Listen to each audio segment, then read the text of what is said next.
Yeah. Those online, can you hear us okay?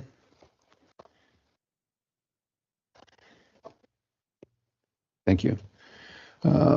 Like to have a request to approve the agenda as printed. Make a motion to approve the agenda as presented. Motion second, all in favor? Aye. Request an approval of the prior meeting minutes dated August 19th, 2025. So move. Second, Second. all in favor? Aye. Aye. Opposed? Accounts payable. Everyone should have had a chance to go through the proposed payables in the amount of $1,095,438.07. In addition to that, there's payroll liabilities in the amount of $638,122.01 for a total of $1,733,560.08. Any discussion on this? Yeah, Please. I've never hired a Uber driver, but parking, Uber, and meals, $1,900. Are those meals pretty expensive? Depends how far you're going. It's just 2 lines, so it says, sorry, So it's reimbursement, training, hotel, car rental, baggage, parking, Uber, and meals. It's just 2 lines.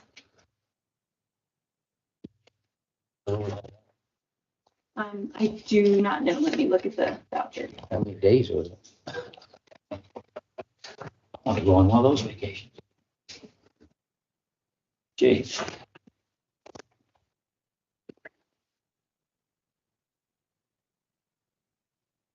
It's all right. I won't waste of time. Okay, I do have 2 items, please, if I may. In, heck is this? 300.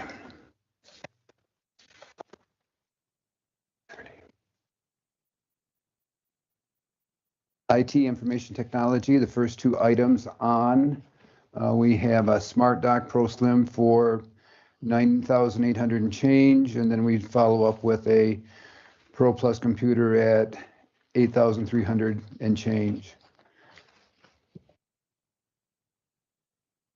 Are these? Can you tell me the little code on the side? Well, it's IT. 10-4-130. Other code 102. The very first one. Oh, okay. I'm sorry. Those 5 digits. DELM1.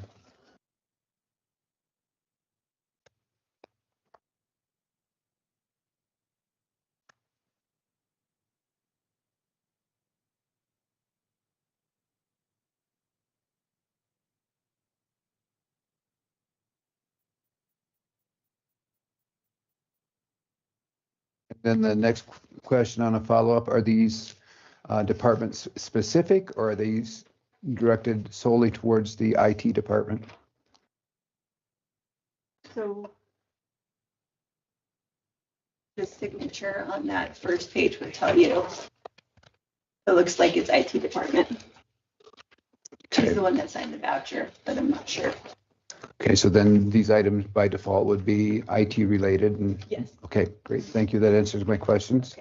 Are there any other questions? Yeah, I have a question. Down here on Amy Calhoun reimbursed car floor mats was what? The car floor mats for what? For whose car? Well, did she have, where's she at? She's 4-H for the extension on.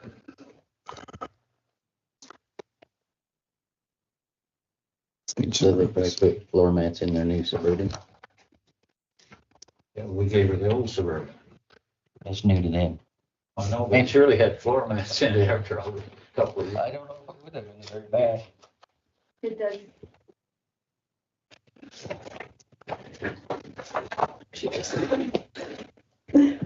It does say floor mats for 2023 Suburban. So did we take the floor mats out of that one and put in the new one? Hope not, they wouldn't match. Haven't you seen that new one yet? That's the one that you don't know if it's a gangster car or not. Yeah. Well, that's what it looks like. You can't tell. You can't tell anybody's in it till they get out. You need to look at them. Well, I'm just curious, did they go into a county vehicle? That's all I'm asking. They went into the Suburban that was given to the extension office. Our old new Suburban, Yeah, the old Suburban. the old new Suburban. So, you know, this is neither here nor there, but I can go buy floor mats for my vehicle for $100. Yeah. Yeah.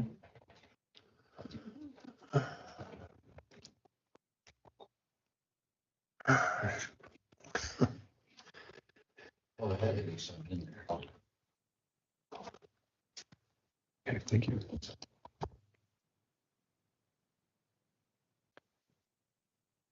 Yes, please. So Billy, I got this question we've talked about before. So all these breakdowns at dust busters, these aren't loads you're getting in out there, are they? You see how we get them, you know, like this? You designate them to each road you do or what? Well, no, they just bring them on tanks, or we have tanks. So you could get 3 loads a day? What's that? You could get 3 loads of this stuff a day? Oh, a lot of times they bring upwards to 6 loads a day. And where's it come from? Ogden. So these loads are all from Ogden. It just seems like it's not much per load on some of them. So around average 5,000. Yeah. That's mainly the truck. So what kind of truck they bring in? Tankers, they look like fuel trucks. So- Big so- tank full of- So a whole tank of that, 8,000 gallon. Yeah. So it would be 5,000. Yeah. Okay. I just never, where's the tanks at? I never see that many pull in out there. That's why I was curious. That's a, There's you know, tanks in So, Bonneville. so what was the answer here? 50 loads, you know. Yeah, there's tanks in Bonneville. For days? Tanks in Pinedale, He didn't look at it. Big Piney, He Boulder, Cancel his Okay. question. Daniel, Richardson, yeah. So, We go through, about 21,000 gallons a day. okay, so I had 4 loads plus, yeah. Okay, well, I was just curious because And this new company puts it all on one. They have a zillion invoices. They just do one load per invoice. So you got a lot of invoices. yeah, I mean, Yeah. so how much you gonna be able to make a day when you get that tank?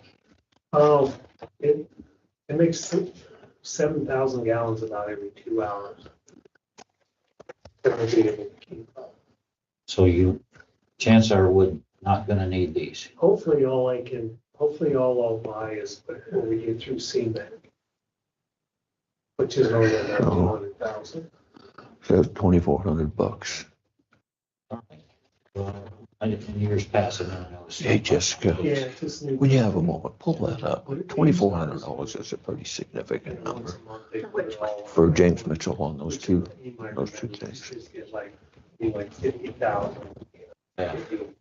There's probably 40 Yeah. or 50 loads Yeah. here. Okay. All right. Helps. Just shut the valve a little bit. This year was tough, it was so dry. Yeah.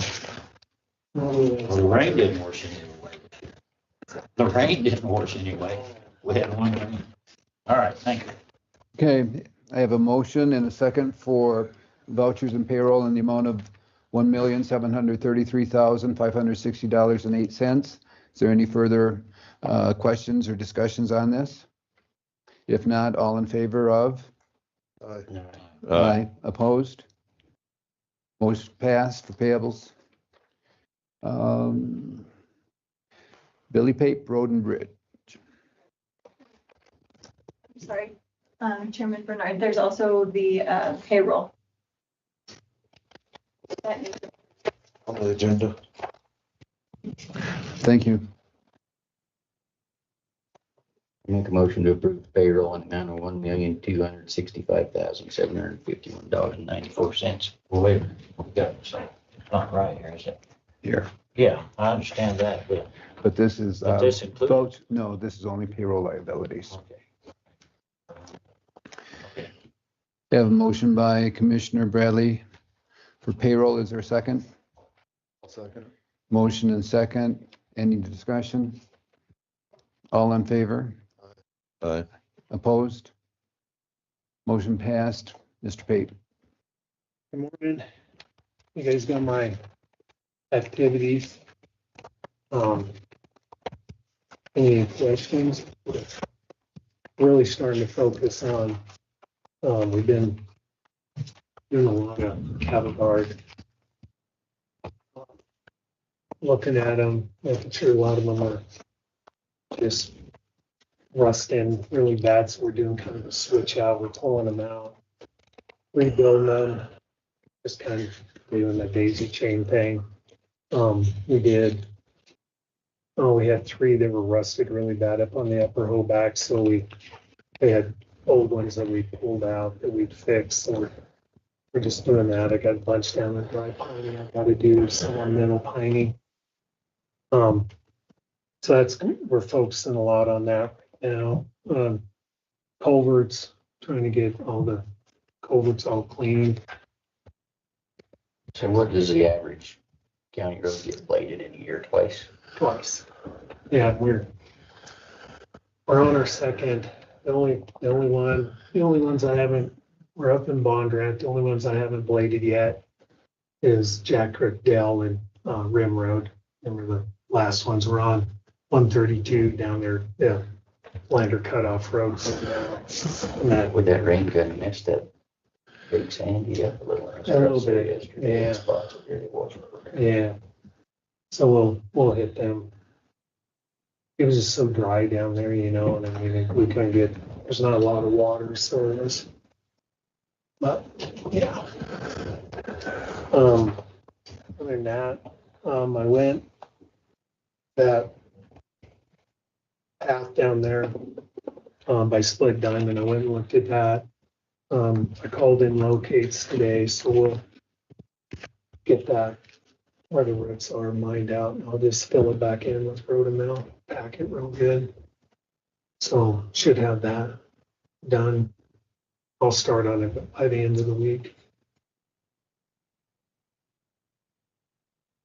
Other than that, that's, Eric's got some stuff. Yeah, I got the agreement you need to sign for the South Piney Bridge project. I'm going through the submittals so I can get those approved, and not sure if they're gonna do it this fall or this spring, but the agreement's the next step on the process, so I just need the chairman to sign it and then attest it by the clerk.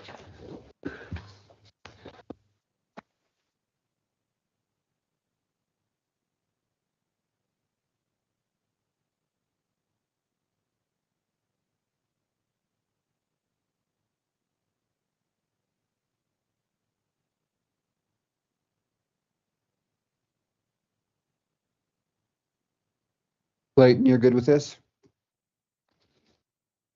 Sorry, say again? You're good with this? Sublette County teletractors for the South Piney Bridge replacement?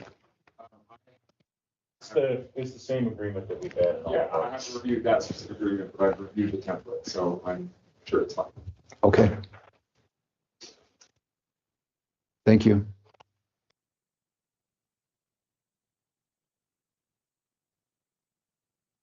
Thank you. Yep, and then on chip seal, I think they're working in Marbleton today. And then they're gonna start moving to town and then start on the county roads later this week, I believe, is that right, Mike? Okay.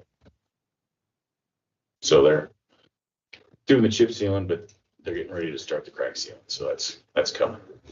I haven't heard any word on the cattle guards yet. I'll reach out to them and see when they wanted to start. I know that rubber was on back order, so that was kind of delaying them, but expect that to start up anytime. Same with the East River Road. I believe that's gonna start here in a couple weeks. One other thing, Billy, while I'm thinking about it, this is something for next year, hopefully, you can look at it sometime on the south side of the museum over in Piney. If we could chip seal that thing is, they own a pretty good little chunk there on that street, right where they go in the door. Oh, okay. And, you know, it needs some attention. Oh, So, I okay. mean, a lot of people go in that door, and it's between there and the liquor store. Oh, okay.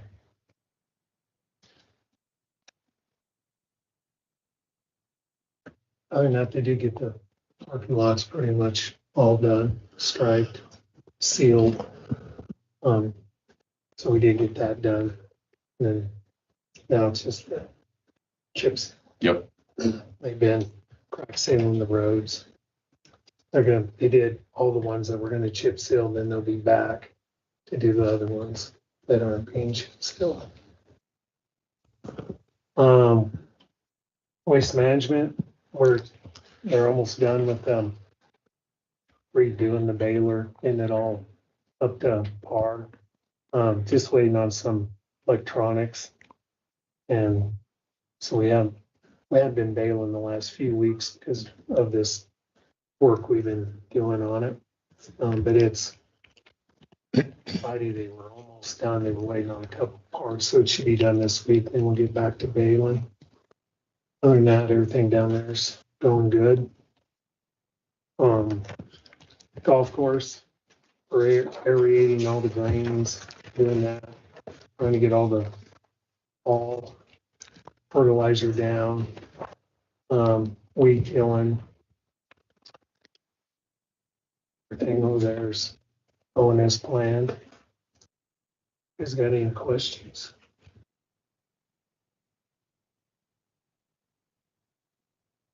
Any questions? None. Road and bridge, waste? Go ahead. No, I'm asking, are there any questions before I move on? No, I'd like to back up a minute if I could. Two things, transfer station. I've had an opportunity the last 2 or 3 days to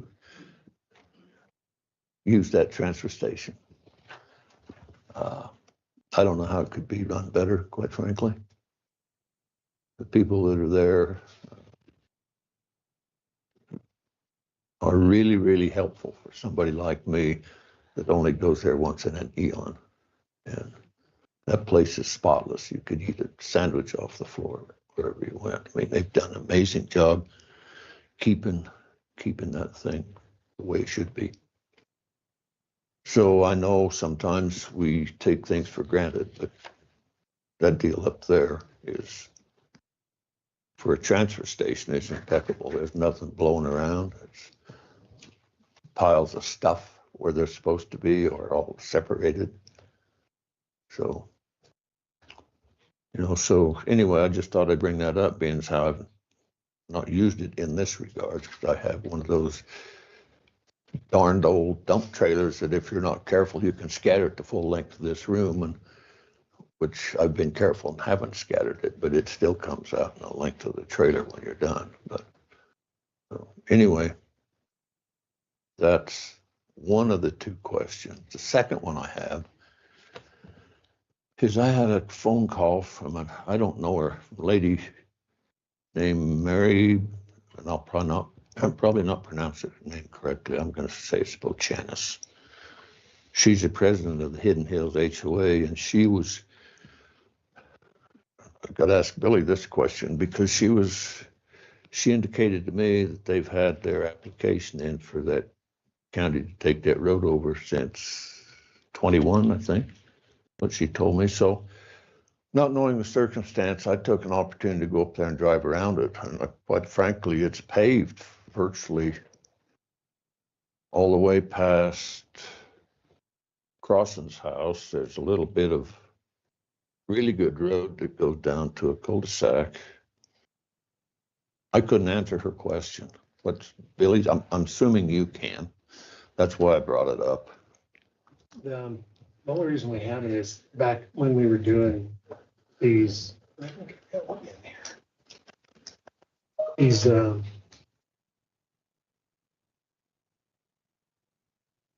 applications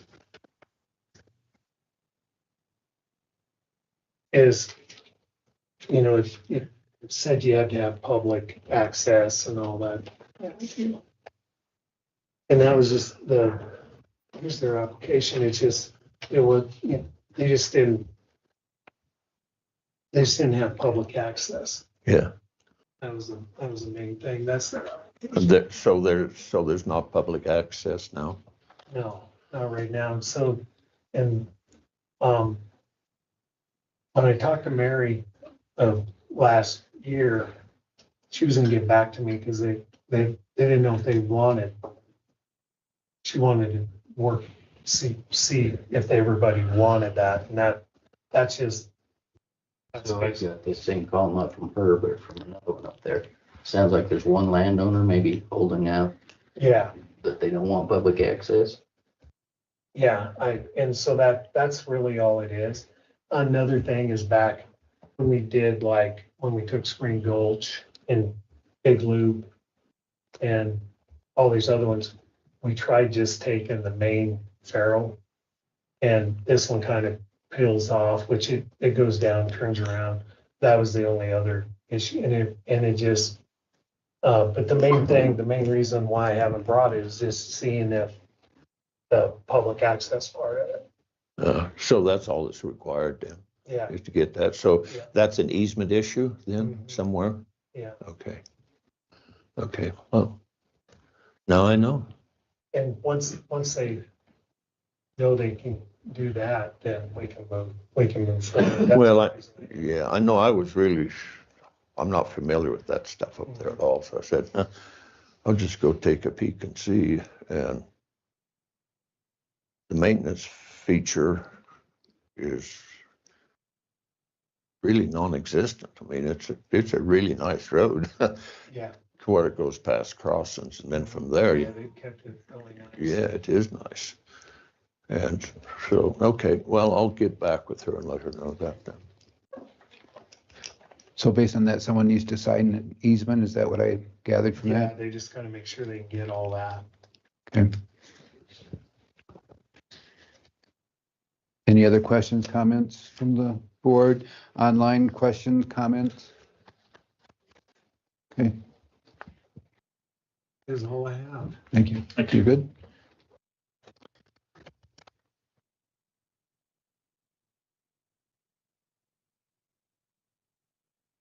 Andre?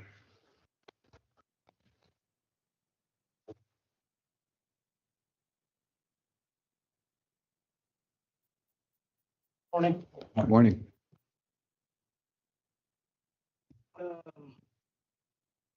Let's see, starting with Marbleton Senior Center, the concrete project over there is all done. I went over and looked at it, looks fine. I did have landscapers go and do some cleanup around in the rock bed that's next to it. And it's got some fabric and stuff that was sticking out. I told them to kind of trim all that out of it, so it looks a little better. Let's see, courthouse, library, concrete. So we got multiple jobs going right now. They just finished the corner of the library as well as the clerk's ramp. There was some concrete repairs on those. Those are done. They're currently over at Circuit Court, going to repair the handicap ramp over there, as well as, well, there's a lot to repairing that. They're going to have to take out a lot of concrete.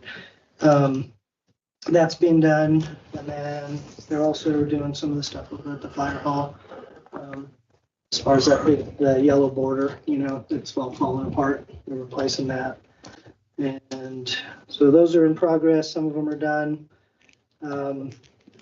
White Pine generator, we found that the gas line supplying the generator from the tank was undersized by about half of what it was supposed to be, and it was starving the generator for fuel. And so we dug it up and replaced the line with the proper size and proper material, because it wasn't the right material in there as well.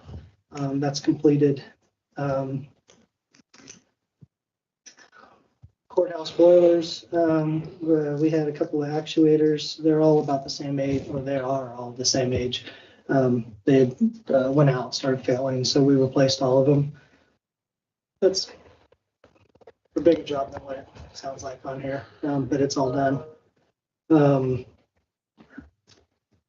Pinedale Fire Hall roof, the leak that was leaking occasionally over the weight room.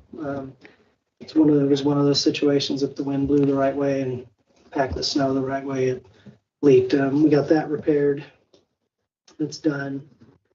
The Sallyport roll-up door, one of the springs broke. That's all kind of custom built springs.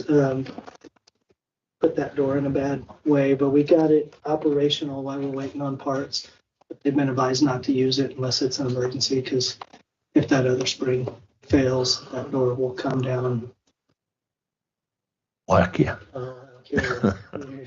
So Do you need to replace the other spring then?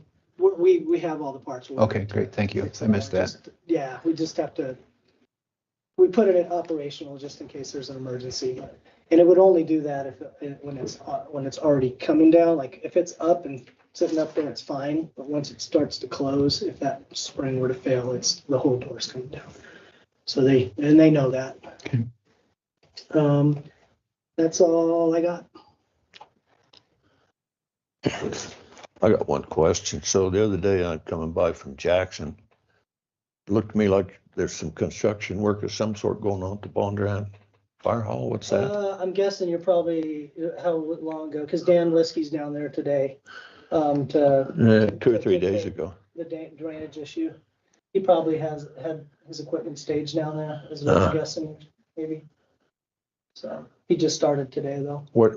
I'm curious about the drainage issue. We haven't had any water to drain anywhere this year. Well, it drains off of the highway into the building.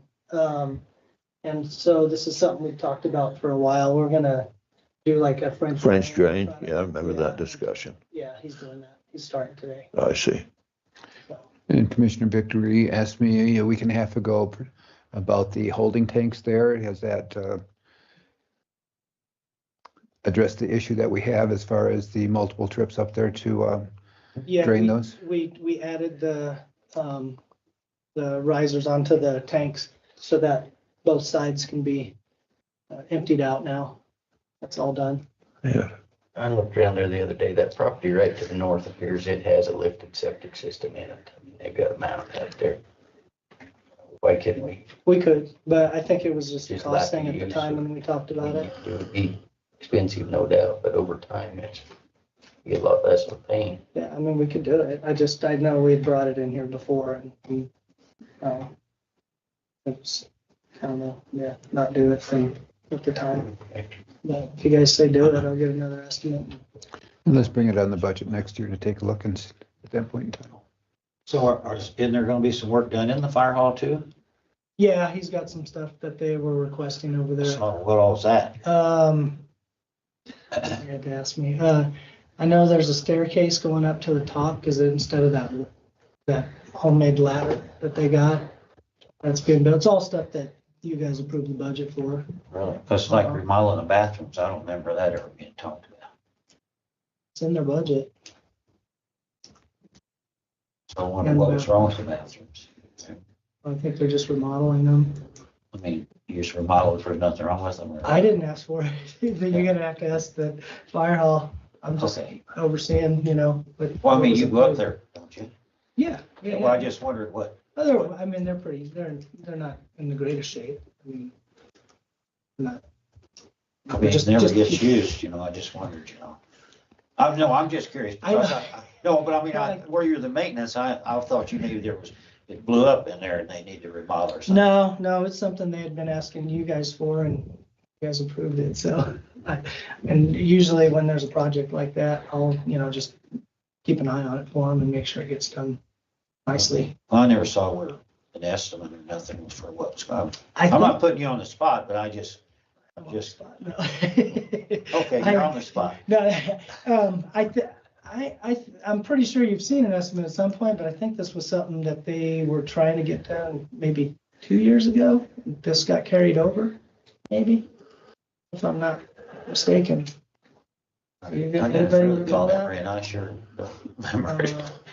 Is he on the schedule today? No. Oh, That's all right.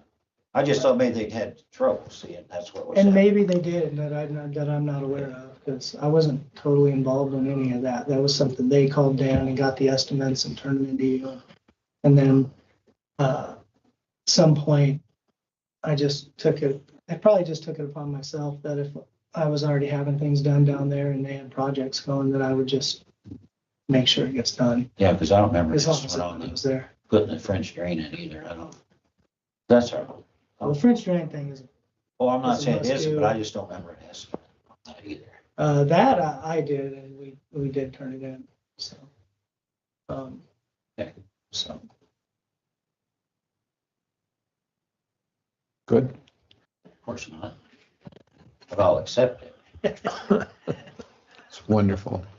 Impetus is that we are trying to contain costs as much as possible and make sure that everything is accounted for correctly. And if not, we'll have further conversations about it. I think that's what we're ultimately trying to achieve. yeah, and I understand. I mean, this is all something that's, everything we're doing has been approved by you guys, and budgeted for. Thank you for that. Other questions in this regard? Nope, not me. Next up is I'm the waiting. ice rink in conjunction with Andre, please.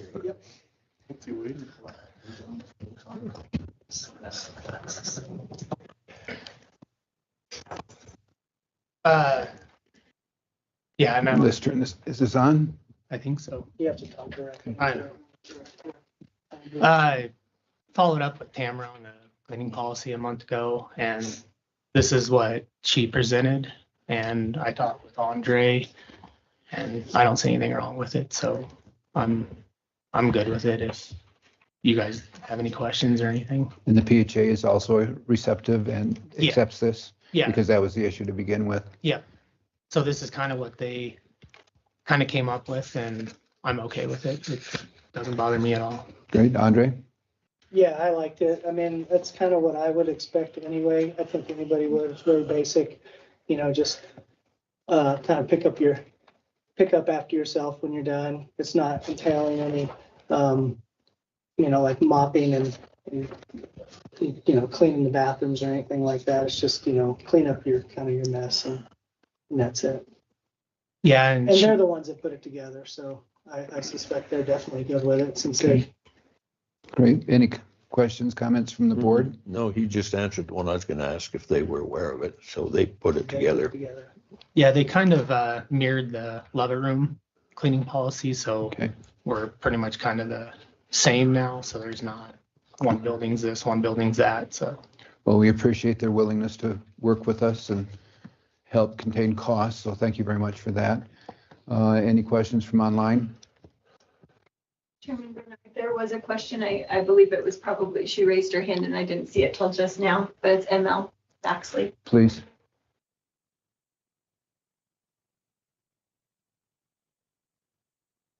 You're unmuted, ML.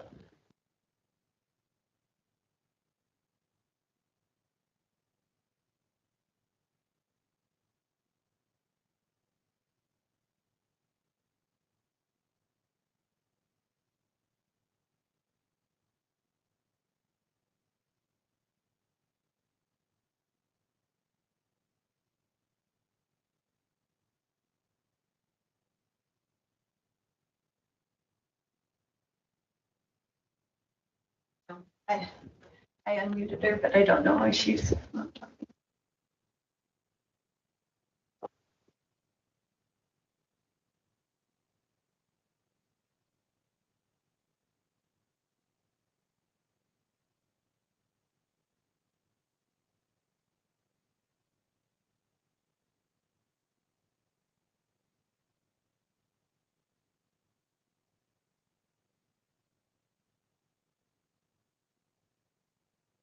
Here anymore. So Okay.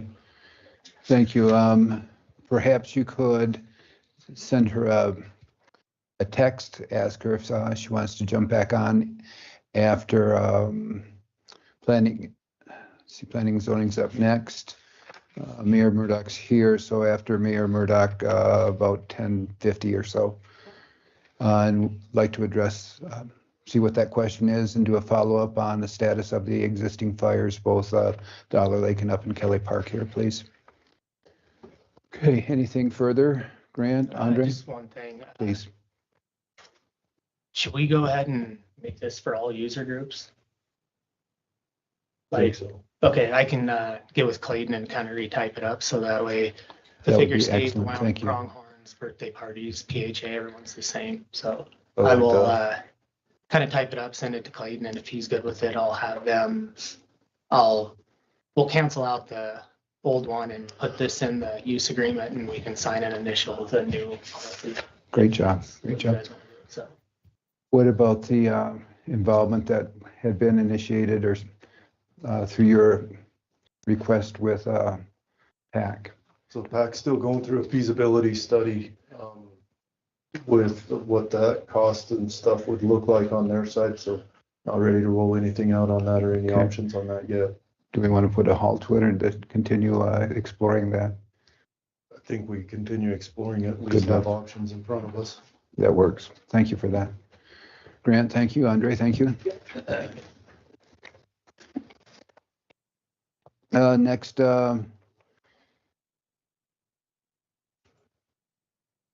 Alan Houston and Haley Rulin.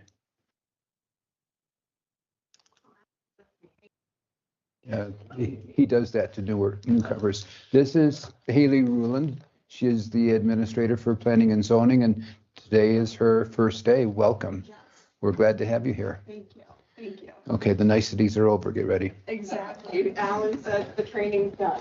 He was like, you were here for an hour and a half, your training's done. So he's actually in the office right now helping somebody. And Great. he said he would come in here once he's done. Thank you. So, I have been able to attend a couple of the planning and zoning meetings recently just to know what's been going on. So this application that's being presented to you today, I was at that meeting to at least know what was going on with the meeting. I didn't run the meeting, but I was there to help and asked a couple of questions and took minutes at that meeting. So this application is for the Pompey family residence for a conditional use to allow for a tower to improve union internet in the area. I do have a map as well, just showing the actual location. There is a map showing the property, but this is pretty zoomed in. So I just thought I would pass this around too. It's a little northwest of Marbleton. I want to pass that around, just it's that black box up on there. Yes. This one, Haley? Yes, that is Okay, it. great. It should, I guess, be in your packet as well. So, and the address is 68 Gayu Bud Road. And this is for a conditional use. This is an A1 zoning. So a conditional use permit is required for the 50-foot tower. The Planning and Zoning Board did unanimously vote to approve this with the condition that Union be amenable to co-locating by other providers in the area in the future. Yes. Were there any? Oh, go ahead, continue. I'll hold my questions. No, there was discussion. It did appear that there is a need for this improvement in the area. There were no negative public comments from neighbors. If anything, the applicant said that there was favor of this application to improve internet in the area. Not necessarily related to this application, but there was another tower application at the meeting, and the Planning and Zoning Board has identified towers as a priority to start looking at that code. And just because we might be seeing more tower applications coming in, we have one at the next Planning and Zoning meeting. And in case there are more in the future, which there probably will be. Great. Everything's in order and it has planning and zoning's recommendation? Yes, Okay. yes. Great. Any questions from the board, Mr. Chairman, please? Haley, what was Union's response to the co-location? of They the- were open to that. Yes, They open to renting out space on the tower, yes. but no other discussion on how that, any type of agreement would work. They would just say No. they would be open to it, but be open to it as I could charge you $100,000 a month for your space. I'm open Exactly, to it, but exactly. in reality, it's not a, And we do not have a code that requires co-location or for that to even be evaluated, but they were open to that. And that's one reason as well, the Planning and Zoning Board wanted to prioritize a code about towers. In the consideration of the future of towers, one of the things that I asked Alan about earlier was in regards to, even though it's on private property, or if it's on our property, it wouldn't make a difference. Any reclamation bonds required, which there are not. Right. However, looking forward in the future, although our liability would be limited, I suspect, I'm not an attorney, thank you, but being able to have that bonded out for cleanup after may be worth exploring from a P&Z perspective. If any other questions from the board? Please, Commissioner Vickery. Yes, this will be my day for questions, by the way. So forever since I sit on this, I looked at A1 as being what I, in my mind, have determined it to be the dumping ground, if you would, for about everything that isn't zoned someplace else. But explain to me how a private entity who's going to collect revenue off of a tower is a public facility. Somebody, I'm just needing an explanation. No, I might say that's been a torturous way to do it over the last few years, because I think the definition of public facility includes blah, blah, blah, and then towards the end it says, and quasi-public use. And we're about this close to having a new tower chapter, but that has been the quasi-public use. They thought, well, we'll call it that, Okay, so see, I think a public facility is something is owned by the public, is available for the public to use. Well, and I wish I had my regulations with you, but you're right. I mean, the 90% of the definition of public facility is lining up with what you said. And then at the end, it throws on a little clause and quasi-public uses.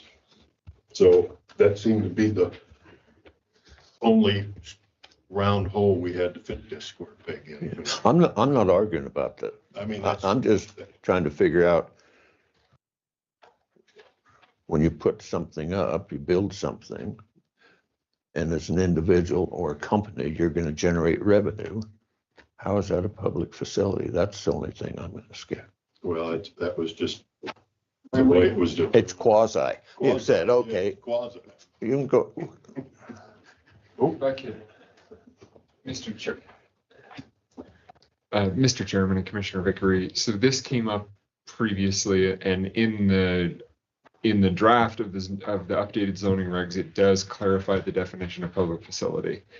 And this goes back to when there is definitions in an agency's regulations or whatever it may be, when there is ambiguity, the agency itself can then define it. So when we look at things that are public, when we look at things that are in that list, it does list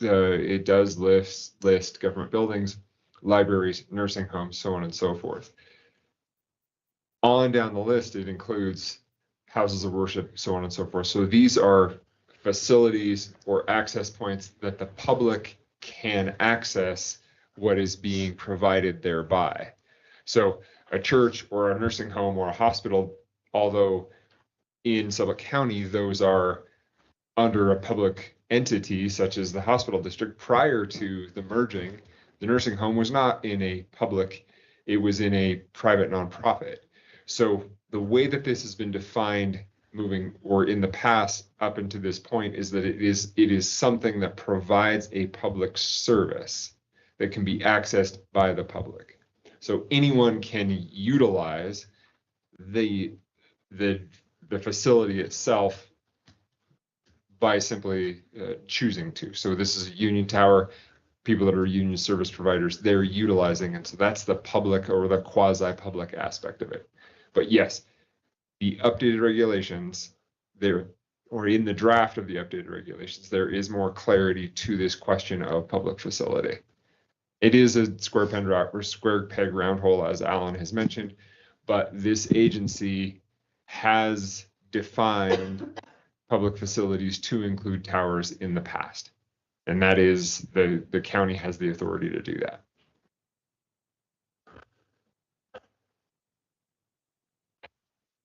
Thank you for your quasi definition, Sure. but still. Okay. I have Thank you, no issue Clayton. with the tower. I just still have in my mind we're a company generating revenue. How can it be a public facility? But that's okay. That's just me. I'm okay with this, by the way. Great. Any further questions on the board, comments, concerns? Mayor Murdoch? Thank you, Mr. Chairman. I just wanted to point out the town of Pinedale actually did engage like pretty highfalutin attorneys on our tower ordinance. So if you want to borrow any of that language, feel free to it. Just save yourself some money. He has access to all that, but just so you know. Appreciate that. Thank you so much. You can vouch for him. Great. Okay. If there's no further discussion pertaining to the site lease on Pompey's ground, Cheryl will entertain a motion to move forward or not on this. Mr. Chairman, was there any public comment? See any interesting. There was none at the P and Z meeting. I don't think there was any. On this one? Correct. Ready? Yes, sir. Mr. Chairman, I move, after reading Chapter 5, Conditional Uses, Part 4, under what we should do before recommending approval for a conditional use of permit, the county commissioner shall make the following findings. A, that the proposed location and use in accordance with the purpose of this resolution and district in which this site is located.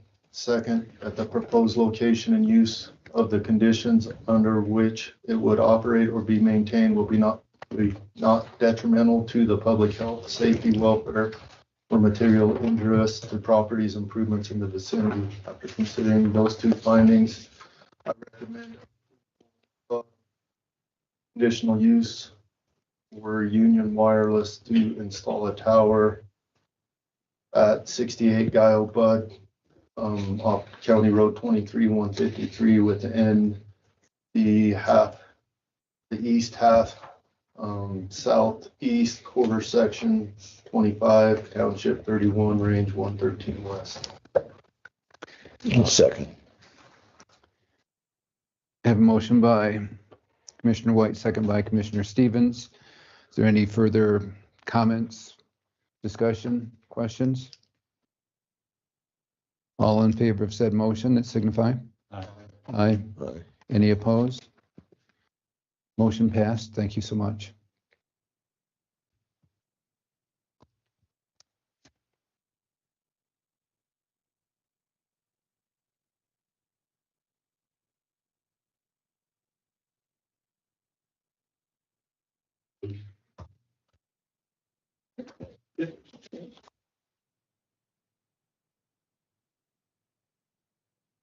Next, we have Sublette County Recreation Board Pathway, Monty. Bolgiano, anyone here to present this?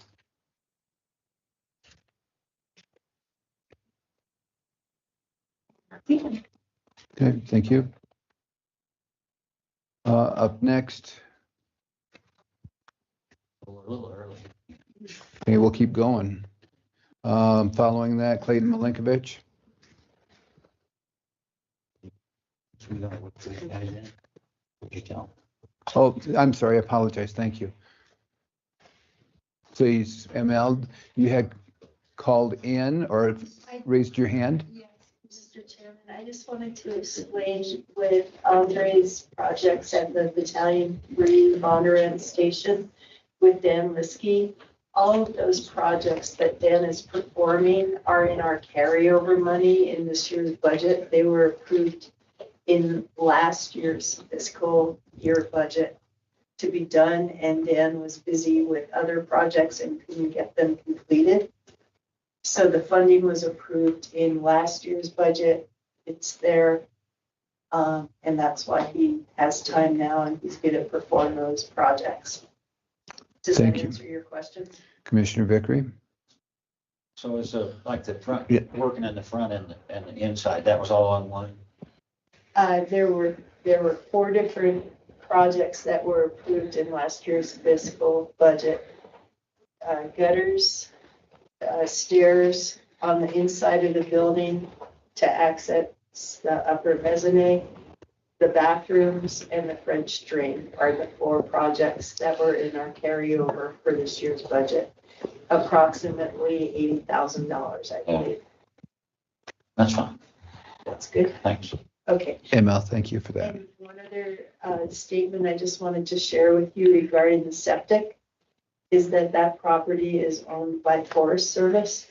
So we would have to go through their approval to change the septic. Right. Thank you, sir. Good job. Thank you for that. Warden Cooper, thank you for taking a minute. I know you're extremely busy and tired. Would you be kind enough for a quick fire update pertaining to Dollar Lake Fire and the Kelly Park incident yesterday, I believe? Good morning, Commissioners. Yeah, thanks for the flexibility to, and certainly I wasn't prepared to come over, but yeah, I'll give a quick update. So the Dollar Lake Fire, we've been very, very active. We've had, well, I think as of this morning, there's 590 firefighters that are currently assigned to the Dollar Lake incident. From my memory, the current acreage is about 15,200 acres. I can't quote that exactly, but it's close to that. It's currently about 22% contained.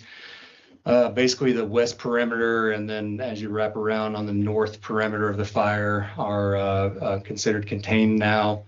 There's been a lot of work by the engines and the hand crews and the dozers to strengthen and reinforce there along the Union Pass Road, and then as it splits following along the Green River Lakes Road there. Last couple of days, the incident management team has been focusing on the southern perimeter of the fire, trying to strengthen and improve and reinforce the containment lines that are adjacent to the private property there. So they did a small burn operation, it's about 25 acres, to remove some heavy snag is the word, but some heavy timber that's not safe for the firefighters to work in, that posed a risk that if it did burn, it was going to loft embers and potentially threaten the eastern perimeter of the private property in the Red Cliff Bible Camp up there. So in an effort to strengthen and reinforce the containment lines, they removed that threat yesterday. They did a small burn operation and removed that hazardous fuel. And it was going to burn sooner or later. It made more sense to burn it now while we had resources and the ability to burn in our own parameters rather than let Mother Nature do what it wanted to on a hot, dry, windy day. So no, that burn went very well yesterday. Successfully completed the burn and reduced a significant hazard to the private property up there. Beyond that, they've plumbed in a tremendous amount of drop tanks and pumps and sprinkler kits and provided structure protection on the Bible camp and then all the adjacent cabins that are just south of the Bible camp up there. I'm very pleased in the the work that the incident management team has done and the Forest Service has done to protect property up in the area. And I continue to see good work continuing to be performed up there. I know today they were bringing crews down lower into the Moose Jip subdivision to do some kind of pre-assessment work on ignition potential of some of the homes in the Moose Jip subdivision. It's more like a pre-planning effort that in case of the fire was to move south, now we've got assessments on the recommendations that would be necessary to reduce the risk to those homes that move south. We did have a conversation about the Ready Set Go status, and based on the availability of the fuels and the burn conditions up there, the team had asked to keep current Ready Set Go status for a couple more days. We'll continue to evaluate that every morning though, and we may reevaluate that even tomorrow or perhaps later.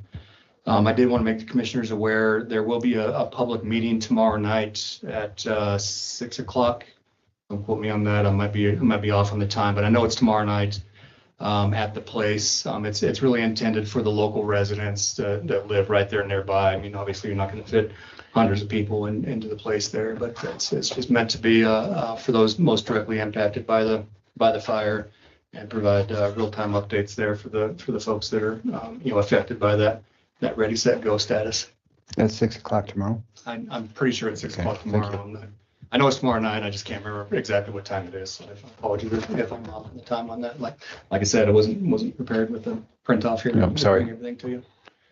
And then beyond that, what was your other question? I understand that there might have been an incident up in Kelly Park late yesterday afternoon. Yeah, our firefighters responded to another initial attack fire yesterday afternoon above Kelly Park. It's a pretty common occurrence. We've been usually we go to 2 or 3 initial attack fires per week with the U.S. Forest Service, and went to another one yesterday. I think it was yesterday, Monday. So on Sunday we went to another fire in the horse fire. Actually, there was a smoke column being produced from an interior pocket of unburned fuel there on the north aspect that the concerned citizen had seen, and called our dispatch center and asked for smoke investigation report. So we went up and did that one as well. But yeah, the one yesterday was just a small fire. They were able to catch that and keep it small and contained, and it's currently under investigation. That's all I can add. Thank you for your time and efforts. Questions? Yeah, I have one. Shad, I know there's 3 creeks that run into the green from up there, and Moose Jip right now, pardon me, has the most water in the 3. Is there water enough? Can you utilize that water there? Commissioner Bernard, Commissioner Vickery. So when you say use, like for helicopter? Well, I mean, can you operate pumps out of that system and still use from there? Okay, I'm tracking with you now. Yeah, definitely. We have the ability to set up what's called a Mark III pump, just a little portable gas-powered engine, and we can create a draft and create suction, and just a few inches of water. Really, you just kind of dam and improve it a little bit and build it up whenever you need to. But helicopters, they've got to go to what, the lake? Is that where they're going? Or those scoop planes, whatever they call those things? Yeah, there's different capacities. So a small helicopter has a small bucket, can use a small amount of water depth when they go to a dip site. Even the big helicopters, when I was up there during the initial attack, the big double rotor Chinooks were still dipping out of the Green River, just right adjacent to the elk feed ground right there. So just as long as it's got a deep enough pool that they can create a dip out of, they can use whatever. And the helicopters do a great job of assessing that and adjusting when they need to. And then the rest of your question about the scoopers, I believe the scoopers have been going down to Willow Lake and filling out of the Willow Lake and load and return out of there for quick turnaround time. Great. Thank you for that. Further questions, comments? Thank you for taking time out of your day. Certainly appreciate it. Thank you.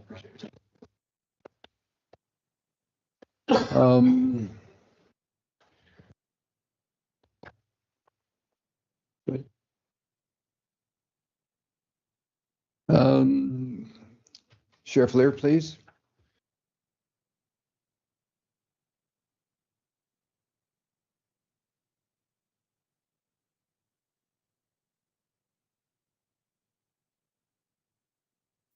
Good morning. Mr. Chair. Thank you. Yes, Commissioners. How are you doing on the IT search? To have a person come in and take care of your needs there. Yeah, so we've finalized the application. We are thinking about putting that out this week. So there are, it's creating a new position. There were a lot of things that we had to put in place before we actually opened up the application, because we had to create a new county job description for that individual, policies and procedures, dynamics on how that person is going to cooperate and network with other departments, department heads, office space. So there's a lot of consideration that needs to go into that before we just open that up and hire a person. So I wanted to have that all finalized and in place before we hire that individual. So, but we've been getting inquiries as well as to the position when it's going to come open, and we'll reach out to all those individuals and give them a shot at the application process. So right now, if we do get that out this week, thinking possible interviews the middle of the month, September 17th, which is a Wednesday, and we'll go from there. So great. I appreciate the update. Been asked a couple times pertaining to that. Any questions for? I guess I got a question. Maybe Lisa will come up. Is this person going to be tied in under Lisa in any way, or? They're going to have to work together. With our system, with the password protection, firewalls, and they're going to have to work hand in hand jointly. So you're going to oversee this person, or is Lisa going to oversee this? Well, so my understanding was we were going to hire one for the sheriff's office that I would oversee, and Lisa would hire one for her department as well. So. Okay, great, thank you. Any questions? I don't. Comments? Thank you so much for your time. I appreciate it. That's all it was. Want to take a quick break or continue? Maybe we take a break on and show up. Okay. Take a. He said he'd be here at 10:15. Okay, so let's take a 10-minute break and we'll come back and address everything then. Thank you.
Okay,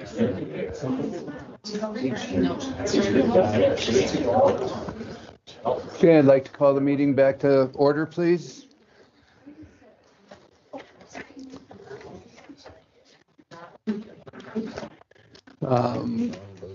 Stuff first. Pardon? You want to do Monty's stuff first, there's quite a few. Okay, let's go ahead and start. Monty, are you here? I think you're.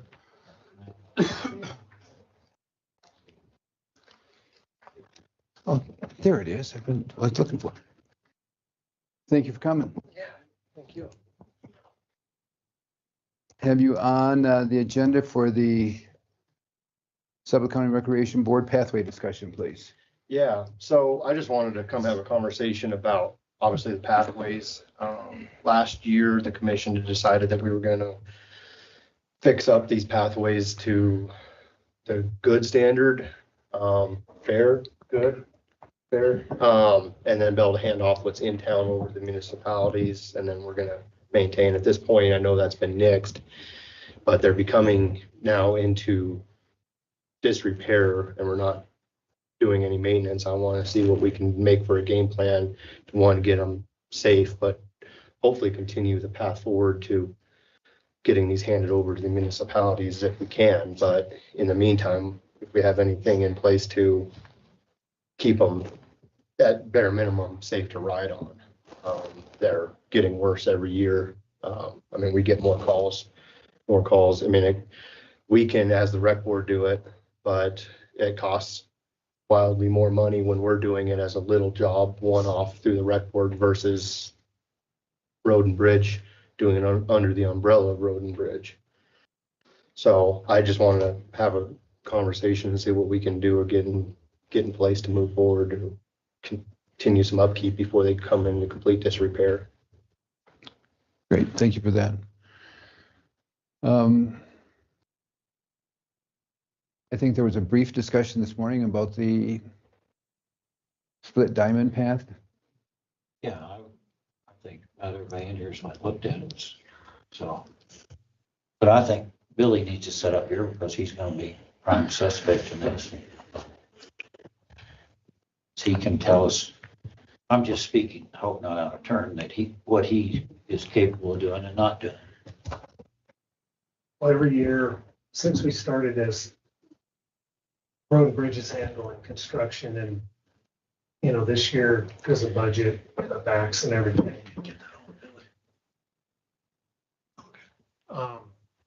You know, we all talked about, and so we didn't do everything we did last year. You know, we seal coated some. We had stuff scheduled for this year, like the bridge abutments and a few, few of them are past crack sealing. The cracks are too big. So those are ones. Mike might want to come up here. He has all the info on what we were doing, but because of budgets this year, we decided not to do any. This morning I was talking about, we looked at split diamond, me and Mike did on Friday. So we are gonna tear the parts that got roots out on it, and it's just gonna be a temporary fix till because that's a total redo. So we're just gonna mine it out, get the roots out of there, and put rotomill in it, get it packed real good. So we got locates called in today, so we'll get that done. We'll start that by the end of the week. We'll get that one. The other stuff, I mean, we got a whole list of stuff we'll do to try to get them, money, during each budget. But, this year, when we all decided we weren't going to do anything this year. Thank you for that. But Mike he can tell, we got a list of construction on all of it. Mr. Chairman, please. Didn't we talk about just doing rotomill, not doing getting it in there, not repaving it? Right, and then didn't we fix the bridge or talk about fixing the bridges out off of 191? Right there where there's a big ledge or drop off, right? Wasn't that part of that conversation? And what was that total cost estimate? Yeah, we did. So I think, so the way this all started was we wanted to focus on maintaining the pathways that are in county ownership. Obviously, we have all these ones that are kind of in town, out of town, and that we didn't want to spend money on maintaining until, because we have designs ready to take them back up to good condition so that the town would take them. Obviously, we went out and painted up this Willow Lake Trail, the pathway out there by Split Diamond. It's really bad. Can't even really get through it. So in this case, I think just as a Band-Aid is, removing the asphalt, getting the roots out of the way. And then Billy's going to use some rotomill there. The big issue is, and the reason there's so much cost is the cottonwoods really bad on the asphalt. So to really mitigate it into the future, we either need to remove the cottonwoods or install root barriers, some root killers. So it gets quite a bit more involved at that point. I think at this juncture, we just want to make it smooth so it's passable, and then we'll proceed with the project. We have estimates together on that, and when money allows, we can get those construction projects done so we can get them moved on. So we haven't really done any annual inspection on these ones that are subject for reconstruction. That's going to be something we can do in the meantime, look at other stuff like we did on Friday, or with the help of the rec board, where the real issues are. We can see what each of those entails. There's some unraveling on edges. That's probably not as big a deal as the abutments and some of the root issues. So we can get together with Monty's team, Billy, and see what those are, kind of get that together for a follow-up meeting, just so you would know what those are and if they need to be taken care of immediately.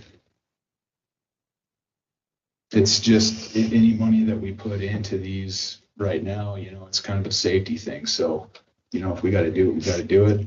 Understanding that it is just a Band-Aid and we're not really fixing the issues on any of the bike paths. The pathway between Shelter Park or the Bosse's building to Willow Lake Road, that one, the bridge itself is needing some repair for safety, but also the abutments on the ends, and then there's cracks that just, they're, as you said, beyond crack repair, but they're just getting wider and wider to where, wheels dipping into them. Yeah. Well, it's just basic. And I think the abutments, whatever because we've got plans, some concrete abutments there basically. Okay. And we can get those done to where they're going to be usable. We'll be able to tie into those, but then when you come into the cracks, I can look at that with Billy, see what he's got, what we can do there.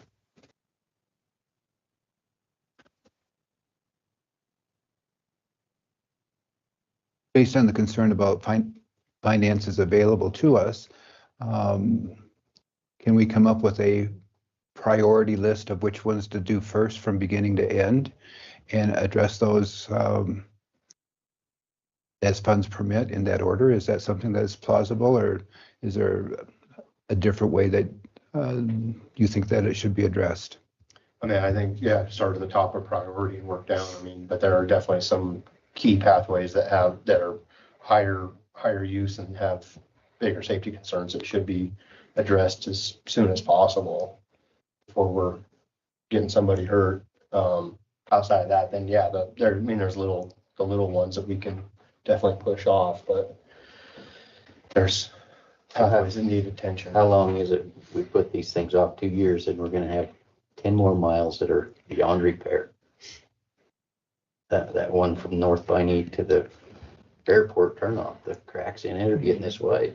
Yeah. But I'll tell you what, I was up in Wilson walking around the other day on their bike paths, and ours are a hell of a lot better than anything I walked on there. They've got spots they've cut trails across it and not repaired them, and roots are coming up everywhere. We live to a pretty high standard with our bike paths, and those you get run over on with so many people on them. So I don't want to say I'm not a fan of bike paths, but this is a never-ending battle. Why are you doing these things? I'm not against it. Well, Trying some mag bike paths. what I think one of the topics I think I overheard is as these come up to a usable standard, then the town of Pinedale will take over the maintenance of them. Is that correct, Mayor Murdoch? Yes, sir. Thank you. How many miles would that be? How much bike path would we be getting rid of? I don't have the number in front of me, but there's about 4 or 5 pathways that we're looking at doing. Part of the pathways are in good shape, so our projects just looked at the bad segments, what we needed to do to get them up to good condition. That's been reviewed by the town as far as what that plan entails. Okay, so you said something there that perked my interest, and that was segments. Can we take a portion of any path and address the immediate concerns today to make them more safety oriented for the bike riders? And Well, sure. I mean, I think from a safety perspective, we're looking at short-term fixes to smooth them out. Okay. What these projects that we put together is really full reclamation. So, taking into account the vegetation, the roots, making them wider so that we can get equipment on them, understanding that they, and we've had all these discussions about what width to make them, what asphalt sections to put on those, knowing that we have vehicles on them from time to time. So it just starts turning into more and more money, but at the same time, building them to last. sure, but if we could come up with a stopgap while we go towards the full. Sure. Okay. Would you be kind enough, or the rec board, come up with a priority list as far as the areas that are of largest concern to begin with, and bring it back to the board and take a good look and see what, if anything, we can do? And I think that's the best option. Please. So I invite the mayor, would you just give us a little input? I mean, did you go out and look at the one? Please. Yeah, thank you, Commissioner Stevens. To be honest, I wouldn't know we were discussing this and you hadn't come by on Saturday. So, in discussion of the pathway we're in question, it's complicated because it's a county road, there's a county right of way, and then there's a town green space. So for example, the cottonwoods that we're looking at are probably the fastest growing trees you could plant to get shade, but they also put out a lot of suckers, and they're bad for roads like that. So ideally, you would maybe replace those cottonwoods with maybe a tree that could take a little bit longer to grow, provide the shade, but not destroy the asphalt. You and I did talk on Saturday. And so, Mr. Chairman, I do think the plan of putting some root barriers in is a good one, but it's not going to be the long-term solution. So from the town of Pinedale's perspective, we are prepared to step in and take over the maintenance of these. Obviously, in those areas, if there's trees that need to be removed and they're on town property, we want to work with you and make sure we're putting the right trees in to replace. But I mean, from our perspective, we want the pathway done right, and then we take it over as opposed to just a mill over type thing. So, I mean, the placement of that pathway or what that pathway is built out of, I think ought to be a discussion. I mean, putting it right back where it is, right, with the trees over top. I mean, yeah, could mill that up, put some grass back over top of it, and either move that out closer towards the road or bring it into the subdivision or something. But just redoing it in that same place is going to cost a heck of a lot of money, a lot of effort, a lot of resources for something that you're going to continue to battle doing it as well as you possibly can versus relocating it for probably a lot less money.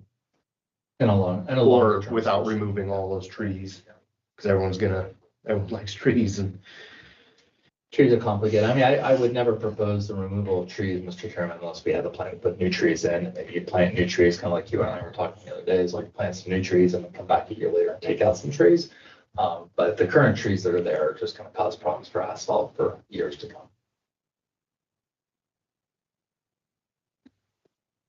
Comments, questions? Well, I had an opportunity to go up and look at the split diamond myself, and it's, in places, it's terrible. There's no doubt about it. But in conjunction with where it's terrible is also one of those trees. Yeah. Until that issue. Don't want anybody to miss my comments. So until that issue is resolved, we're never going to get the issue taken care of. The one spot I saw, and I don't know how long ago it had been, one tree had been cut off right down to the dirt, so to speak. There wasn't an issue with the bike path there. Yeah. So it's obviously, even to someone of my uncaliber, that those trees are a huge issue. Yes.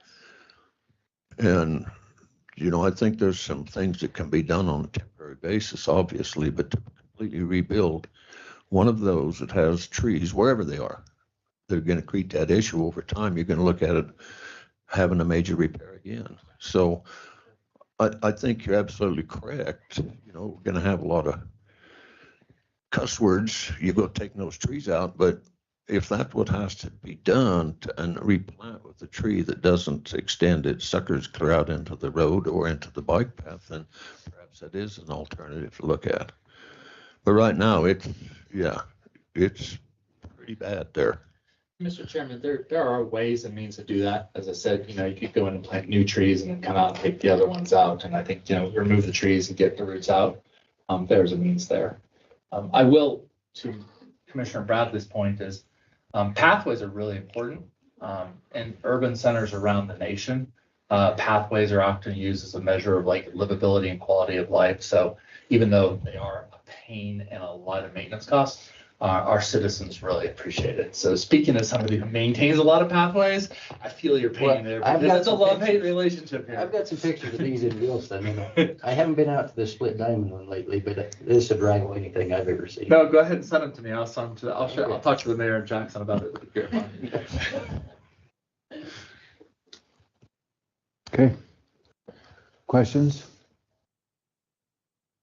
So what is the path forward? They're just To come up address the safety issues. to address and prioritize, come up with some viable options, and then bring them back. And question comes in, since we're bumping winter, do we start working on them now or next spring? Questions like that need to be answered, and then we would certainly try hard to bring this to some resolution, of course. Of course, we can't have an open checkbook, but we'll do what we can, if that makes sense. I'd like to make one more comment on these bike paths. So the other day, I'm coming to town, right out by the Duck Creek. I had to scoot over for a gentleman on the road. And I thought to myself, well, at least he'll get to that bike path and he'll be off the road. Well, guess what? He didn't. So if we're going to spend a lot of money on bike paths, there needs to be some sort of enforcement issue. If it's there, use it, or we're going to ticket you for something. I don't know what the issues with not using them are, because it's a heck of a lot safer than going down through the traffic. But that occurs a lot here in the summertime. I've encountered it. I'm sure most stores here have. And if they're there to use, you should use them. Yeah, I can say, Mr. Chairman, the next major issue is going to be e-bikes. We're going to have a lot of electric bike problems are going to come into this very problem as well. It's a complicated matter. It's going to be interesting. What about sleds in the winter? Is there any issue with that? Sleds in the winter? Snow machines. Oh, yes. There should be. I don't know if there's many snow machines right now. I haven't seen many. Okay. We don't. Motorized are supposed to be. Yeah, they're not allowed. Okay, thank you. Wasn't aware. Commissioner White, did that address your question? Great. Any further comments, questions from the board? Not for me. I'll open it to public comment if there is any, please. Yes, sir. Podium right here for you. Is that mic on, Jessica?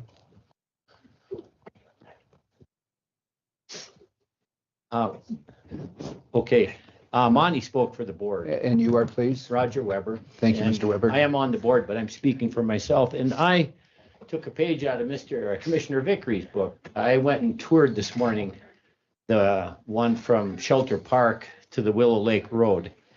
And I went and measured, and some cracks are 4 inches wide. I have pictures, and I do have the tape measure. 4 inches is like that. Okay. Okay. And and some are 1 inch deep. And when you go to the bridge, the abutments, they're 2 inches. When you go up to that, I don't know how the snowplows miss it. They have chipped away at it. My main concern is I see a lot of, the bicycles, you could hang some milk on your bike, and by the time you got to the end, it'd be butter because it clunk, clunk, clunk. There's 41 or 42 cracks, but my main concern are the parents with little children in strollers. And if they don't pay attention and they go over one of those, they're going to face plant the kid.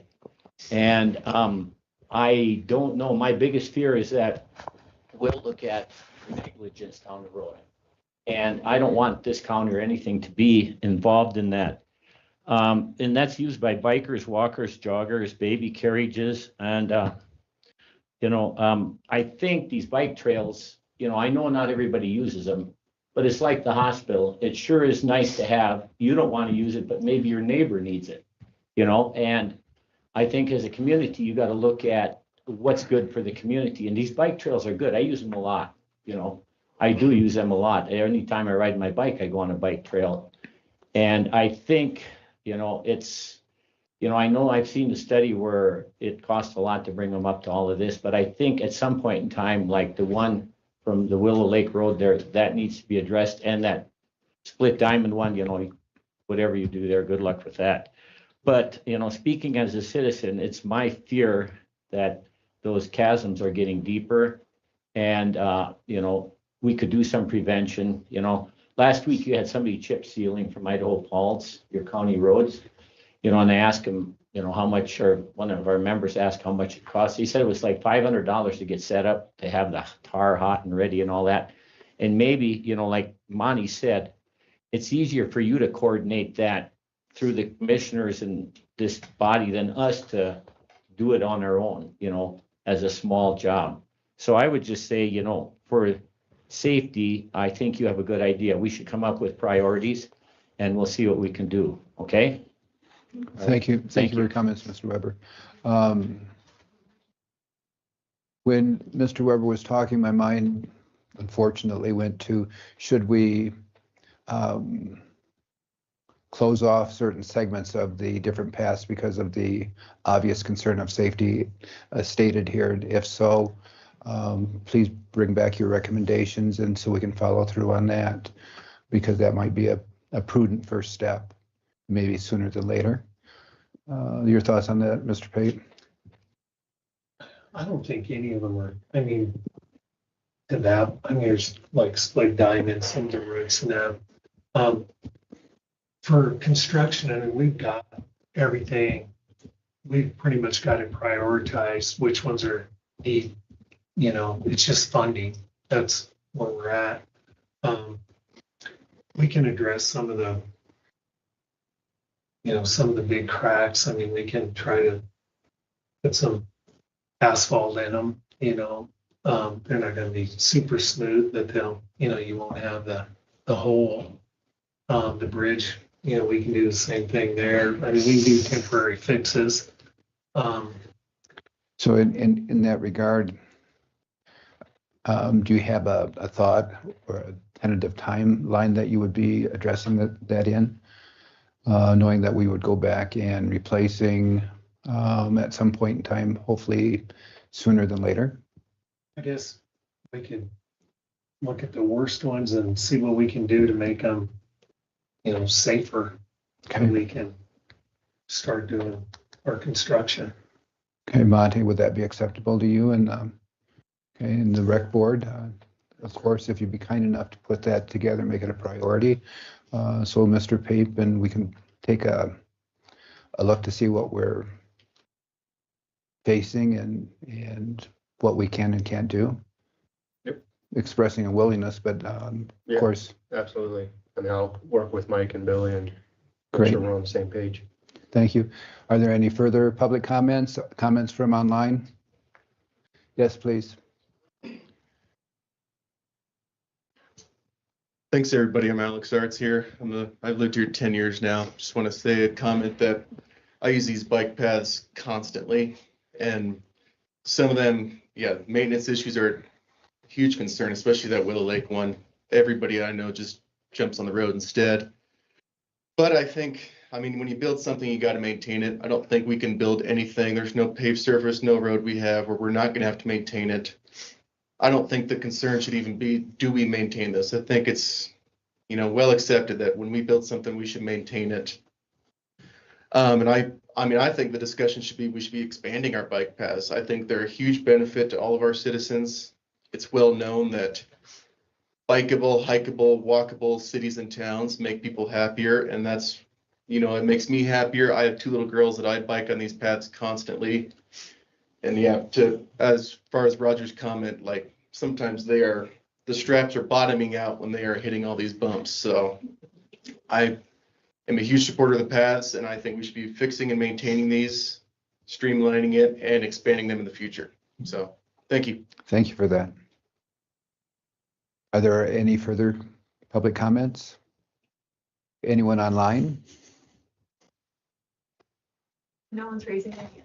Great, thank you. Just to piggyback off of what Mr. Arts just said, that, I mean, I know we're all hesitant to come in and say anything negative about the pathways because we, as a board and as a community, don't want to put a chip on everyone, the commission's shoulders, so the fact that we don't get to build more pathways as we go down the road, because it becomes one of these sticks in the mud where you go, well, we don't want another pathway because it's, you know, takes maintenance and it costs us money and stuff like that. I mean, we want to try to keep it positive and continue moving forward, because I think myself as a community member, not just a rec board member, but as a community member, I mean, I would love to see a lot more pathways. I'd really love to see at least one pathway that connects to another one. We're working on it. Almost there. Instead of just all fingers that go out and then you just turn around and come back. But I mean, I use them a lot personally with my 2 young boys. We bike all over. And I mean, I know this is beating a dead horse. Love to see one down Pole Creek someday, because that shoulder is about 3 inches wide. Dangerous as many people, as Mr. Victory said, as he sees them biking on a road with a 4-foot shoulder, we have 4 inches of shoulder, and we have people every day biking on that road, and would love to keep a conversation moving about being able to build more pathways as we go, and not just say, hey, we're tired of hearing about them and we're gonna never touch them again. Well, what's the matter with a gravel pathway that would have a longer lifespan than these little narrow asphalt ones? If the gravel is maintained and be a lot cheaper and easier to maintain. Yeah, I mean, no, that's what I'm saying, like These Trails asphalt Creek. ones, don't matter how they're built, they're not gonna last it so again very well. I mean, that's one of my thoughts is on that Willow Lake Road pathway is maybe asphalt isn't the best, smartest solution to have that there because of what we're up against with the trees. But I mean, I think there's options for what we can do around here. I'm not saying everything has to be paved like a highway, but I know the community would sure like to have a lot more pathways that keep pedestrians off the road. Please, can I keep the comments in the back? Mr. Chairman, with your forbearance, so I do agree, you know, the town of Pinedale is moving forward on additional pathways. We always have kept pathway projects that we're moving forward. There is pathway funds available that we can apply for and get matched grant funding on, which is great. So I encourage you guys to chase that down. I do want to just make one public comment of a thanks to the rec board. This is a group of people who serve voluntarily, and I think to be very clear, a lot of them are going out and sweeping paths and taking care of things that don't always get county funding. And there's many times that I see some of these volunteers out there taking care of their road. And so you have a very dedicated board, and just to let you know and to say thank you to Monty and his team, because I've actually appreciated it watching how much they do. And I've used them up sometimes as an example with some of our boards. So just to say thank you to you publicly, because I know you all work on that very much. So going to your statement regarding a chip on your shoulder, I'm not going to let that one pass. I don't know what I don't know. Yeah. And so for a person to say, well, they're not doing anything, well, I can't do anything if I don't know. So my hope and belief is we're here to represent the county, the constituents of the county, and we're open to the good and bad. And if you'd be kind enough to come in and share, then, sometimes there'll be no, sometimes it'll be yes, sometimes let's look at the options and we'll work forward with it. Yep. I think that's kind of how it should. So although your chip on the shoulder, I can recognize some of that, but let's try to work together. Absolutely. Yes. Please.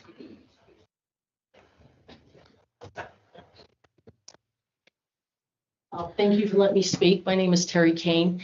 I'd like to thank everybody that's working today together, positive, saying let's try to fix this in somewhat.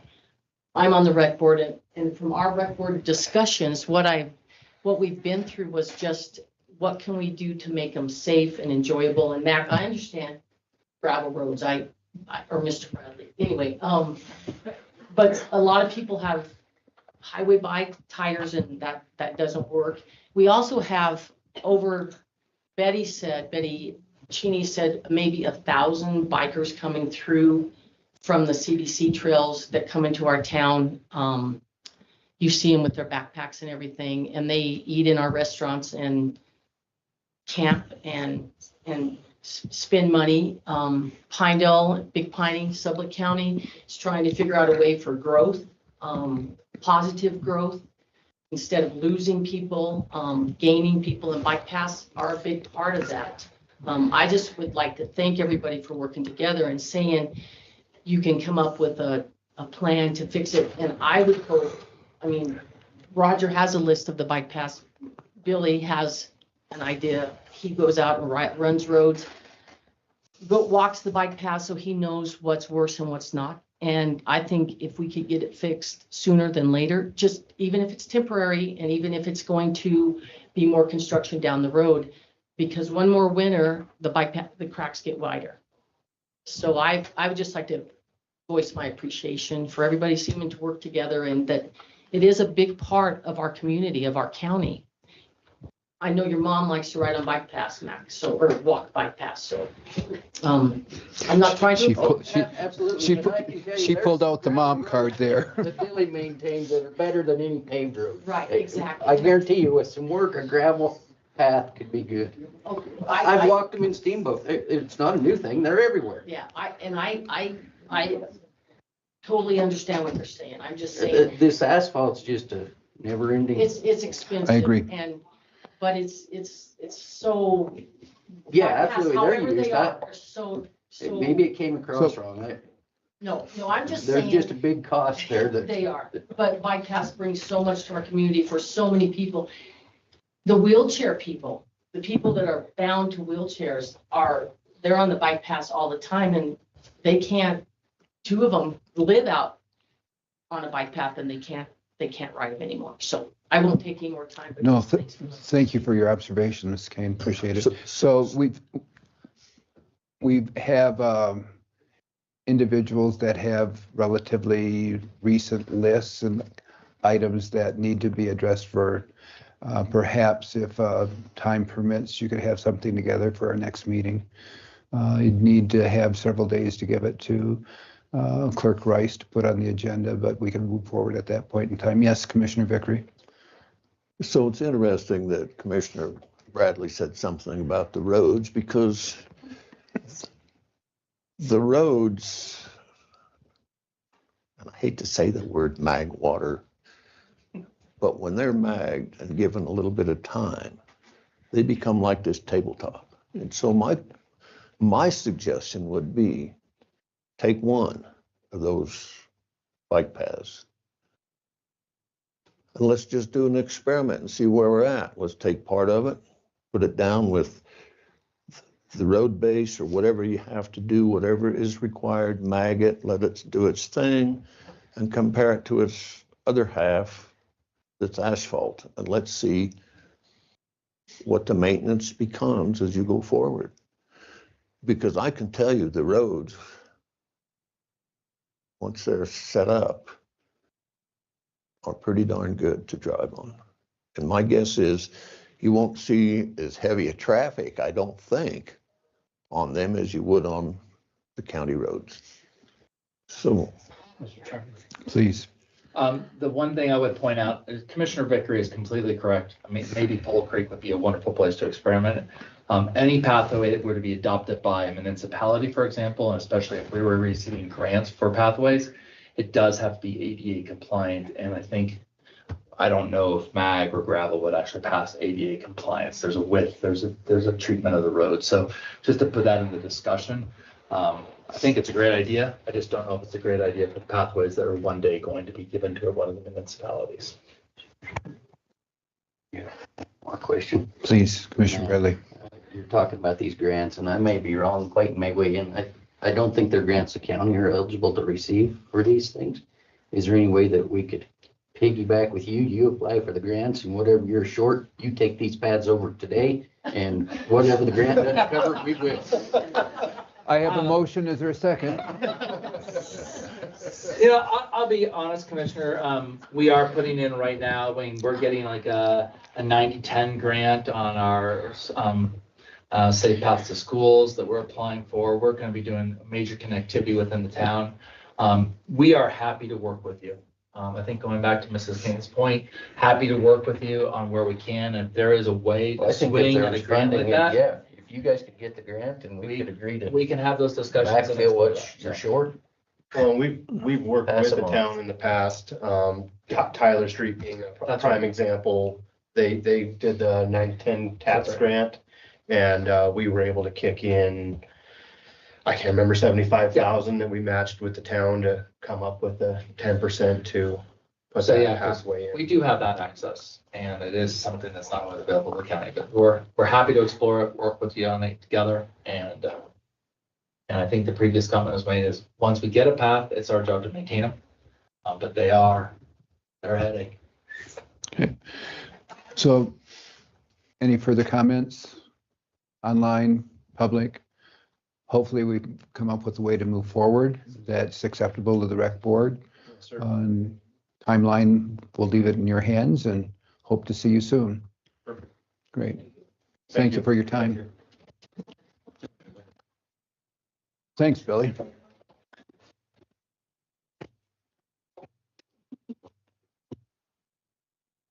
Thank you.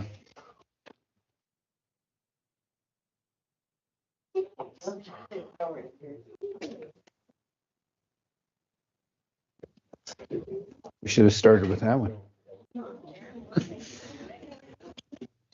So how many have this discussion? Like all of it? Yeah. Yeah, you should. Yeah, you should pick his words better with the rooms. You?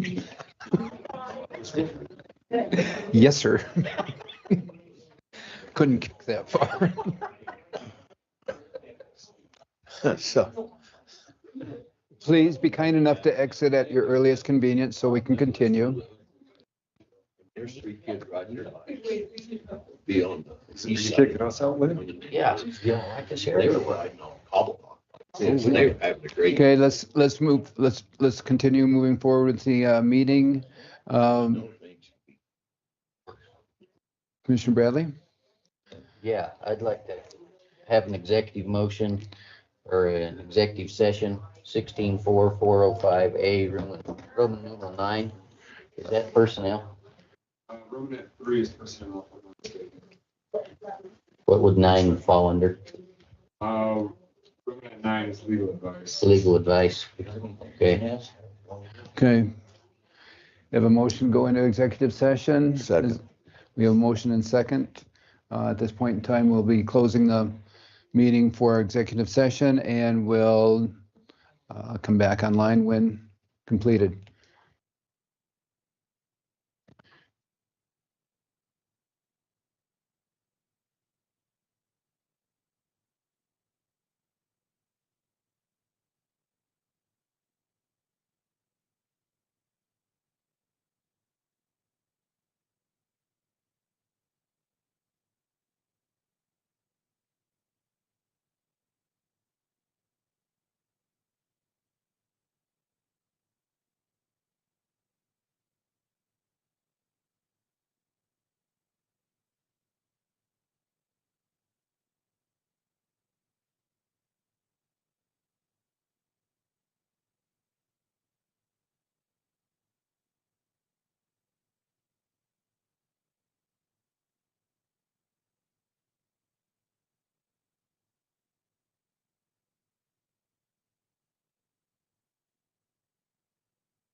Again?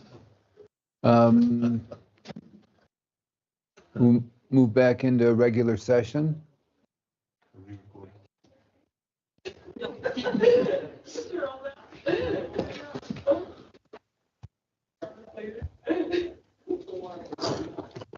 What is this?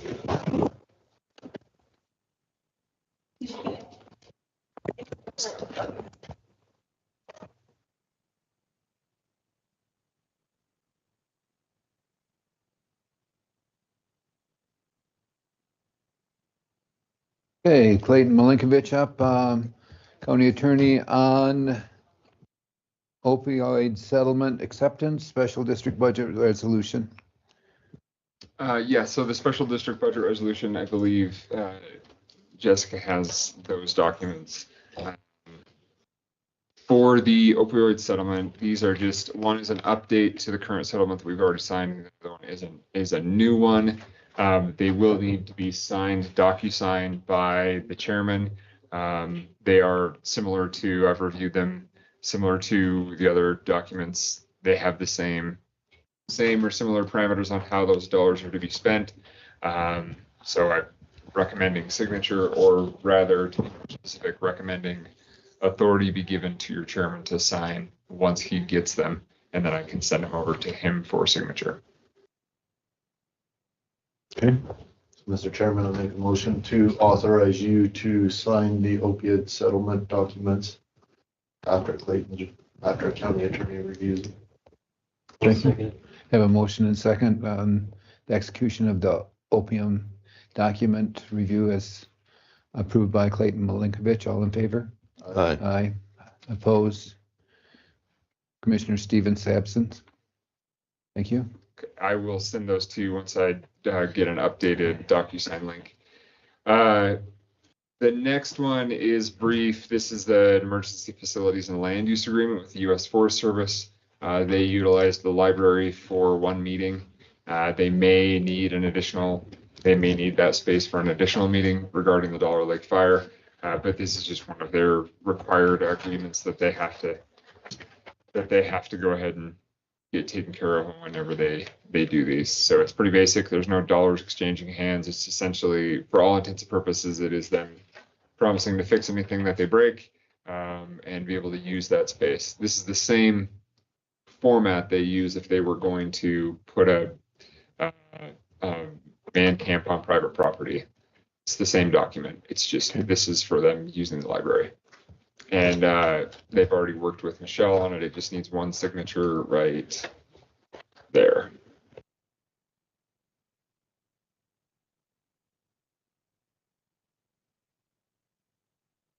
You guys probably want to approve it first. Have a motion? So moved. Second? Second. Have a motion, a second, any discussion? All in favor? Aye. Aye. Any opposed? Motion passed. Signature provided. Perfect. That's all I've got. Excellent. That last page. Those are 2 pages together. Perfect. Thank you. I'll Thank get that you. email back to him. Jeanette Saxton, Clayton was a special district. admin. That's These were just 2 special digit budget resolutions Just under your that names. had been dropped off to be signed for me to post on the website. So if you want to, you can sign them at the end with the minutes. And Do we need a motion on these?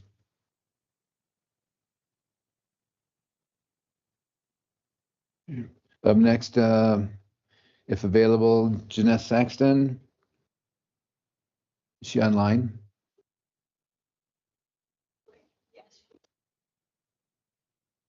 Dang it.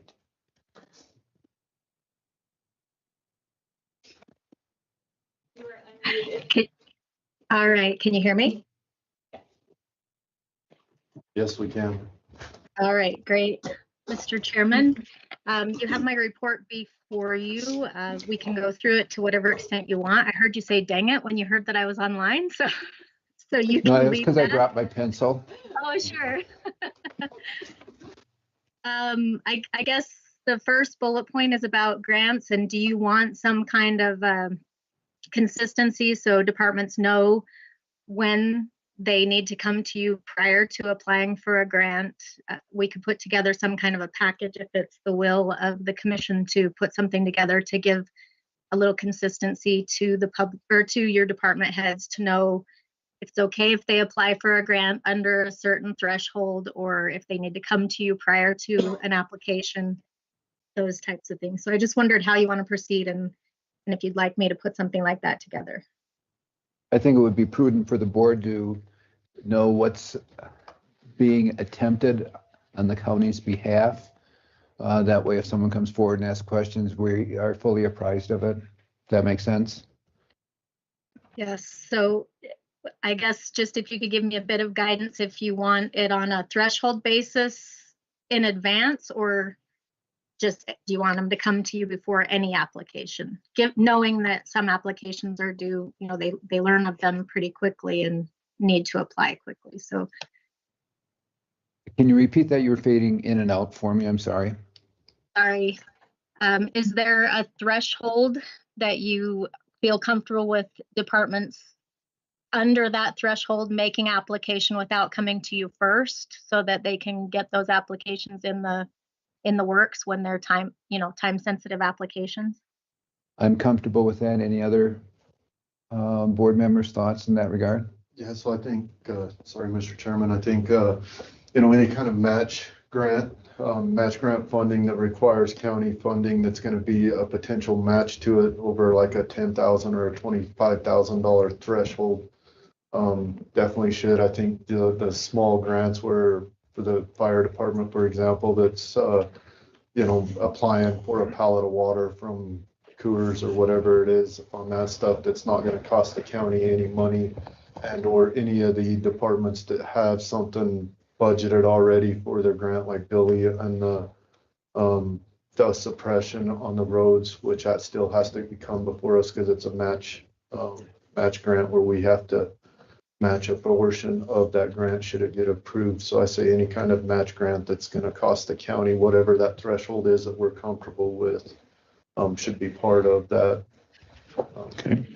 guidance. Okay. County administrator. Thank you. Any other thoughts from the board? I'm comfortable with the 10,000 limit.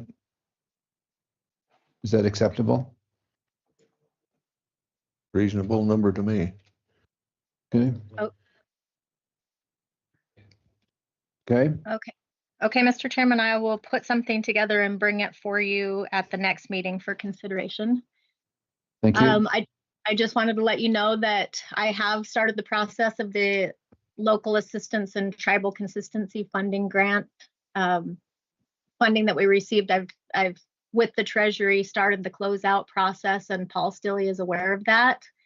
And so we're just awaiting word from the Department of Treasury on that. Thank you. I got a call from Andre a week or so ago about some problems that he had heard of at the Proactive building, but he wasn't even aware that we had taken on the Proactive building. So I didn't hear him ask for direction on the Proactive building this morning. I apologize if I missed that, but ultimately I just wanted to make you aware that he needs some direction on what his responsibilities are with that building. So I don't know if Sure, we received the deed on the property last week and can move forward maintenance as in any other county-owned property. Okay. Mr. Chairman, don't we need to, now that we own the property, rework that deed or that lease agreement with Proactive on who's responsible for what and doing that? I thought that, Clayton, were you already working on that? Okay. Certainly can. Okay, I see that. We'll set that aside for a few minutes because that's not up next on the agenda, and we can move forward at that point in time. Perfect. So I sent Commissioners White and Bradley the names of those interested in the AI pilot program rollout. There were 15 volunteers from 12 departments. And so I think we're ready to go ahead and proceed with that. If you have any other instructions for us, we can get that. possibly dates and times that you'd like that group to get together. I know there was discussion about getting those licenses and getting that set up probably first and getting it in their hands, but I just wanted to have that discussion, make sure we're all on the same page with that. Commissioner White or Bradley, your input on that, please. Yep, so I think, as long as the commission's still good with, running this trial thing on the AI stuff, we're to the point. This is gonna, we're planning on pulling this money out of the, what was that account name again, Janess? Professional development, I believe. The professional development, where I think we set aside $40,000, if I remember right. I'm not certain. So are we having a training class on this? How is it So working? what we're gonna do is we're gonna bring these 15 individuals in. I'm gonna put on a basic training on, hey, once you're signed up for this, this is what to look for. Make sure you're under the protection of our sideboards that we will have with this AI stuff. Get them a license, get them a basic knowledge of how to use this AI program. Send it back to them and task them with figuring out, hey, how many hours is this potentially going to help me, or is this not even going to help me in my department, my job duties, with the whole goal still being that we could do more with less if we take away some of the clerical and the editing portion of their job and could force that over into an AI. How many hours could we potentially save where they would be doing some other stuff? Is that worth any of the commissioners being participant in? So Mac and I was the ones, I think this was discussed when you might have been gone, Mr. Chairman, so I apologize. No, that's fine. Speed on it. But Mac and I volunteered to be directly involved and lead this group. Okay. If you want to come in on it, I'm more than happy to welcome you to. For a learning curve, I don't want to be in. I'll just follow the bouncing ball, right? That's where I'm gonna be. Just following Sam. Okay. So we rolled out AI just over a year ago in my business away from the county, and our whole goal was to save 10,000 man hours a year on it. And we were tracking very well to hit or exceed that number on it. So yeah, I've heard you speak highly of it, so I would benefit just attending, and absolutely, that'd be great. So if you guys are still on board with it, I will get with Lisa and I will get the subscription. This initial rollout's going to be somewhere around $1,000, just south of $1,000 a month to start out with, and make sure that at the end of the day we can justify that expense back to the taxpayers.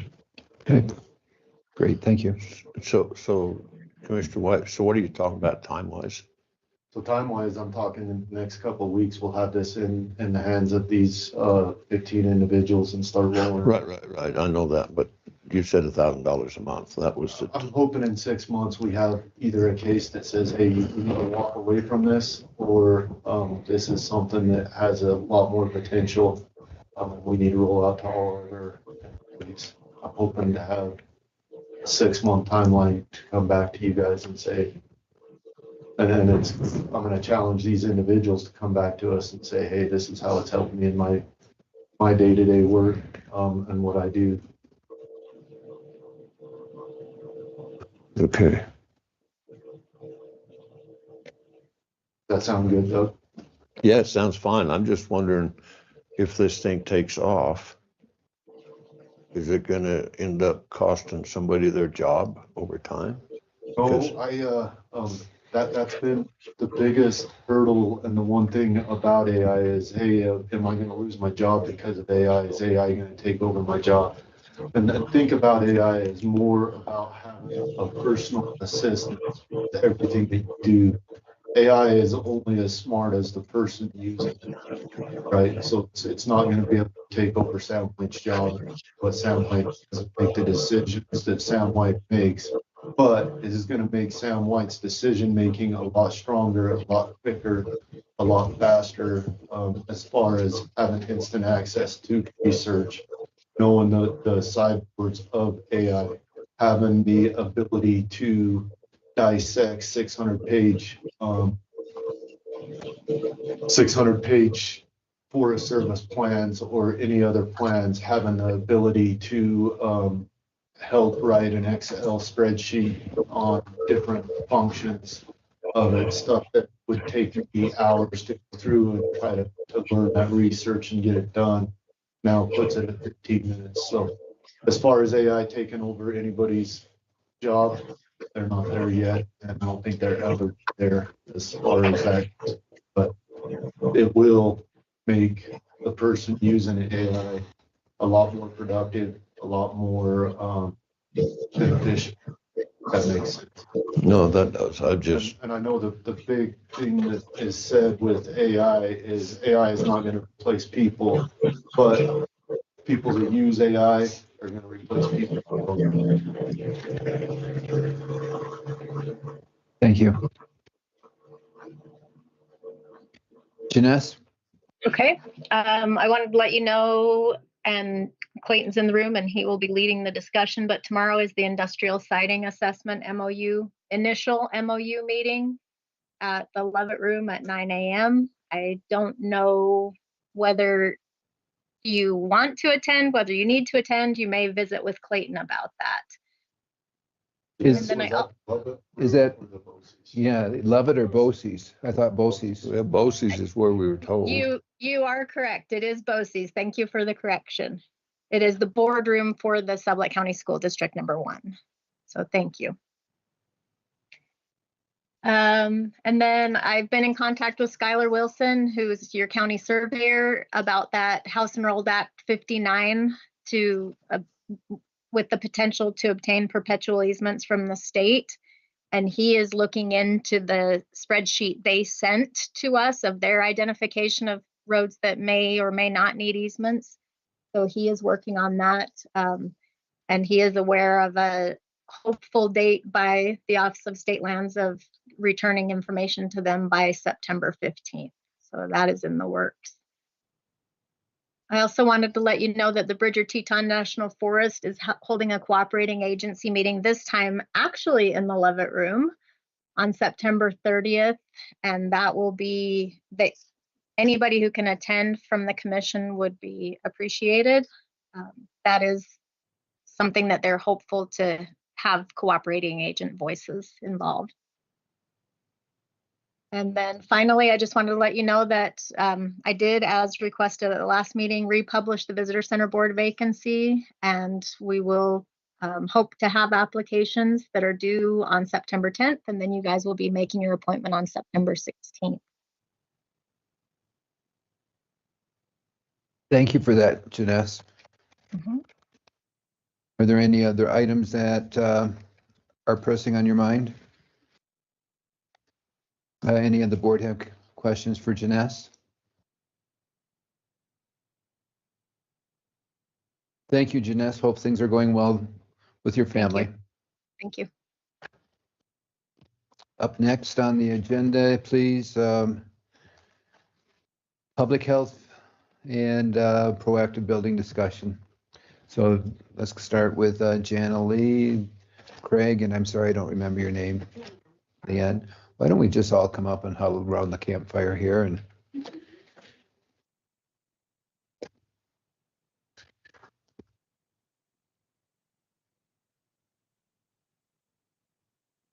so last week, my understanding, it's been confirmed that the deed passed hands been executed and recorded. The building has transferred to us in full. At this point in time, we haven't had any forward movement because of concern of if we would actually end up receiving that building. Now that it's here, what are we going to do? And the options that come forward, there's several. Proactive can stay in the building. Janet can stay in the Sublette Center. And our life as commissioners is pretty straightforward. Jana can has a couple of options. We can take a look at building a new facility. We can look at purchasing a new facility or moving Jenna into proactive. Depending on the direction of the board and Jana, options will come forward to proactive, of course. Potential purchase or acquisition of the property. Or coming up with an acceptable place to conduct business from. And I think those are the options that we have open to us at this point in time, unless you have others that you have contemplated.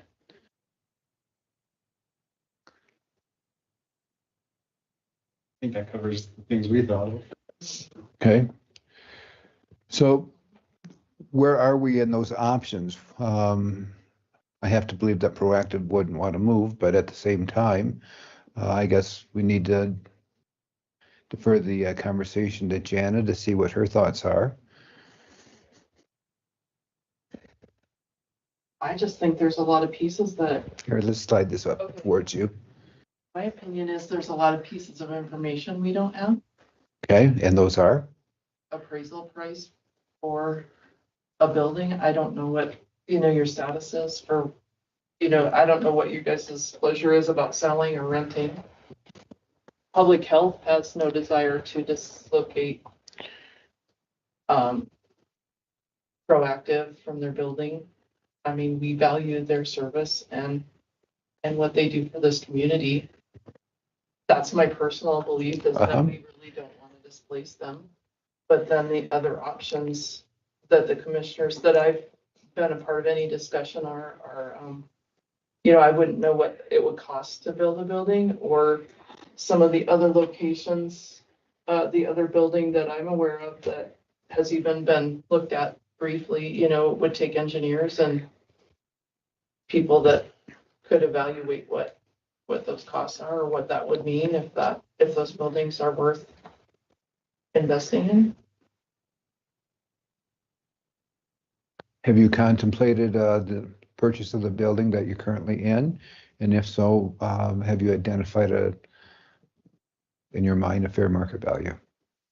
No, I think that's the information we would like to do our due diligence of getting an appraisal and further analysis of the building, so we can make a wise decision that way. But our initial goal is to remain there, yes. If another building came available, would you entertain purchasing that? Possibly. We would entertain it. However, I think with the equipment we have and the immense effort and the pool involved, of course, it would be to our benefit to remain in the building if possible. We would just want to make sure that it's feasible financially for us. Thank you for that.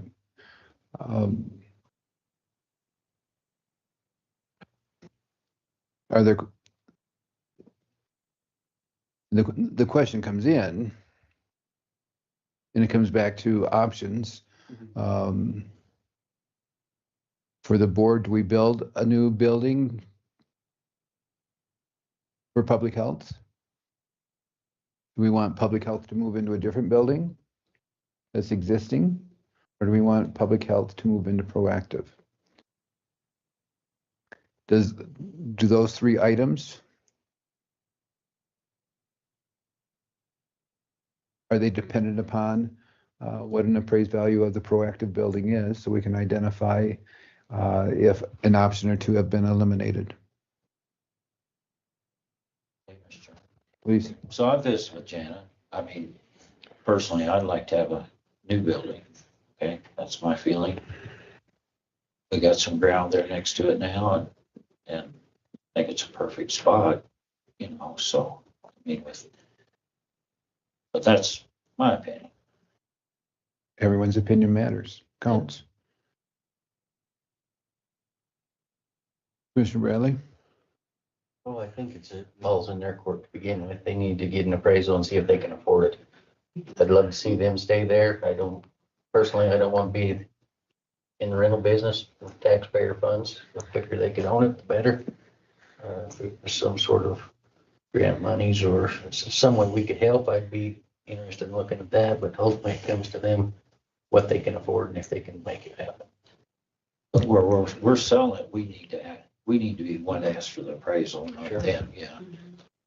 You know, so. And I'd certainly support building a new building if it works out financially for us, depending on what they can do. Thank you. Commissioner Vickery? Well, I've got different thought processes than most. I think right now, if we look at buying or putting up a new building to meet the requirements for public health, we're going to look at pick a number, $5-6 million project. That's what I think.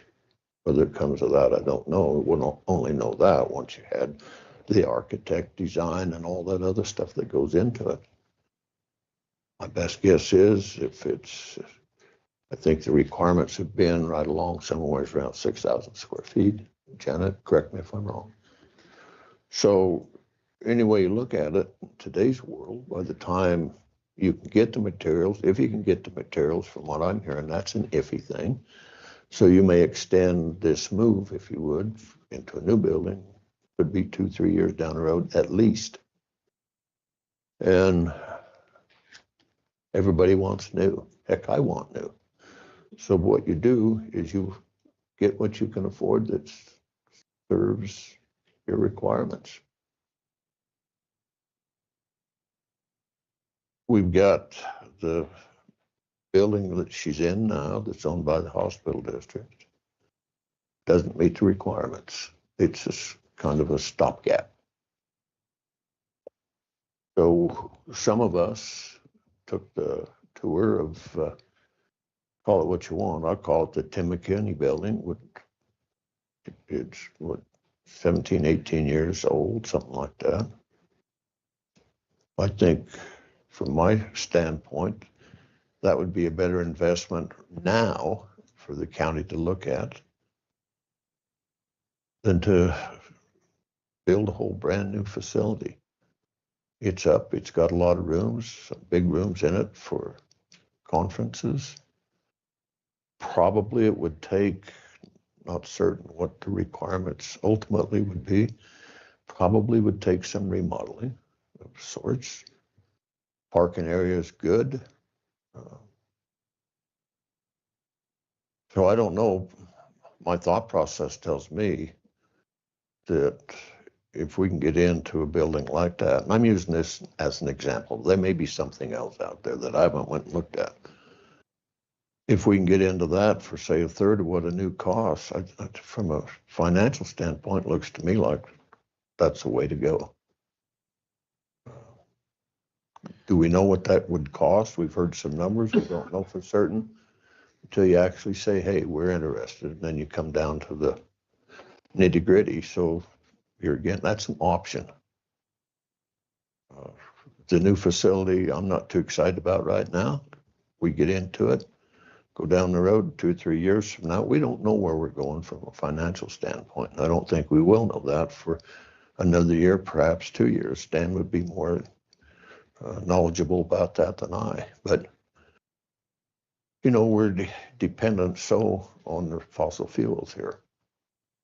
And so if we end up with having to tax a bigger burden on the community, is that fair? Probably not. But if we get into a situation where we start a project, we're going to have to go forward with it. If we were to make an investment on a temporary basis, say 2, 3, 4 years down the road, which some of us probably won't be here at that point in time, then the investment that we would make, say, and here again, I'm using as an example in the McKinney building, we could offset by selling that, and if the finances were available to build a new facility, using the monies that we had gathered out for that, if we sold it, to help offset the costs of the new. So, you know, there's options out there. I think personally, I think we're better served to do it something, move proactive, or not move proactive, but public health, sooner the better. And I'm in agreement with Commissioner Bradley. I don't want to be a party to, I'll use the term kicking out proactive, because they're a known feature in the community, in the whole community, county-wide. And so I think if there's an opportunity for them to purchase that, then we should look at that with a very open mind. That's kind of my take on it. Appreciate those thoughts. Thank you, Commissioner Vickery. Commissioner White. So I'd like to go, I think the first thing we need to do is we need to get Andre over there, assess the building. We just got that building, and he's got 100% access to it now to get full look under the hood, talk with the current renters of the building about the needs and what that building looks like, what maintenance looks like, and then the county attorney's office to get some sort of agreement. Not looking to raise the rent, looking, some sort of agreement that protects both you guys as us as the renters and you guys as the lessees. And then I think we should probably form some sort of committee that can look at some options, and we give them some money, because they're going to have to do some engineering work, whether they look at, hey, if we do purchase this building down here, this is an engineered estimate of what we're going to have to do to remodel that building and make it fit long term. And then also come back with, hey, if we build new, this is what it's going to look like.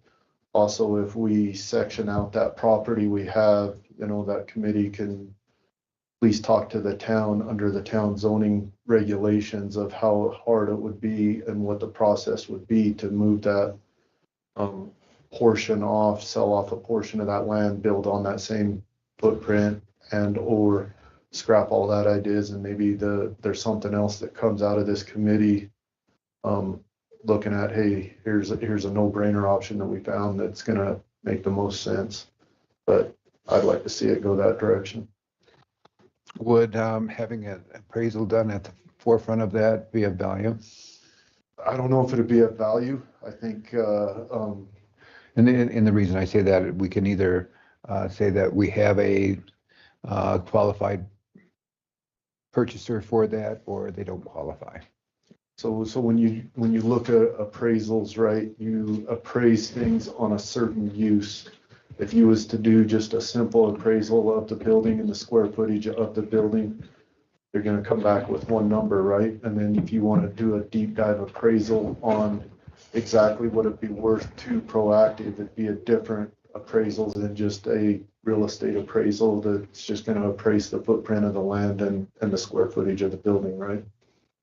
But to have an appraisal, it would help you if he's looking toward building new, what you were gonna get from them to put in a new one. Yeah, which you could have those discussions too, and even an appraisal on what the value of that is as far as just bare real estate. So if there's nobody in it, yeah. Yeah. And I think the appraisal would be fairly high, I mean, you're prepared for that, I guess, to hear, where we're living and what's going on, so. And you can get that right now by just looking at comps that have sold around it within Sublette County and know kind of where we estimated what the value of it was when we went to the hospital and started doing it, right? But to get there's probably not a lot of comparisons with what they have at the moment. There's not a lot of comparisons with what the function of that building is, but there is some comparisons out there with a 6,000 foot building. It's not like they're selling a business, Correct. So. But you can get a fairly accurate number, and then you can talk to any real estate you want and push that number plus or minus 20%, whatever direction you want at the end of the day. So I don't know that paying $1,500 for a real estate appraisal is going to give us much more information than we already don't know. I don't know. In my mind, I'd like to get some figure out there, whether real estate or appraisal or something, we just to see what we got. Did we make a bad deal or not? that's a whole nother conversation. Well, I think we need something to stand on. I mean, if we throw a number out, we sell it to you for X amount, and everybody in the community says, well, no, that building's worth way more. We need an appraisal. Yeah, but I think we're, To base our decision on. we're putting the cart before the horse on that. I mean, we don't even know what kind of shape that building is already. Well, Somebody's obviously, reached out to Andre. they've been in it, and they're here willing to talk like they would be willing to buy it, so the shape to them is good. What's that? That building been there 20 years or so? How long? Yeah, 30. 30? Mhm. Wow, I didn't realize it was there that long. I mean, there were some concerns where we had put in requests through the hospital district to have some maintenance done. And then when all of these discussions happened, the maintenance never got done. So there are some siding concerns. There's some concrete issues that need to be addressed. There's some door issues that need to be addressed. And we didn't know who to contact because I wasn't sure who owned the building, but we had a water heater flood 2 weeks ago. So right now we're trying to figure all of that out. So we have some flooring issues that need to be taken care of.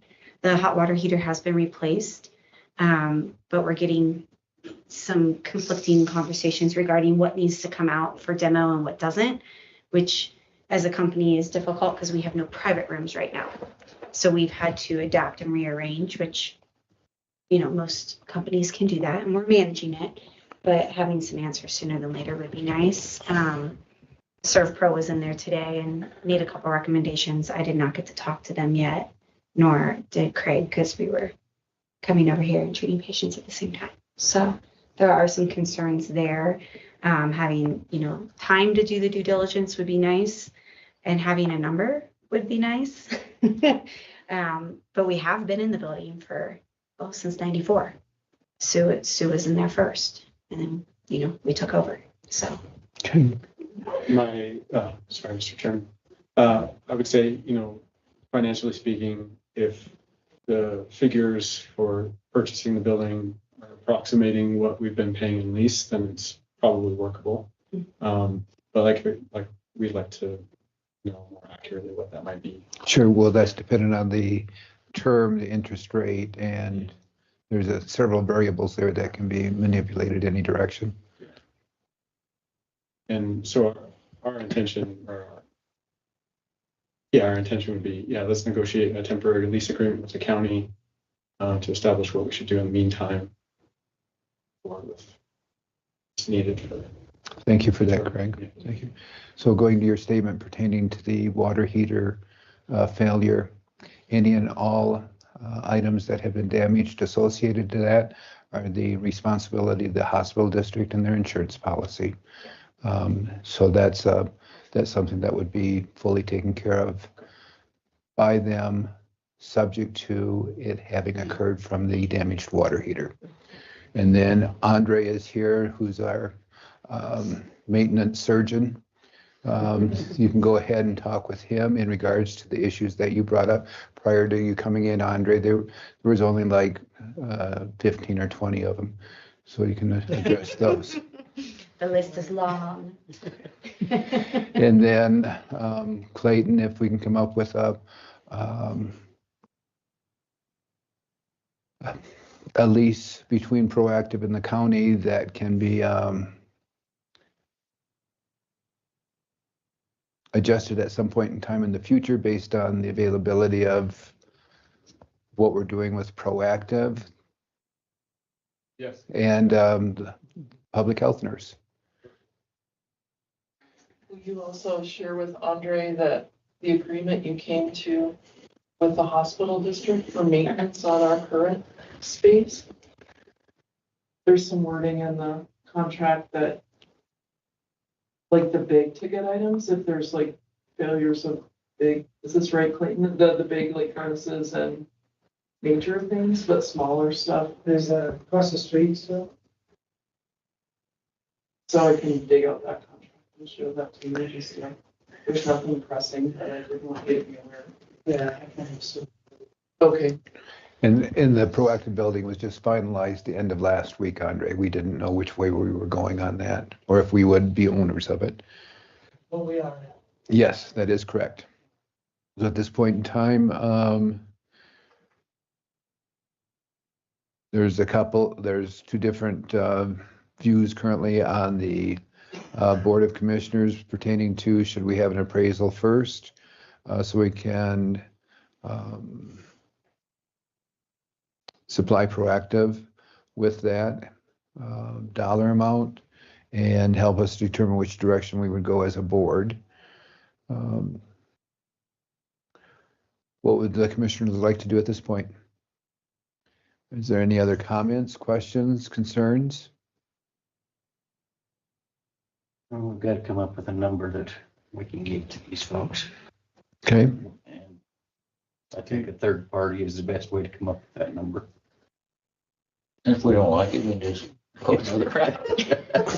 If it's too high, we'll lower it. Yes, please. Yeah, well, either way, what is going to be required from what you folks have just said to bring the building up to snuff needs to be factored into the number we're talking about, whether the county takes care of it or county deducts and you guys take care of it. So that thing needs to have somebody. Andre, can you do that? Come on. Look at the proactive and come up with a number of the issues that these folks have brought forward with the building. Yeah. And come kind of a ballpark number. Yeah, I mean, there's, was it really a long list or were you just joking? No, there was It's a pretty long list. 3 or 4 Three or things. 4 things. 3 or 4. It's not terrible. It's not. Yeah, there were 3 or 4 things that we had brought forward to the hospital district. Yeah, I mean, I can do it anyway, just trying to figure out how long it takes. He's much more willing And to I- found out. Yeah, and I don't know whether I understood Commissioner Wright properly or not, but is that boundary gonna need to be extended for you folks? There's half of a lot on the back side of their property that abuts up to county property right there by the trail. And if the county was to build on that, I think Sam, and maybe anyway, Sam's talking about dividing that back half of the property, so you keep, even if you sold the building to Proactive, that grassy area about behind would still be county property. Yeah, but that isn't necessary for your operation, any of that. I don't think we have any using that property. I guess I'd have one more request from Jana. Mm-hmm. The 6,000 square foot, that's not a requirement. That's what was drawn a It star was when what you was, moved it out of was the. when the committees worked up. So I guess It was a reflection of what the space was Yeah. up the hill. I guess I'd want you to come back with what is required. Do you can get by 3,000 square feet or what? So, What's like, required of you? and I don't know if you want to get into weeds like this stuff with what, Okay. unless you have a smaller committee, but the, public health, Douglas Public Health Office has this, I just had my interstellar friend give me her square footage. And she's got a nice building that has the 3 office exam rooms and office space for working. Well, I sure think that, Which that puts that building at 4,200. yeah, what's been labeled as your requirements aren't really necessarily your. And no, I'm well aware of that, but it was just a reflection and Clayton and I, and the committee at that time just Sure. wanted reflected what was in the building up there. Yeah. That building, the second, piece of paper that I gave you guys was that Cole Avenue building. I just printed that off of the GIS. That's that McKinney building. That's the footprint for that. Doesn't have any, oh yeah. Sorry. I was happy, thank you. No, but those are just a few ideas, nothing Well, I'd say. if you at all can come back concrete, but with like that something will that. work for you. Mhm. That's, So I know, at the very beginning of all this whole process, Todd Hurd was like an owner's agent. He was the kind of person that helped do engineering and put costs on paper and actually sat down with, and I would request that there be somebody, either if it's building or remodeling, some professional services to help do all that work and help manage a project. For sure. So we also need to, I think, look at veteran services, do we not? I mean, it's historically been in wherever you're at. Right. And definitely, I think in that Cole property, that Tim McKinney property, there's definitely room. The public health office literally reflects space for. So that wouldn't matter, right, one way or the other. If it ended up being a new facility, that would need to be incorporated. Right, that could be part of your plan. Yeah. And an IT department. Sure, we take the IT actually out of our office because we would really appreciate having that specialty in-house. We will find an office. Okay. I think the options are, we'll wait for Commissioner White, and maybe one of the board members would like to make a motion as far as a forward movement at this point in time. Bring it up to a vote and then go from there. Well, then can I ask where you're leaning in this process?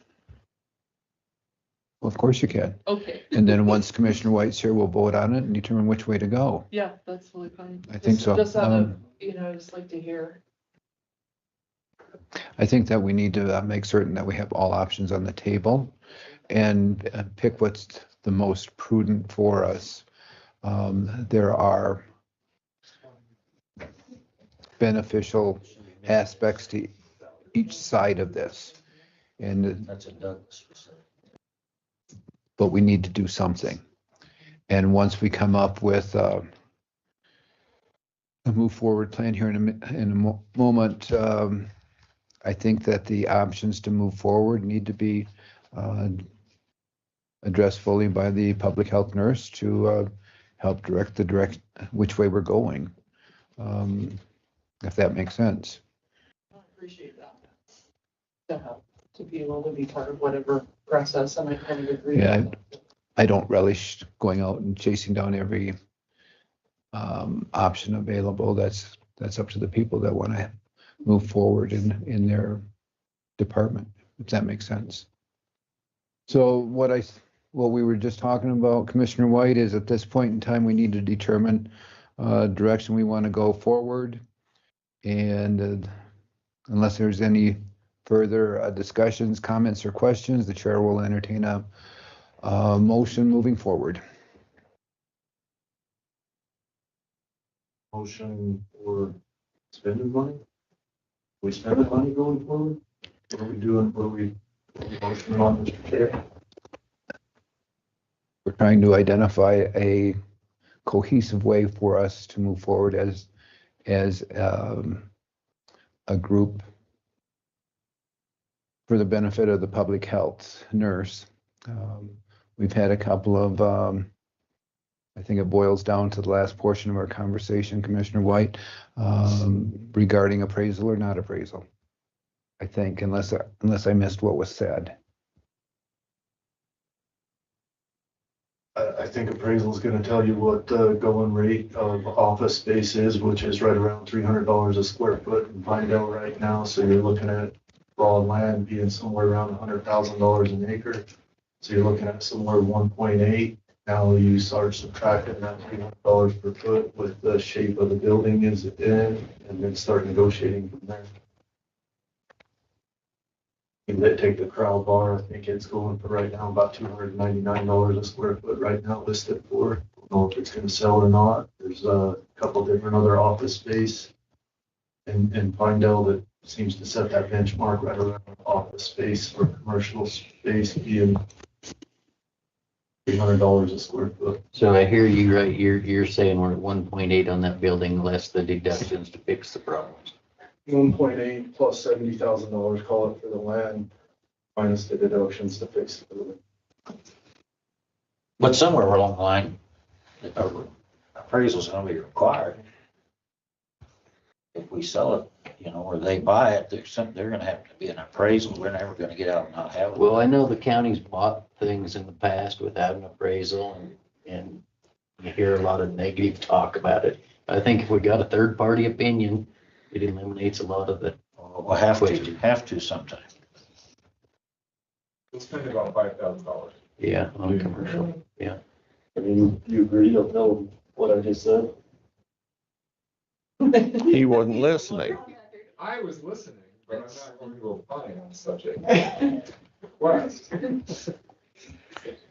Now the government's involved, that's what I say. Yeah. Well, I think in my mind, in this world, decisions are made if they're simpler rather than convoluted. So I think the numbers that we need are to see what that's going to cost these folks. The appraisal sounds reasonable to me. The appraisal on this McKinney building, and somebody can figure out what it's going to cost brand new. So there's three numbers in my mind we need to look at. The brand new facility, which time is going to be of essence there. The reconstruction, if you would, of the proactive building, if that's the direction we go. Or if there's gonna need to be some remodel job, if that's the way we need to go to satisfy public health in the McKinney building. First, we've got to unload that proactive building. If it's come up, something you guys can work with, or we own it, you guys are elsewhere. I think number one is to figure out the proactive value and see if they can work with it. Can I chime in real quick? Just from a logistics perspective. I think there's some prudence to figuring out exactly what you guys want to do in terms of the lot as well. So you have, for discussion's sake, a square piece of property, and you have a building and parking lot that is occupying the northwest corner of that.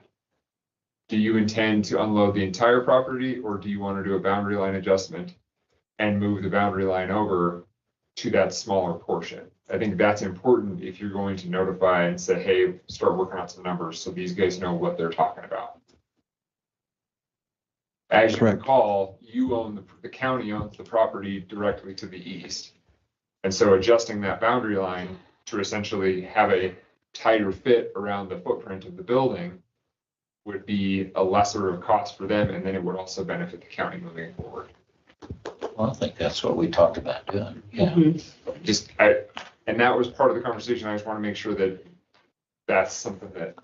Well, I thought I asked that question, whether they needed to have more than what is there now. And the answer was no. I didn't ask it. Yeah, no, that's fine. I didn't ask it as fluently as you did, but that was the basic question. So appraise the building per se rather than the entire parcel. Building and that quarter for building and parking lot. Yeah, give or take. Yeah. Is that acceptable? For sure. Okay. It's a good place to start, I think. Again, please. It's a good place to start, I believe. Okay, thank you. Okay, so gentlemen. I make a motion to move forward with an appraisal on the proactive building and parking lot. Come up with a value to discuss selling. Okay, you have a motion and a second on the proposal to obtain a appraisal on the building and parking lot, approximate size of the property itself. Is there any further comments or questions pertaining to this? So once that's done, when we know what that number is, then we're going to go with the other numbers to come up with the final number of what we're intending to do. I think that perhaps we entertain Commissioner White's idea about having a committee involved to help us determine which direction to go. I think that has value. So is this appraisal, I got a question, Mr. Chairman. Is this appraisal covering a full inspection of the building and a replacement cost of the building as a like for like? Are we doing, what kind of appraisal are we doing? A lot of the appraisals today, we can ask for a construction replacement cost as part of the appraisal. So we have both construction cost and fair market value. I believe is how I see a number of appraisals anyway. Yeah, I still don't think appraisals needed, but that's my opinion. And I appreciate that. And, we'll take a look and we'll have to put that to a vote. And then the next portion that comes in is committee formation to explore. Why don't we cross the first bridge first? How's Yeah, that? I say first, we don't need a committee. If they can't afford the building, then we've got some to work with there. Okay, we have a motion and second. All in favor? And I'm sure not, I'm not certain yet which direction you guys are planning on going, but I'm gonna go along with the ride for a while. That was a yes or no question that I put up? Yes, it was. Aye or nay? No dissertation required. Okay, aye. Thank you. Aye. And nay for, so we have 4 in favor, 1 opposed. In order to come up with appraisers, I think that our options are to reach out and contact independent appraisals, contact banks to see who they use, make a few phone calls at the beginning of the week, and you are certainly able to interject your thoughts in regards to appraisers. I think you're fairly limited on commercial appraisers. I think We could there's- use the same person we used on the Big Pine Airport. Use that fairgrounds where we had that appraisal. Yeah. That was pretty quick and pretty timely. But was it pretty factual? I don't know. We didn't get through it when we don't get funds. Sure. Actually, until you sell it. Okay.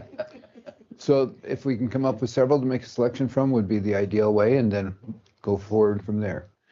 So Does- you want a list of them and then next week pick someone? Yep. Yes, please. Who do you want to do that? We'll have a week, 2 weeks to go. So perhaps if Janessa is available to do that, great. And if not, we'll go to option B, whatever that is. Because you'll have the name and phone number of the individual that did. Janessa and I can team up. Thank you so much. You're just being the devil's advocate on that one. Thanks. How long will, Andre, how long will it take you to We get some question that estimates? once in a while, which it is. Janet, does that take care of your questions? I appreciate you starting the process. And Great, thank you for coming in. Does that address your thoughts? And It does. okay, we're I trying to, guess I have one more question. please. Let's say I go to the clinic tomorrow and there's another water heater leak. Who do I call? That's our building at this point in time. Anything prior to the date of the signing of the deed reverts to the hospital district. From the deed moving forward is our. So I just need to get that phone number. And if we find that you went in and helped the problem manifest itself, then that's a different topic. Yeah, that was not a fun Okay. morning, so that would not happen. Great. Thank you so much. Thank you. Appreciate Thank it. you for your time. Yes, ma'am. Thanks, Jenna. So should we contact Teglers? We have the building now? I would presume I will. it's taken care of. Okay, would care to break for lunch or do you want to keep going? Let's take a break. Okay, we'll take 30 minutes sufficient, or do we want more? Take a 30-minute break for lunch and then come back and complete this, please. Thank you for coming down, Janet.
Next up on the agenda is Janet Montgomery, State of the County Magazine, please. Not just me. Pardon? Not just me. Morning, Commissioner. Good afternoon. Good afternoon. So we had been talking for a while about doing the State of the County publication magazine. Please, who is we?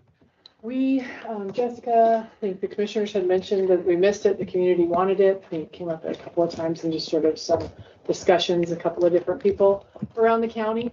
You guys wanted the State of the County magazine done, yes? I think that's prudent. Okay.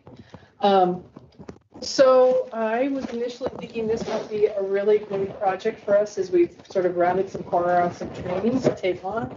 Half of my office is comprised of people who used to work with the people who put this together, and thought that might be a really great project. However, now that the roundup was purchased by a Wyoming publisher who I reached out to see if he would be interested in taking on this project.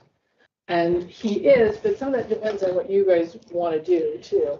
If, you know, the newspaper does it, it might be a great way to place an ad for the county and have them, give them access to that information, which it's all public information. It's not that hard to access. And have the department heads maybe respond to a questionnaire or something. I'm not sure how they would do that, but it would be their project. Or if you want to continue with doing it in-house. I brought a few things with me. The last proposal that came before the commissioners was in 2023, and that was $9,000 for the editorial content and for photography, and then $2,400 for the layout. And the estimated copies of printing was 500 to 250, which was estimated 800 to 1250. I know for certain those numbers would be a lot more. I was not aware that they were going to be that small of printing cup numbers. I did talk to Mary, and Mary said previously it was 2,000 to 2,500. When we just reached out to kind of thinking what we'd need, I was thinking it would be 5,000 to 10,000. So we did get a real quick bid on somebody, but it's for the much larger numbers, and that is between $9,600 and $17,000 for printing a 24-page publication. Yeah, I mean, this is a high-end document, in my opinion. This is very heavy, nice, glossy stock paper. It's not going to crumple in your hands. And it lasts a while. It's a really nice publication. And, you know, the people who did the layout and did all the editorial work, I think you guys got your money's worth when you had to do it. They did an excellent job. I think it was, I don't remember, Dave, Sam, you guys remember, or do you remember why you guys turned it down? Carrie was going to do. Carrie was going to do it last year. And it never got done. Yeah, I don't remember that. I can remember the conversations about the reason that they scaled down the numbers is because they weren't getting used, weren't getting distributed.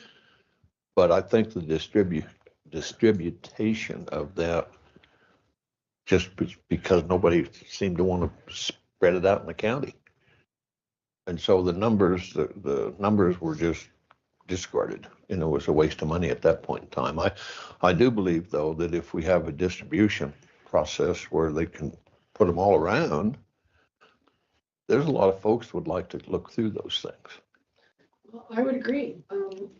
I also think that it is a really great project for people who are an expert in this field, which would be people who work at a newspaper.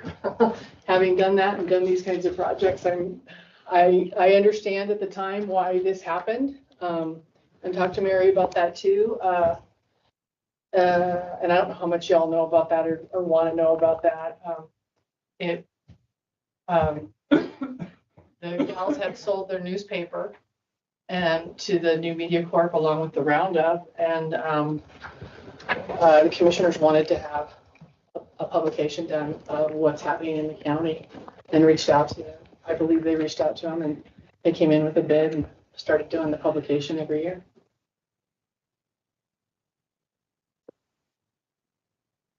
So you explained a couple of different items there. Thank you so much for doing that.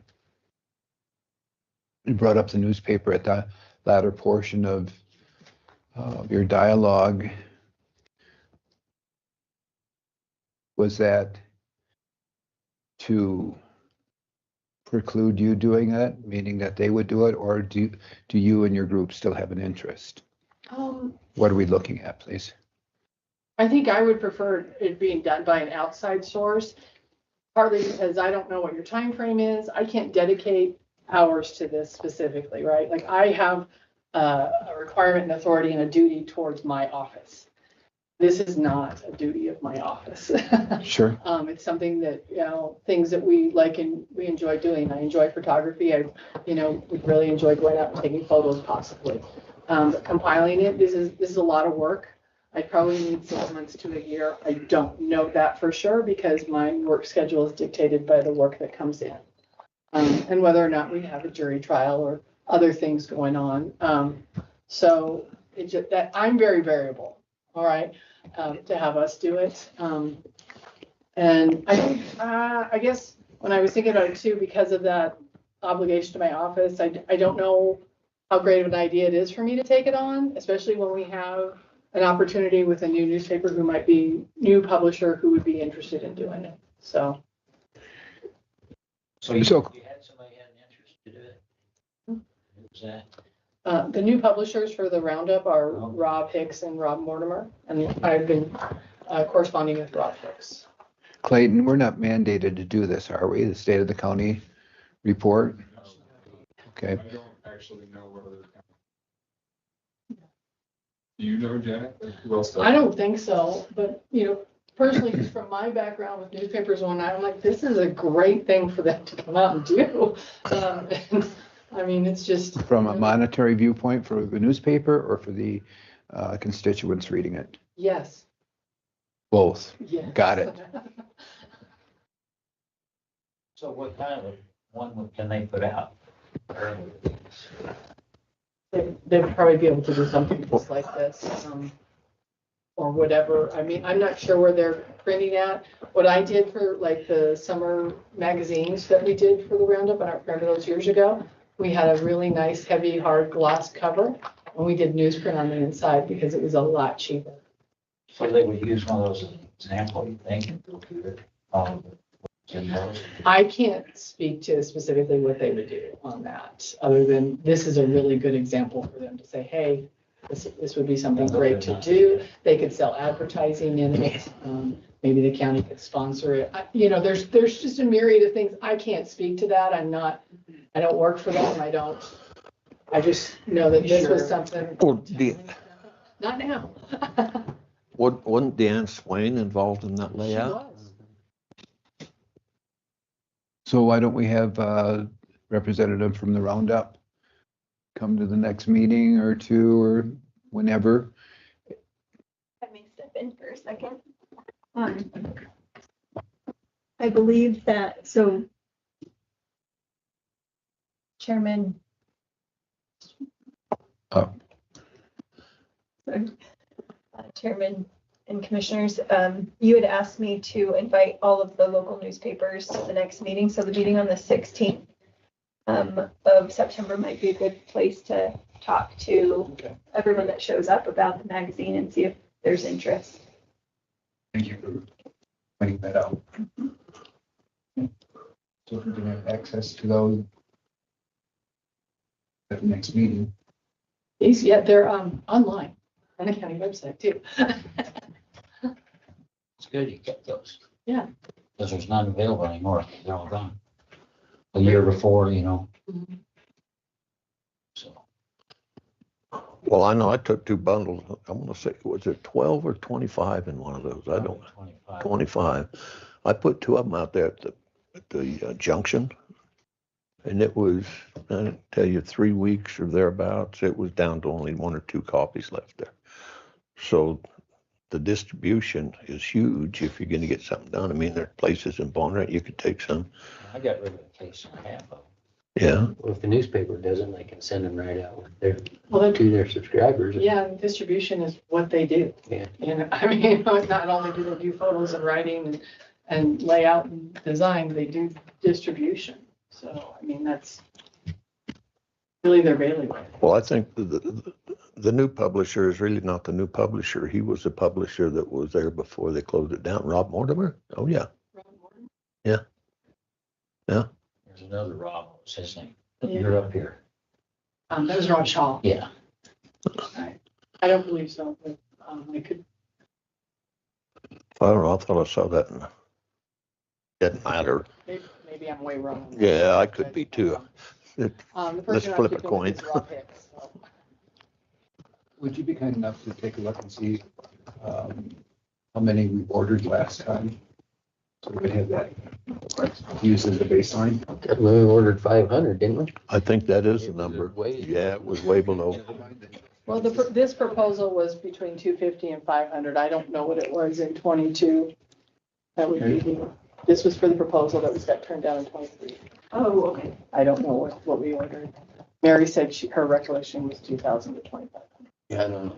But they cut it way back. I think 500 last. Yeah, I want to say that too. And that was all going to be an in-house deal too, by the way. Yeah. The thing is that if you do that in-house, just bear in mind you're bearing that expense of the printing and the distribution, correct? And then, Yeah. Oh, I'm not arguing for it. I'm just saying that's. well, and I mean, for me, it's kind of like, well, or you advertise in a publication that the newspaper's doing on the county, you know, in my mind. However you guys.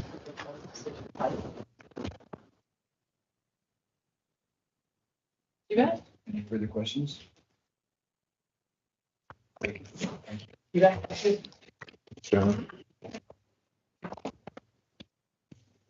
Okay, next, we're talking about county credit cards for the different departments. And we've asked the individual departments to do some reflection, whether or not that they're needed or wanted. And there are some commissioners that are opposed to it, and some that are ambivalent, and some that want it. And it's kind of its own plate of spaghetti, because we get into the utilization of the card within a daily work parameter, card usage as we travel, expenses based on meals, and it also couples into conversations that have come through pertaining to the remittance of receipts for reimbursement of different items that may or may not be palatable to some commissioners. However, it could be part of a normal daily expense. So we're looking at credit cards in conjunction with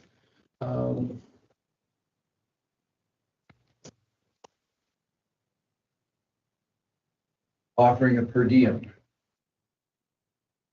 or reimbursing on the straight reimbursement of receipts.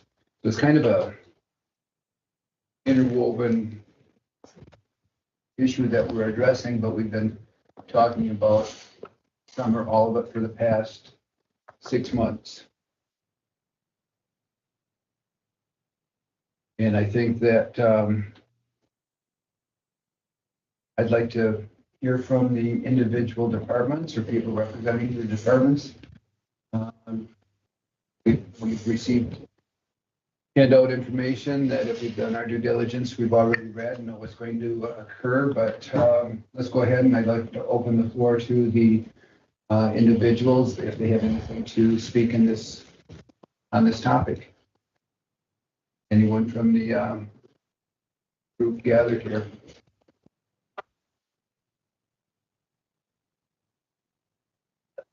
However you would like to start. I have some input from the clerk's office. There's a Layla. podium. Anyone that has a topic, let's try to keep it under 3 minutes at the most. Okay. So,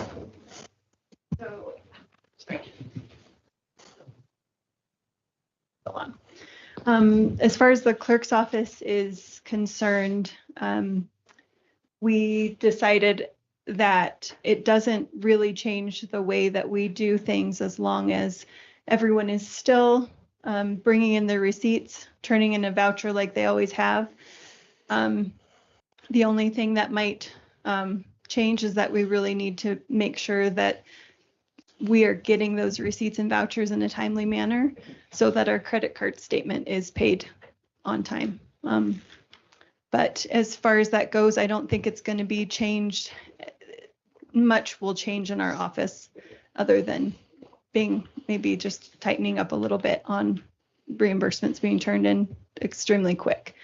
As you can see, on our added vouchers, those last 5 or 6 items, about $3,500, they were just reimbursements to employees for travel. So, but those all occurred, I think, last week. So those employees all turned in their things within the same week that they occurred. So that was really nice. Did you have anything else you wanted to add to that?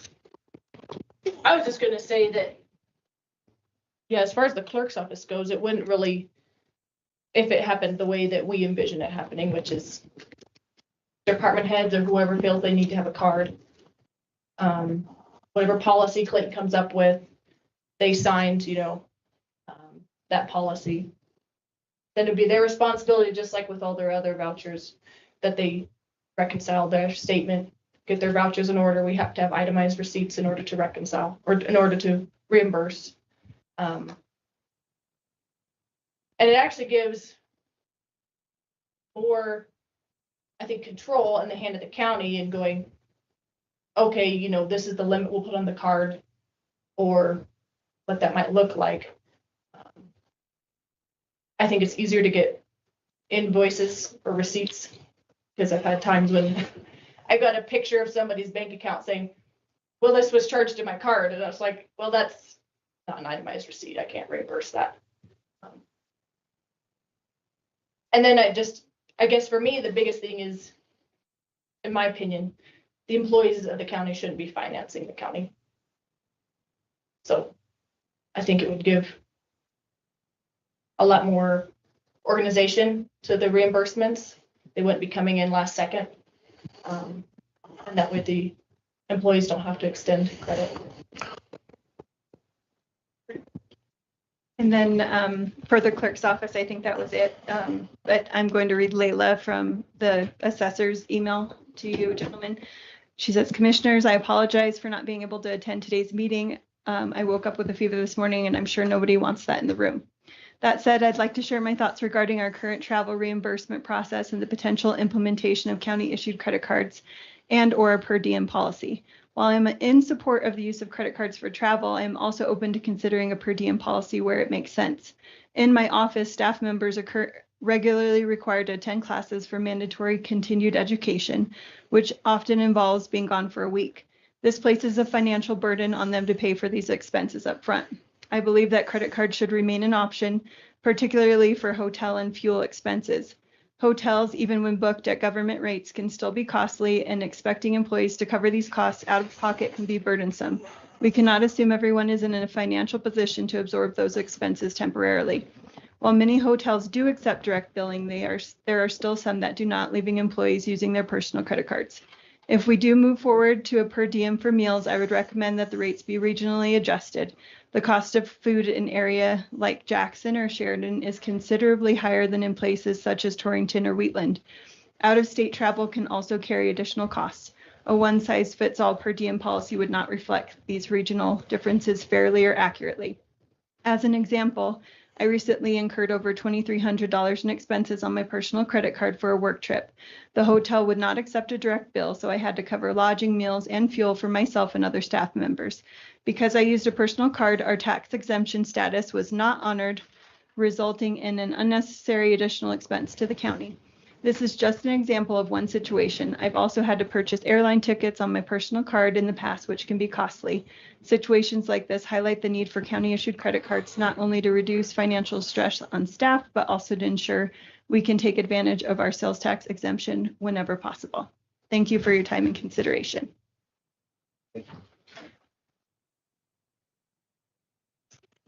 Floor's open to others that may want to speak.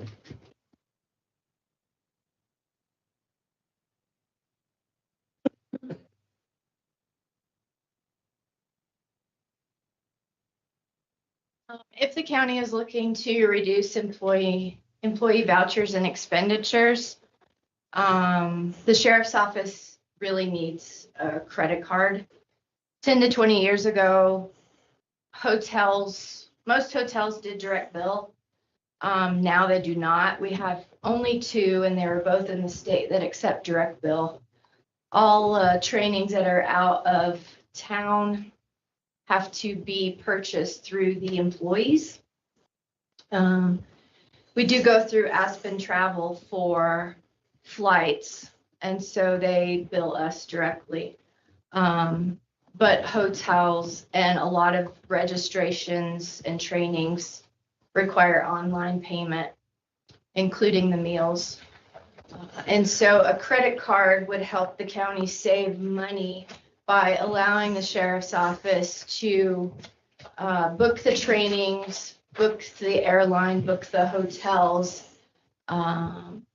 and control what hotels and what airlines are being used.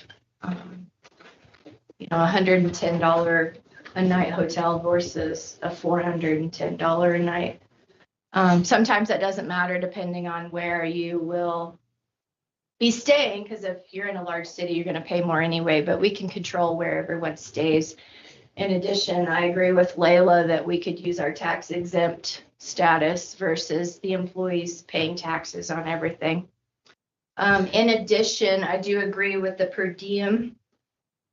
Sheriff Lear brought that up a couple years ago, that we come up with an average to pay the employees for each day that they're in training, so that we're not spending an excess amount. I did some research, and the state of Wyoming follows the federal per diem of $68 a day for food and $110 a day for lodging. By adopting the federal and the state amounts, these would adjust each year versus us trying to figure out every year how much we're going to raise or deduct. In addition, we wouldn't have to collect receipts, and we wouldn't have to check them to make sure there wasn't something on there, and you wouldn't have to look at them to wonder why someone bought Snickers or coffee while they were 10 states away. So the sheriff's office would like to have a credit card and have the county have a procurement policy. So I got one question for you. You guys seem to be the ones that would probably use it the most. If we set monthly limits on it, what would it take for you a month? What would your limit could you survive on? A maximum amount would be $10,000 a month. That's if we have 5 people go to trainings out of state for a week each. That does not happen every month. But as one of you pointed out at the beginning of the meeting today, there was a $1,900 voucher for training. It was a week in Florida. One of the things that you gave them is an illustration. I'll grasp at it. New officers training in relation to per diem. That portion of your talk, if you recall that. Are those officers training here, or are they training elsewhere? Because on a per diem, they have to be at least 40 miles or greater from the office in order to take advantage of per diem. So are you talking the new officers that are at the academy, or just all the officers? I don't know, you just referenced officers, so I was trying to identify what Okay, portion. the new officers that go to the academy, we pay for that, and it's already there. The peace officers that are from the academy have a certain number of hours, whether they work in the jail or on the road, that they have to keep every 2 years. They're required training. Great. And so, we can have trainings here if we can get somebody here. And a lot of times if we get someone here, we'll invite the surrounding counties to come to the trainings. They can do online trainings, but the more specific trainings are out of state. Thank you for that, Shannon. Clayton, am I correct that it has to be 40 miles away for us to utilize for pay per diem? I don't recall from my head. That sounds about right. And you also have your different percentage on first and last day of travel. Great, thank you. So how do we pay our jurors per diem when they're within the county? That's different. Okay. And may I add to that, if it's more than 40 miles, I don't see too many trainings happening in Bondurant or Big Piney, so we'll be traveling more than that. Thank you, I appreciate that. I do have someone online whenever. I just want to say I'm in favor of a credit card, particularly last fall when our systems were hacked and we could not use them. We had to get checks and run to the post office and get stamps, which we could have shifted to an online-based program and turned off. And we've also had lots of struggles with the postage system that we have right now and its online-based program. And I just think anything is fallible, and it'd be great to have a backup. And there are systems that you can get on and do single entry packages, but you can only do it if you have a credit card. And so that would mean one of us doing our personal credit cards for the county, or if we had the county credit card, which would be more preferred, then we could just use that with the itemized receipts. Appreciate it. Online, please.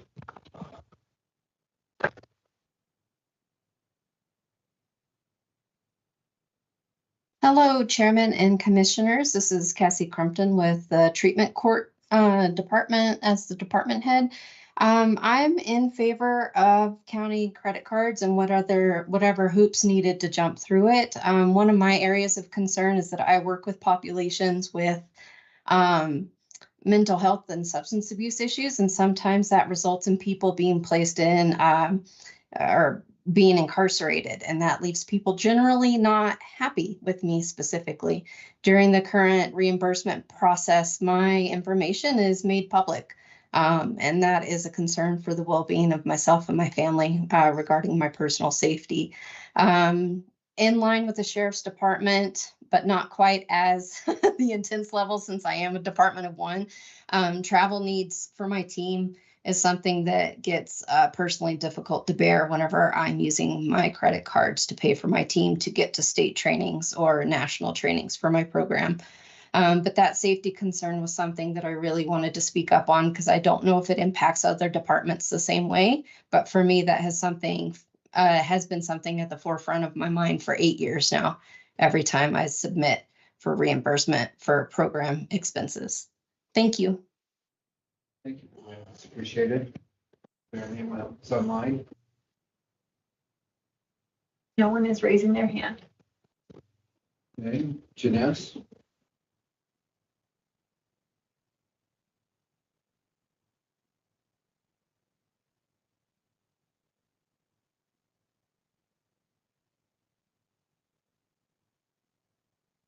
Vanessa was not sure she was going to be available for this discussion, but I will text her and make sure. I didn't want to be accused of ignoring. She is there. Okay.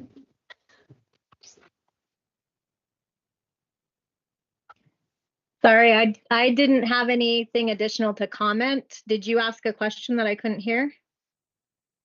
Yes, I was inquiring if you had anything that you wanted to add to this discussion, Janess. No, I provided the summary of the respondents' responses, and I feel like it captured everything that I myself would say as well and more. They were very thoughtful in their responses, and I appreciate that. Thank you. I appreciate your putting that synopsis together. It's of great value. Thank you for that. There. Thank you.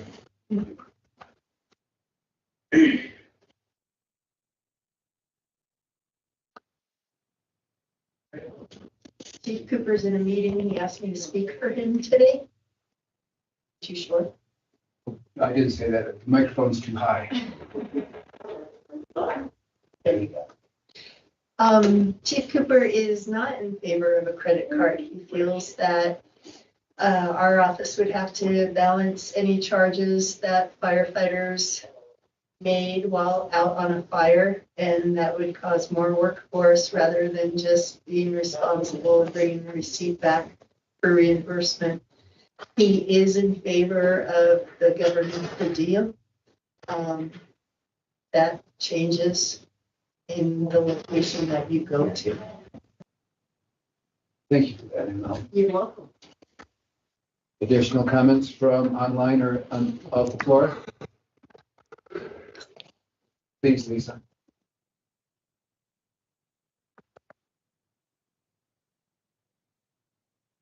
I'm in favor of having a department head card. I run into instances where I needed one to either purchase software or hardware or something that I didn't have a vendor set up right then.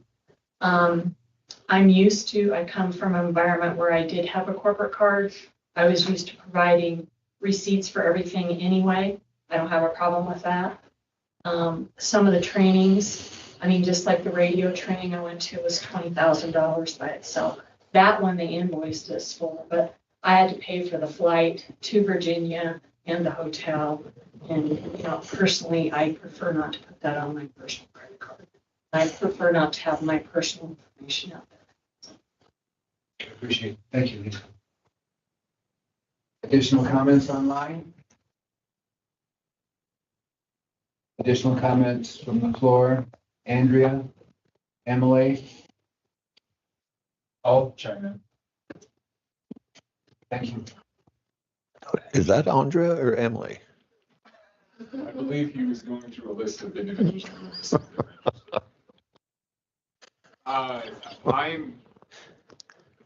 My office, we don't have a ton of people and we're not doing a ton of training. We've done a ton of travel. We do occasional travel for training or for other purposes. I think a kind of credit card would be helpful in those situations. So then you're not expecting, because not everyone chooses to have a credit card. There's a lot of folks that I'm sure work for the county that are debit card folks, as opposed to credit card folks. I know people personally that just don't want to have a credit card. They don't have them. And so in a debit card situation, you're asking a person to use money out of their own bank account during that time period. It's a little bit different than a credit card that you get points on. I can completely understand the idea of like, yeah, if I'm going to go do something for the county, I'm not going to complain about getting additional points on the card. But I do think that, I think it was Kurt Grice that brought this up before earlier, the idea of, or when she was reading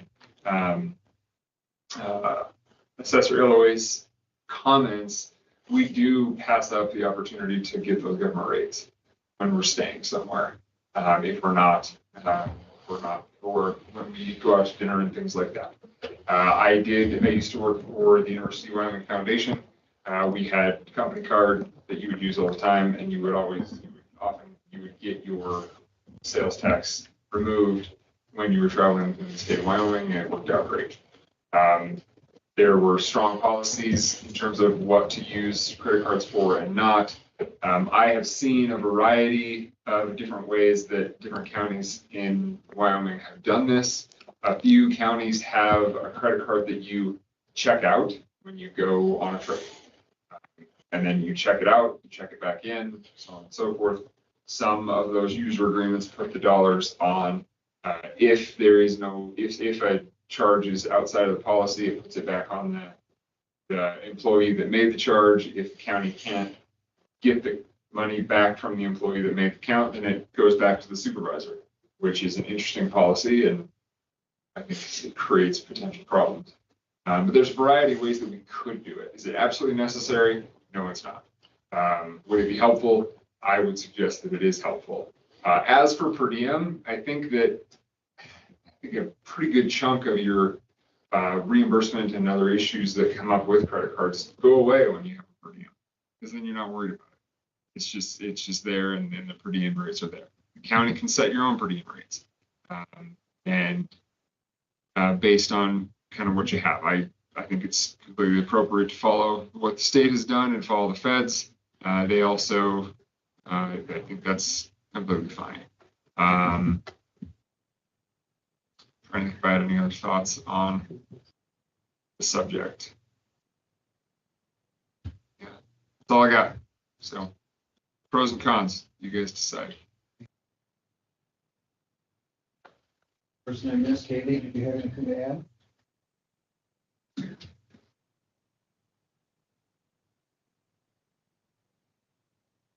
Not much to add per se, but I do, in working with the accounts payable and things that way, it's an important step that we get our employees reimbursed quickly. And that's always first and foremost for our office.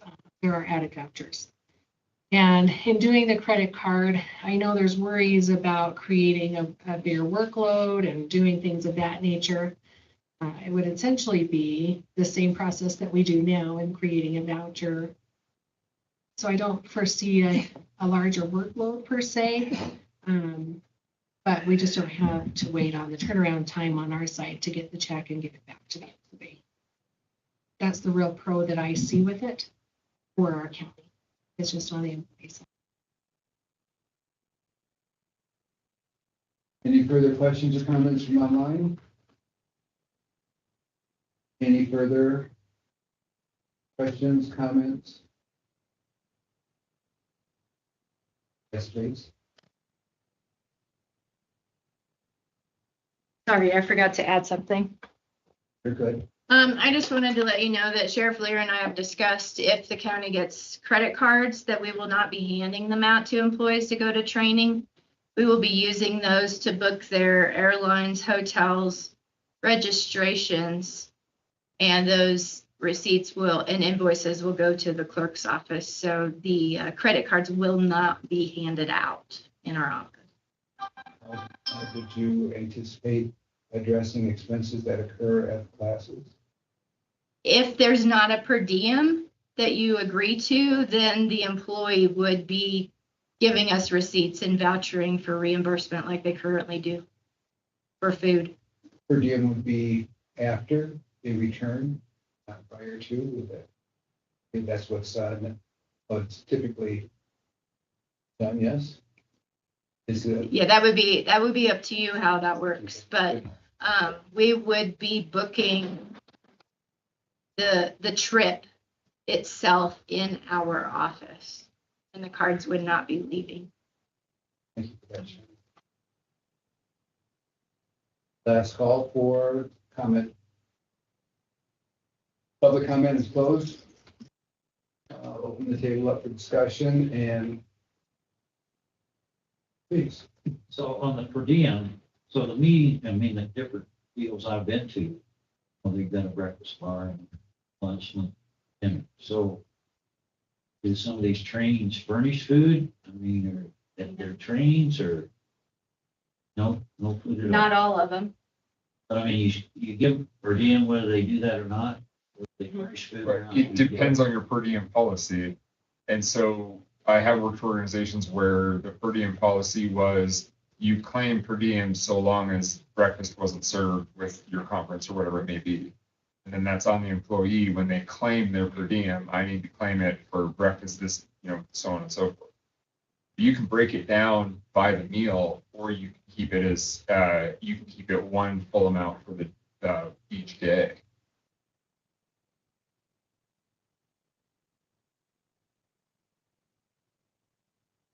What's your per diem is?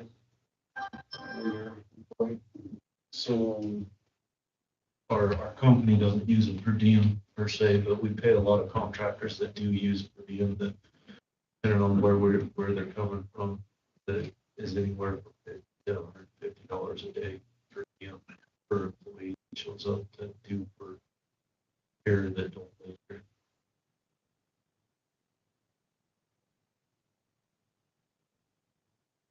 Let's start the conversation with the purpose of what this means. Utilization by the different departments and individuals. What I envision is that this is just a thought. guess I can jump in and start the conversation, so I will. Each department has 1, 2, or 3 credit cards, although I don't see the need for 3 per department, but just an illustration. From that, it's held by the department head. Department head has authorization to spend for the department based on their associated budgets. So they can call and purchase with a credit card. Or if an individual from their department needs to go on a training trip, the individual employee signs required usage authorization, which holds them liable for any and all expenditures of that card, authorizing direct withholding from their paycheck, direct withholding, in this case, there won't be a deposit. We'll open them up according to the document that Counselor Clayton draws up, the authorization and acknowledgement for potential liability for falsifying purchases if they quit prior to the balancing of the credit card. It authorizes litigation against them and reimbursement for those funds.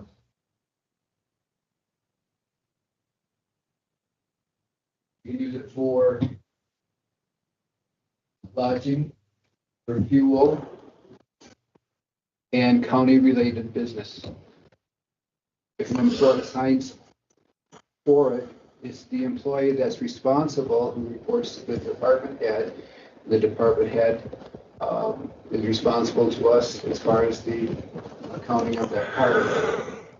Unless it's collusion, the department head would not be responsible for the dollar amount on that card that was spent inappropriately. I personally have a hard time, and this is a prime illustration, goes back to the very beginning. I was relatively new, and I still am, but lunch, for whatever reason, M couldn't provide lunch. So we had a person purchase on 2 different locations, an individual clerk purchase our lunch on their card. I didn't know that, but we had an employee, not a department head, an employee buying us lunch waiting for reimbursement. And that's not how companies work. In my opinion, that's 100% wrong. When we go to whatever, we should have the lodging paid for by the cards. We shouldn't be paying for lodging from our personal cards. We'll take Sally Jane, whoever Sally Jane is. She should not be running up the county money to pay for things.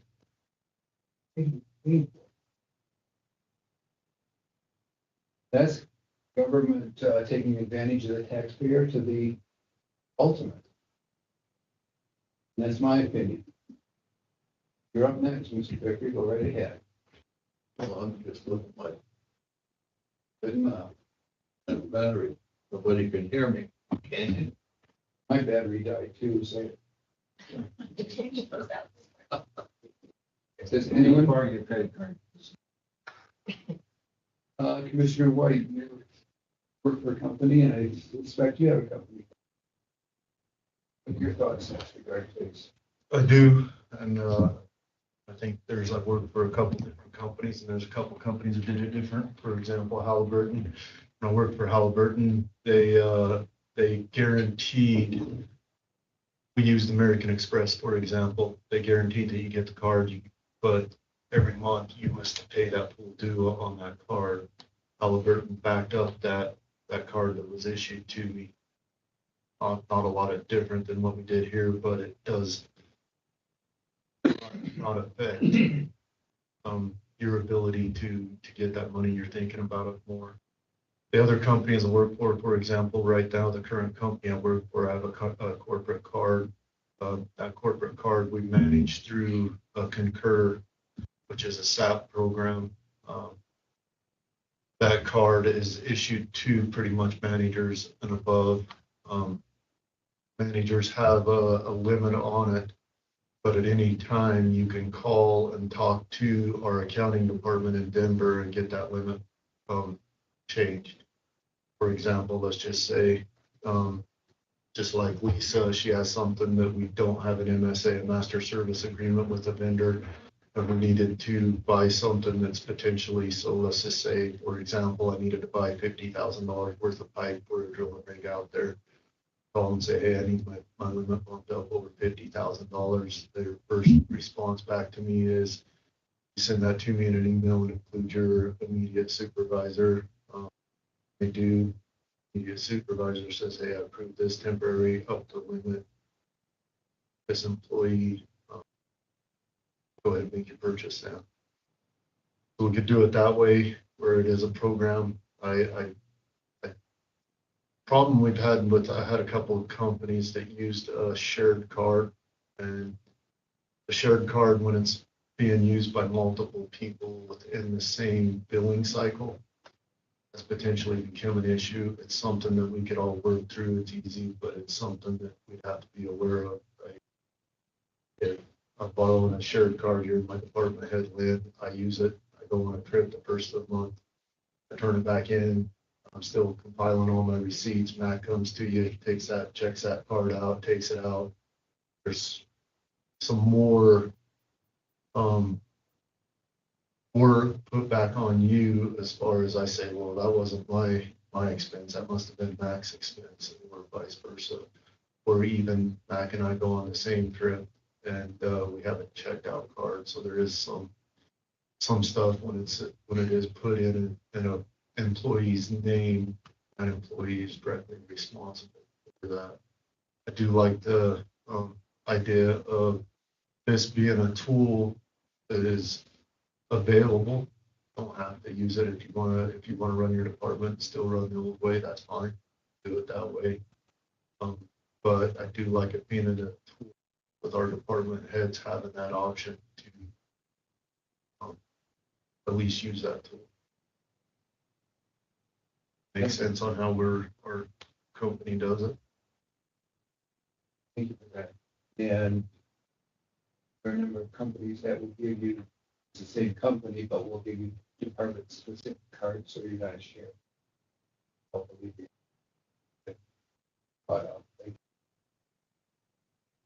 Commissioner Stevens. Thank you. Commissioner Bradley. Tell you what, we started this conversation out with, we're against it, or what was the other guy? He's the thinker. No, what was the word you used? I didn't write it down, I can't remember, but I'm that guy, I think. I don't know what I want to do.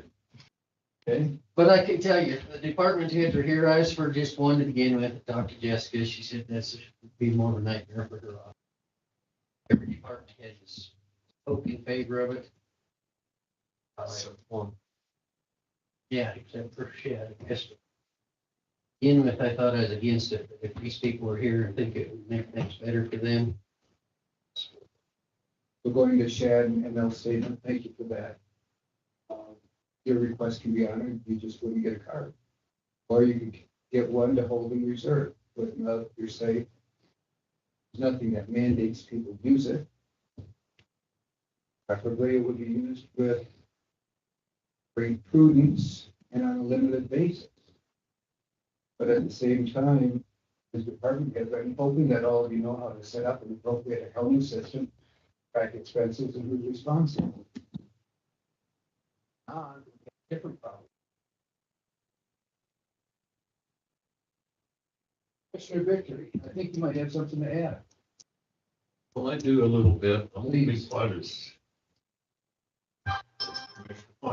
I can't think of it.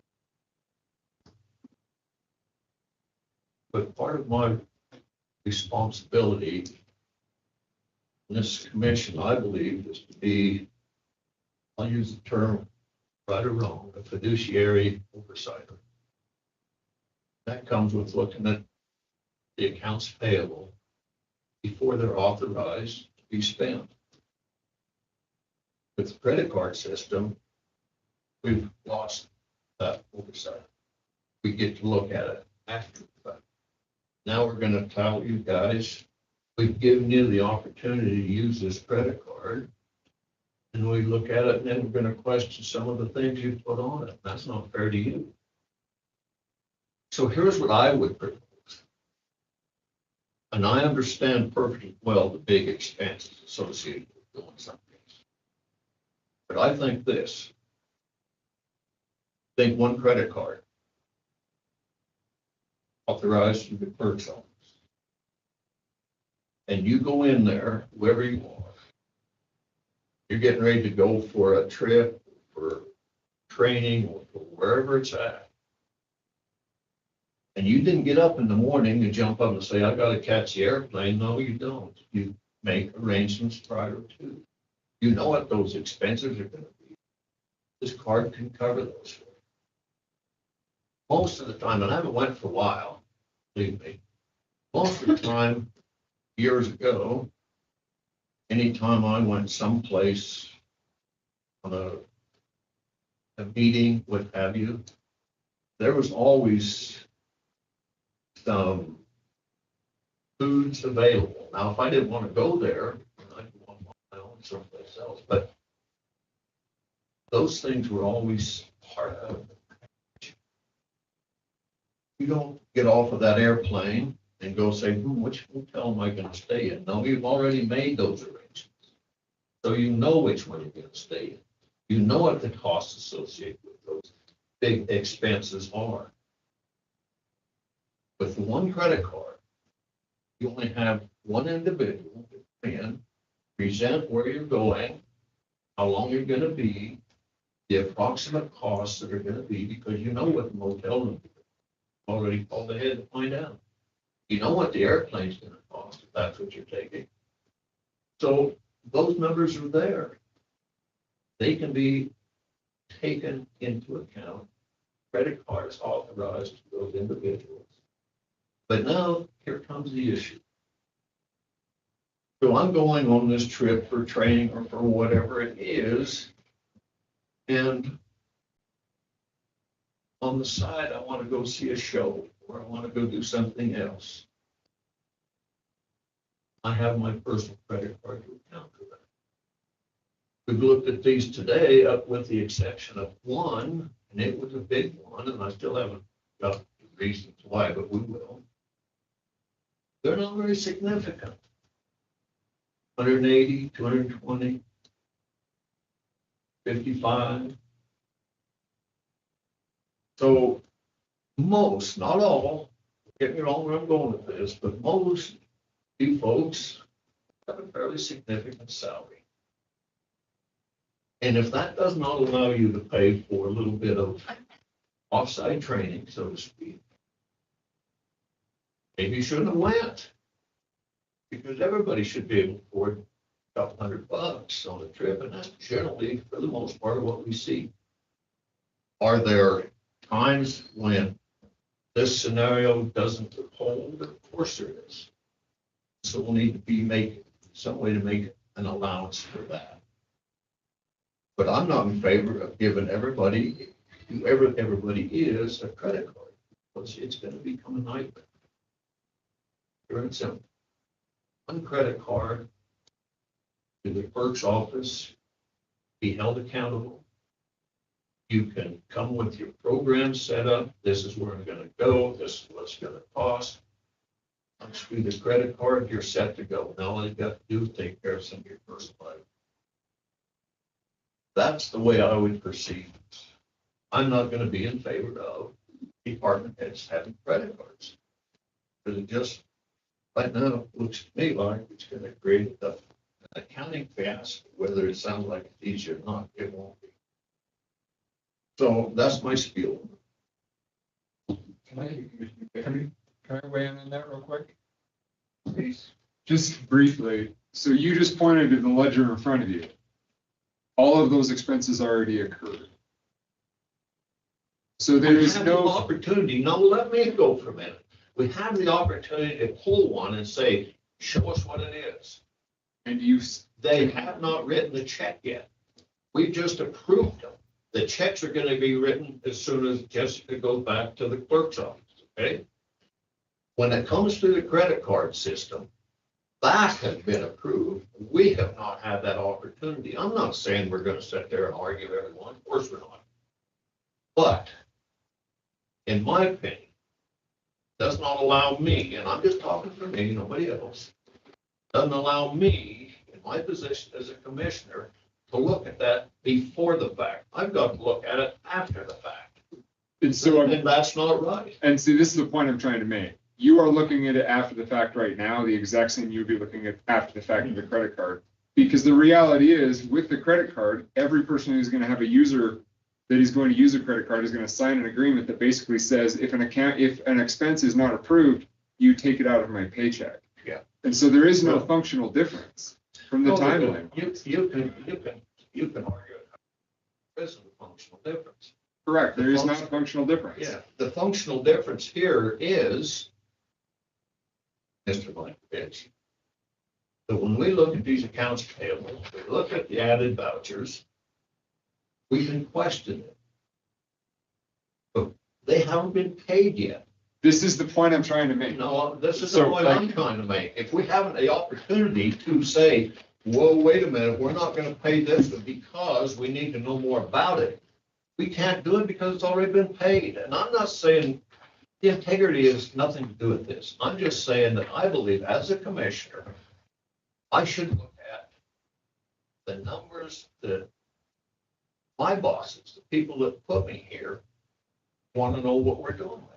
So I just want to back up on that. So any one of those numbers, some of those are probably mine, okay? Or they will be next time, okay? So for discussion's sake, the vendor in that situation has already been paid by an employee. And the idea that we're going to put it on an employee, because as I was mentioning before, we do have some employees who don't have credit cards and they're using a debit card. So that's money coming out of their bank account. It's not being, it's not on a monthly rotation cycle like most credit cards. So that expense has already been paid. It is just by whom has it been paid? And in that circumstance, it has already been paid by one of the employees of the county versus the county on the credit card aspect. Either way, the county still has the ability and candidly the requirement to approve every voucher that gets paid. That is your job. And you can still disapprove of a voucher regardless if it's on a county credit card or on a personal credit card. Okay, fair enough. But I'm looking at this, it says credit card discussion. Credit card discussion. That's what we're talking about. We're not talking about debit cards. We're talking about credit cards. Now, to my knowledge, they're two different things. Now, perhaps I'm wrong there. They are. I'm just pointing out that some of your employees may not have a credit card. Well, I can't help that. But you just said to all of us that we make enough money and you expect us to fit the bill for anything. I think if you go on a trip, the county's picking up the tab for an airplane ticket, $600, $700, $800, 3 or 4 nights at a motel that's, say, 110 or 150, whatever they are. Then by golly, you should have pocket change enough. We've picked up the expenses, the bulk of them. You should be able to pay for your whatever, if you want to go to a Broadway show. I'm just pulling numbers. I think maybe there's some confusion. Are you suggesting that the county pays for the Broadway show? No one is suggesting that the county pay for a Broadway show. I know that. I'm not suggesting that either. I'm saying that if I want to go, I've flown to, we go to Chicago for that death row there. But if I go someplace, I'm flying down there and the county has paid for me to get there. They've also paid for me to stay there. And in the meantime, while I'm not sitting at a conference of some kind, I happen to walk up a sidewalk and say, wow, that looks cool. I think I'll go take it in. I'm gonna pay for that myself. I don't expect the county to pick them. Now, there are some incidentals, of course there are. Put the vouchers in, just like we're doing. This thing hasn't been broken since I've been here. What are we trying to fix it for? So can I just point out, and I promise I'll be done. No, you won't. I promise I'll be done. I just want to point out a couple of inconsistencies and a question that I have in that explanation that you gave. You just gave the explanation and said the county has paid for my airline ticket, the county has paid for my hotel. At that point, when the person's walking down the sidewalk, the county has not paid for it because the employee has paid for it and they are waiting for reimbursement. No, not with what I've just said. But Those arrangements will be made prior to them getting on the plane, prior to them packing their bags up to whichever hotel room they're staying at. That's been paid for. How? They're on their own. How? By her having a county, get cleared through the county clerk, and she has one card. That's what he's saying. So everyone operates off of that same card. That's what he's saying. Absolutely. All they have to do on the major expenses. Sorry. If you're gonna No, go. thank you for clarifying. If you're going someplace, I don't know where you're gonna go. Let's say you're going to Cheyenne. You're going down there for 4 days, okay? You're gonna call ahead and get your hotel, whoever goes there. You go to the clerk and say, we're staying at Hotel X, whichever that one is. This is what the costs are per night. She plugs those numbers in. Her credit card, the only one that's authorized. That's paid for when I get off my car or whatever. Now, if you need to be paid for the gas to get there and back, put it in on accounts payable is taken care of. The way you go. So essentially, we're doing both systems. Your suggestion is to do both systems, to where an employee would have to use their own card and the county uses a card. So essentially, we're doing two different reimbursement processes instead of one. We're only using one. It's already been paid for. It doesn't have to be reimbursed. The county's already picked that one up. They've used one single card that has come out of the clerk's office, period. Okay. Please, Shannon. Are we asking Clerk Rice to book all of our travel plans and enter the names and the addresses and the phone numbers and the dates? Well, you just said you guys took care of your own. I asked for a credit card for the sheriff's office that we would book. But it sounds like you're asking all of us to go to Jessica and have her book it. That's exactly, no, all she's gonna do, you're gonna come in with your plan. This is where we're going. You're gonna have the numbers, okay? You're gonna plug the numbers, she's gonna plug the numbers in with that credit card. Zip, you're taken care of. It takes more than that to put an online reservation. Well, it must now, because when I went, it didn't. All I had to do was get on the phone, call and say, hey, here we are. Well, we don't need to make it any more complicated than we are. And I'm telling you what, credit card flying around under the county's auspice is not a good thing. It's not good for you. It's not good for this group up here, period. Now, initially you think, wow, this is cool, but it won't be cool, folks, I can tell you, because the accountability is going to be tremendous. You're going to have to make it. Geez, let's see. What do I put on this now? Oh, that's right. I got this, and this. You're going to have to keep receipts for all that stuff. You're going to have a stack of receipts when you get back on a 4 or 5 day trip. It's going to take another bag to get home with. Where if you go through the one system, and I'm just arguing for me, okay? I don't know what anybody else here thinks about it. That's the way I feel about it. I'm not willing to give up 8 or 9 or 10 credit cards. At this point in time, I'll end that for the illustrated report. We'll continue with the discussion.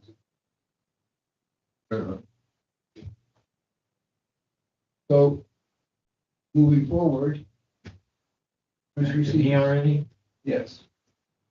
Well, I mean, I'm definitely one credit card per department. Never go 2, 3, 4. So that's one thing I know. This other deal.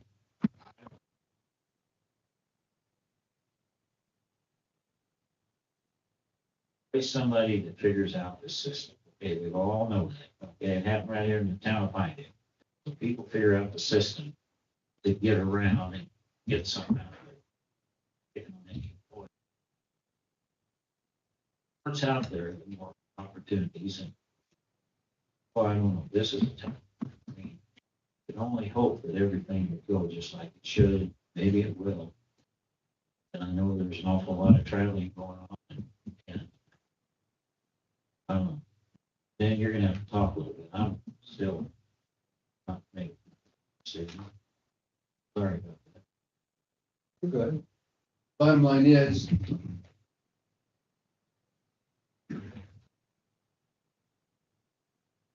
we get some trench with the thought process that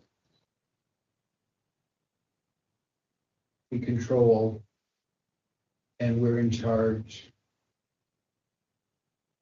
And in reality, government is the least responsible for doing that. When you look at private businesses who allow people to be responsible for their actions, become, as a business should be, a flourish. I've been involved in business for quite a while. And what we're talking about is standard business. Each department has their own credit card. Each department head is responsible for it. The employee that uses it is responsible. We have documentation that holds the parties responsible that you take to court. You can't find, and it's like anything else. Sure, there's loopholes, but having the clerk or the assessor or Emily in charge of one county credit card is a flipping nightmare.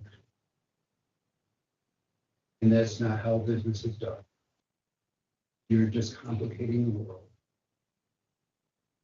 My opinion, solely my opinion, is each department head gets a card. They're responsible for it. Ready to be held responsible for it. The employees that use it sign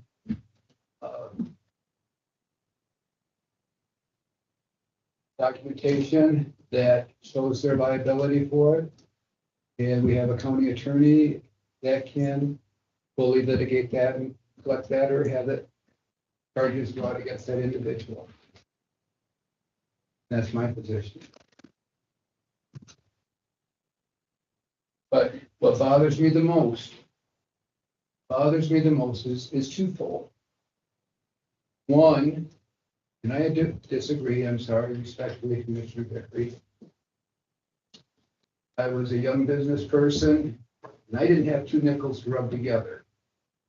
So when I went on a business trip, my employer paid for everything because they benefited from the knowledge I was getting. They never said, well, then we'll get you there, but we take care of whatever it is to have dinner or to have a cup of coffee. That was never part of the conversation. I look at the individuals on county staff, Janess, Layla, Emily. We're not talking $500 or $200. We're talking multiple thousands of dollars they're spending on their own money on our behalf. We're a county that has a budget of what? $28 million. How much in reserve? X number of $1 million. And we're saying, well, we can't afford to have you do that. Disagree with that. You're going to run a business, you have to empower the people that are running your business to take care of it for you. That's my personal opinion. Did I talk long enough? No. Okay. So, all right, I got a question. So places that still take building, we're gonna take advantage of that, everybody? Ones that we can still bill to the county, is that gonna be, we don't automatically use a credit card, they'll bill us, we'll take advantage of that? Yeah, I'm asking you. I don't book things for anybody else, but I would say that if we had the option to invoice, we would still invoice first. credit card would be just for travel expenses like tickets. So invoice first and credit card is second. This items like this, this is what's the tough part. We're just talking about, can we do it and should we? Then once we determine that, yes, we can, then we have to establish the policy and usage of that. These are the steps in order to use it. Call first and charge it. Call first, direct bill. There are other steps that need to be taken into consideration. So what you said is correct. That department head needs to take the steps to do that. Yes, please, Shannon.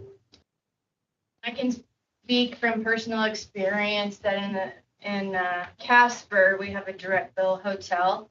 We can actually, if we had a credit card, we could get it cheaper in another hotel. Agreed.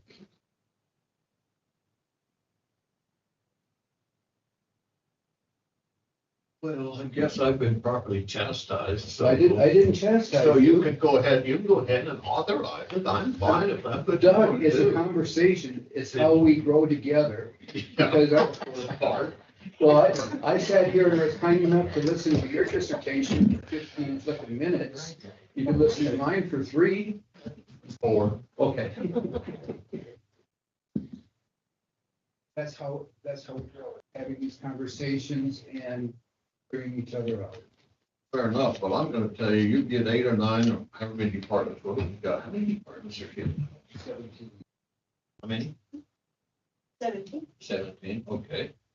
So, you've got, how long we gonna take up? So you talk about so you've got 17 different departments. We're gonna let 2 or 3 people go out of these departments. So now, let's see, 17 times 3 is that? Oh, that's 50. We've got to account for 50 different folks, plus all the other accounts payable that we're gonna look at. Now, who's gonna take care of all that? Is each department head?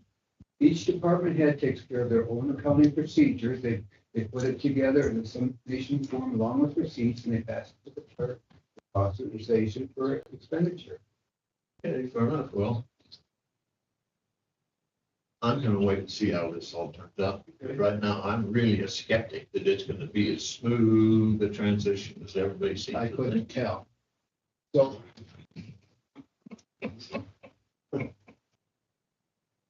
we do talk to one another outside these meetings, by the way. Okay, ready now? That's good. Okay. Well, anything we do, we can always change it, that we've always got that opportunity. And so that makes it a little easier. But, I personally believe that we should start out with each department. You can always add a card, but I'll go along with it if we go with one card for 17 departments and then just see how it goes.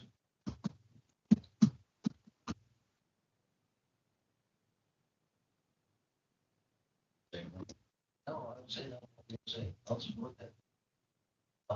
I'll make a motion. Sam, then. Am I done? We haven't really heard your opinion yet. You just told us how So- it is. So I want to hear my opinion, right? Yeah. All right, let's just take, for example, last week I was on a trip to Laramie for Pinedale, or the Petroleum Association of Wyoming, right? Let's say, for example, I turn in my voucher right now. I spent $500 on a credit card for my hotel room. I turn in that voucher. You guys get to look at it next week. You guys get to decide at that point, hey, Sam, you're going to, we didn't approve for you to go down there. You're going to pay for that. Let's say it was the same scenario. I used a county card to do the same thing. I signed a piece of paper saying that I am responsible for anything you guys don't authorize. I took the onus on it, said, I think they're going to authorize this. Voucher comes in here in 2 weeks when we come to our next meeting. You say, look, I ain't paying for that, Sam. I didn't agree that you should go there. I see it falling back on my shoulders to come up with that $500 to pay that credit card or pay the county back. However, you guys turn Clayton loose on me at that point is your prerogative, right? So I see it as being still a tool that is useful and can be very well controlled. I don't like the fact that I go to Jessica and say, hey, Jessica, I need to go make a trip down here to Laramie to go to this conference. Give me the credit card. She gives me the credit card. You guys see the voucher and you say, Jessica, why'd you give Sam that credit card? I like to be the one to be responsible for it myself. And me as a department head, I feel like I'm in that position as a department head and I deserve the trust from us as a board of commissioners that I can make responsible decisions with what my employees are doing. Knowing at the end of the day that you're going to come back to me, you're not going to go to Jessica and say, Jessica, why'd you give Sam that credit card? I don't think that's a fair burden on Jessica and her department. So I'm in favor of giving all the department heads the option to opt into this and use this as a tool with proper sideboards and how we put it. At the end of the day, I see it no different. Today's vouchers, say, for example, we decided we didn't like that one of our police officers went to Florida and says, hey, we're not paying for that. He paid that $1,900 already out of his pocket using his own credit card. It's no different than if he had our credit card and we just say, yeah, we don't agree with that voucher we saw. No different. I think it's, another example is when Janessa turned in a voucher for me. True transparency, I've turned in very few vouchers. Janessa is always the one that takes them. I had a beer that I'd purchased in Cheyenne on that. Luckily, Carrie caught it before it got turned in. But same thing that Jessica, I don't see any more burden of work happening. They're going to always be looking at that, and they're going to be our last check where it comes to us to make sure that that is authorized to do with them. So at the end of the day, I'm in favor of it's having access to it with the proper side set up. Clayton, you can come up with the appropriate forms for the individuals to read and sign off on using county credit cards. Yeah, I sent you all a draft, I think 2 weeks ago. Yes, you did. Overall, I think a policy needs to be adopted, and I've reached out to a few different counties to see what their policies are, to see what we can work through, but ultimately we can figure out a policy. I think I needed to have that on record. These, we each have, are these on the same number credit card or each one individual? Individual. And do they each come out of the budgetary process each? Yes. They're just like a voucher. Okay, so the GL accounts are, they're still going to be tracked the exact same way. Right, but that money comes out of each department. Yes. Okay, so one final, I'm getting away. So, and I appreciate Sam White saying what he did. I said the same thing as him. You didn't say it nearly as cool. So here's what I'm gonna say, and you folks in your departments, listen very carefully. I'm going on my 8th year here. Do you know how many times the commission that I have sat with has looked at vouchers and you've got to be kidding. They do that? You know how many times we refused to make a payment on them? How many times? Zero. We pulled one a couple of weeks ago. Yeah, but we did. Paid it, but yeah, but We paid it. Yeah, we paid it. Not one time. So what I'm saying is, the department heads are gonna look at this and say, geez, really? I can't. Oh, yeah, I'll go ahead and. I'm not gonna make enemies within my department. I'm not gonna have them say, he doesn't like me or she doesn't like me. What I'm saying is, folks, it won't matter what comes through. As a department head, you're not gonna shoulder that responsibility yourself. you're gonna approve it. And it comes forward here, we're gonna do the same thing. I don't know how many hundreds of thousands of vouchers that I've looked at all over here, but quite a few. There's never been one. We've talked about a lot of them, I'll guarantee you that, and probably still will. We've never refused one. Why? Because we're Suffolk County, we can afford it. So. So you, no, I'm through. No, I'm sure you're not. But my perspective is, department heads, please be attentive to what Commissioner Vickery said in this regard. He's basically challenging you to make sure you do your job. Make sure that the invoices that come through are valid. Make sure that you pay what's supposed to be paid. Remember, you work for the commissioners and the constituents of Sublette County, and it's not a buddy system for the employees that you have. The challenge has been made, and I ask that you accept it, move forward, and improve it with the county. Thank you. So with that said, Go get them, folks. That's all. Can I point out one thing, just on that? Department heads and officers already have to do that when we sign the voucher. We already do that. I just wanted to make sure that, like, Okay. we're not opening any floodgates. Okay, I'm through. I'm just telling you what I've seen over the years, that's all. okay. Moving forward, Chair will entertain a motion. Go ahead. Want me to make a motion? Sure. Go ahead. I make a motion that Suffolk County moves towards department head credit card use after attorney sets up proper site. What's that about? And it's up for one department head. And officers? One for the sheriff's office. So that's what I mean, so department heads and officers. Oh, yeah, yes, great. Department heads and elected officials. Okay. Have a motion and a second based on setting up policies, procedures, and appropriate agreements for the employees, department heads to sign. Any further comments or questions in this regard? Take a vote on this, please. All in favor signify by saying aye. Aye. Aye. Opposed? Abstain.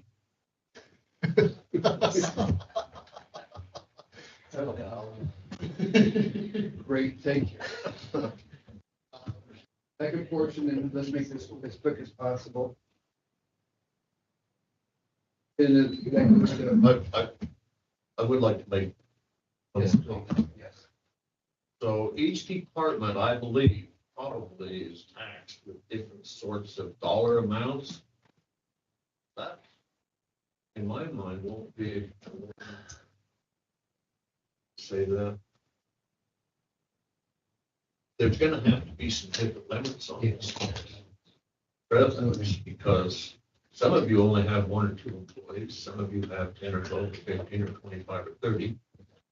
And those numbers absolutely have to be fluctuating. But I said it anyway. So I would suggest, Mr. Chairman, that each department head come back with a number that they would feel comfortable. This is on a per month, it's on a per month basis. And I know you can't see the future, but you can feel for it.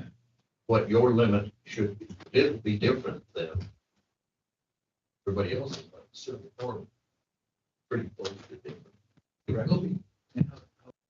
Work would be approved, master dollar amount of arbitrary number, 1,000 a month. From that, we would instruct the credit card company to set for the assessor's office X number of dollars, treasurer's office X number of dollars, across the board. Shannon calls and says that we're going to have a high month. My $5,000 limit is not going to work.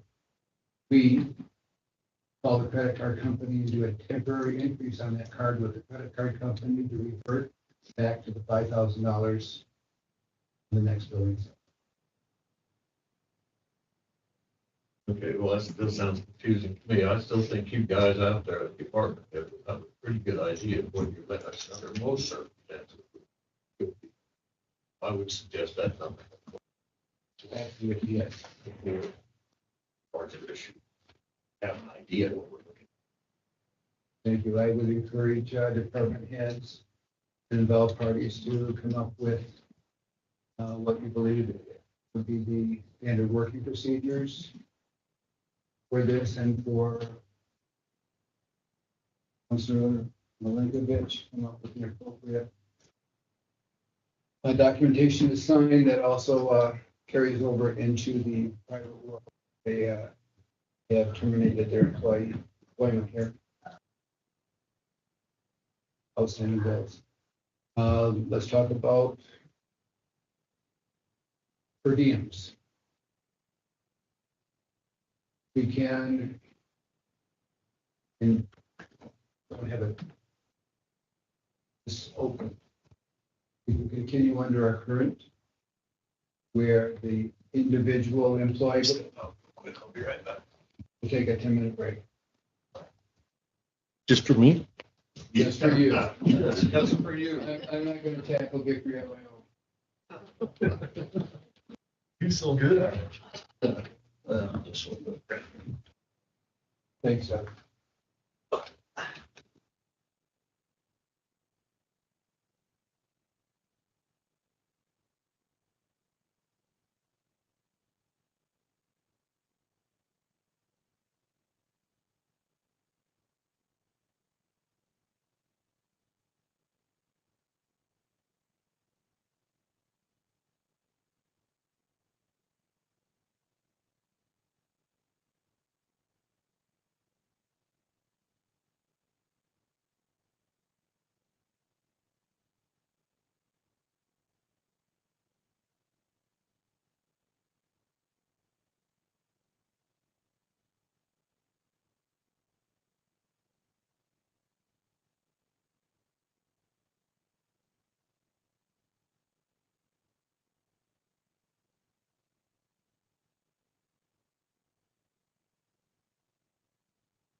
but he got complaint.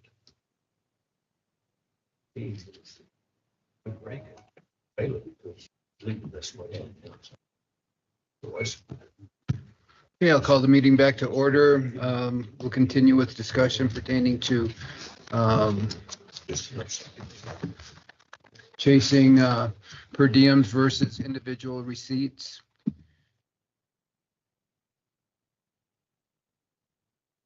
Anyone on the commission care to start out with that? Okay. So people are aware what we're trying to work towards is currently we have a system where the individual employee pays for any and all items outside of what has been approved prior to attendance of an event. It's required that they present the appropriate receipts, gain authorization, and they are reimbursed at a following commissioners meeting after approval for the vouchers. I presume that the clerk's office goes through or department heads go through on an individual basis and assures that all receipts and backup documents are in place versus a per diem of yet to be determined amount where the individual still goes out and spends with their own money and keeps the receipts. But rather than submitting to the county a voucher for the total dollar amount, they get a set dollar amount of X number of dollars per day they're on that trip. And of course, there are certain stipulations that we can add or not add to that. The employee still spends their own money, but at the same time, if they go over the stated per diem, it's at the employee expense.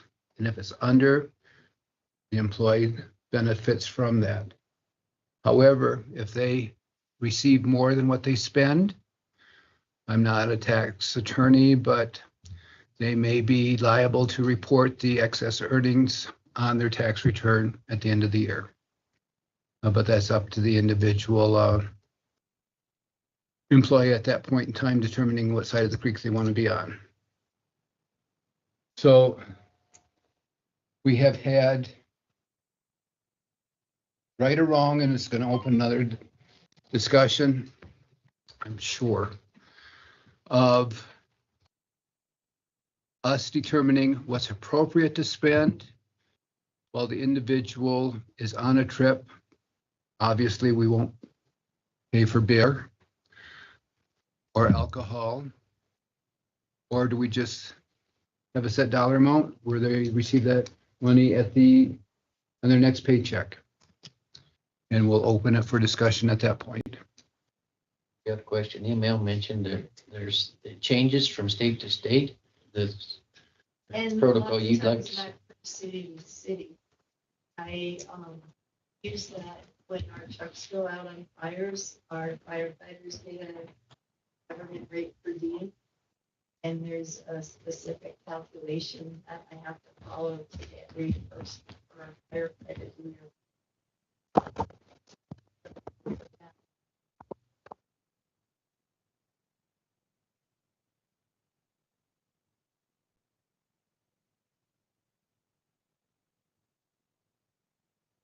Very well aware with the different GSA rates, especially between here and California. Mr. Chairman, so Evan, can you give us a number just so we have something to look at? I can tell you that Teton County is probably the highest GSA rate per diem that I've ever seen for hotels, lodging, and meals. Winnemucca, Nevada is hotel is probably $110. Breakfast is usually, I want to say $15. Lunch is $23. Supper is $36. It all depends. Everything's online. Not a mystery. Yeah, so you can, if the county were so to choose to follow the GSA rate, because in a lot of organizations, in a lot of counties, a lot of government entities, a lot of nonprofits choose to use the GSA because the GSA is developing those numbers by running those costs and doing the averages and everything else. So Doug, pick a place for me and I'll punch it in and I'll give you the numbers. Well, not Jackson. So Winnemucca, Nevada. Winnemucca, Nevada. Okay, so let's do that. Winnemucca. Did you pick one that I can spell off the top of my head? Sorry about that. Miss Graham, would you help him, please? He's got it, I think. You should spell it. There we go, Winnemucca. Here we go for our rates. Meals and incidentals breaks down. Breakfast is 16. Lunch is, no, that's day one. Yeah, day one traveling and the last day traveling is usually 75%. Then you break down, so 16 for breakfast, 19 for lunch, 28 for dinner, and $5 for incidental expenses. That was if you wanted to tip the taxi driver for discussion's sake. Now, for a hotel in Winnemucca, Do we really need to get into hotels or lodging with county credit cards? I think that should be a separate issue. well, you guys can do per diem for whatever you want. You can do per diem for just meals, you can do per diem for hotels, whatever it is. Well, I thought credit cards were Well, going to take care of it. that's why we discussed the credit cards, was to take care of that higher ticket dollar amount. What we're currently talking about Okay. are the meals and incidentals. That's fair. So those are your meals and incidental. So $100 on this case would take care of everything and leave it inch over. Is that correct? Would leave $32. Yeah. And you can also, so the way that I have done this in the past with different organizations is when you claim your per diem, you fill out your spreadsheet as to what you actually claim, depending on when you left your house, everything else. So as ML mentioned before, first and last day based on GSA rules are that you only get, I think it's 75% of what the total per diem is. You guys can create whatever rules you want. But for discussion's sake, in the past, what I've done this is if I ate breakfast at home and I left my house at 8 a.m. instead of 7 a.m., I wouldn't be selecting breakfast on day one. I would just say lunch, dinner, and incidentals on day one. And then on day two, I would say, because I went to the conference and they fed me breakfast, I would also not say breakfast.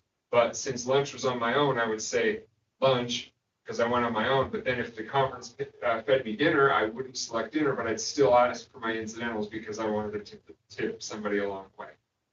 So you can set it up to say blanket per diem regardless of what meals get provided, or you can put it on the traveler to select and break down what meals they are actually claiming in their per diem.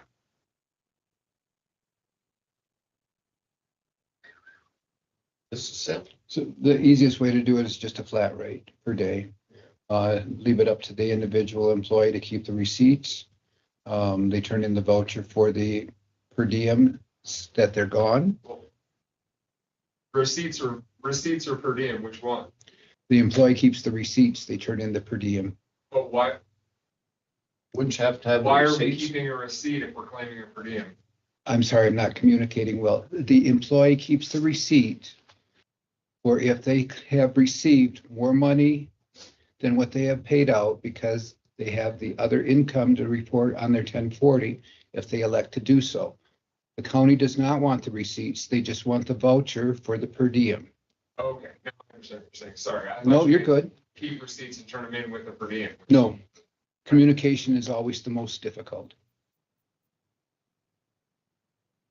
I can vouch for that, by the way.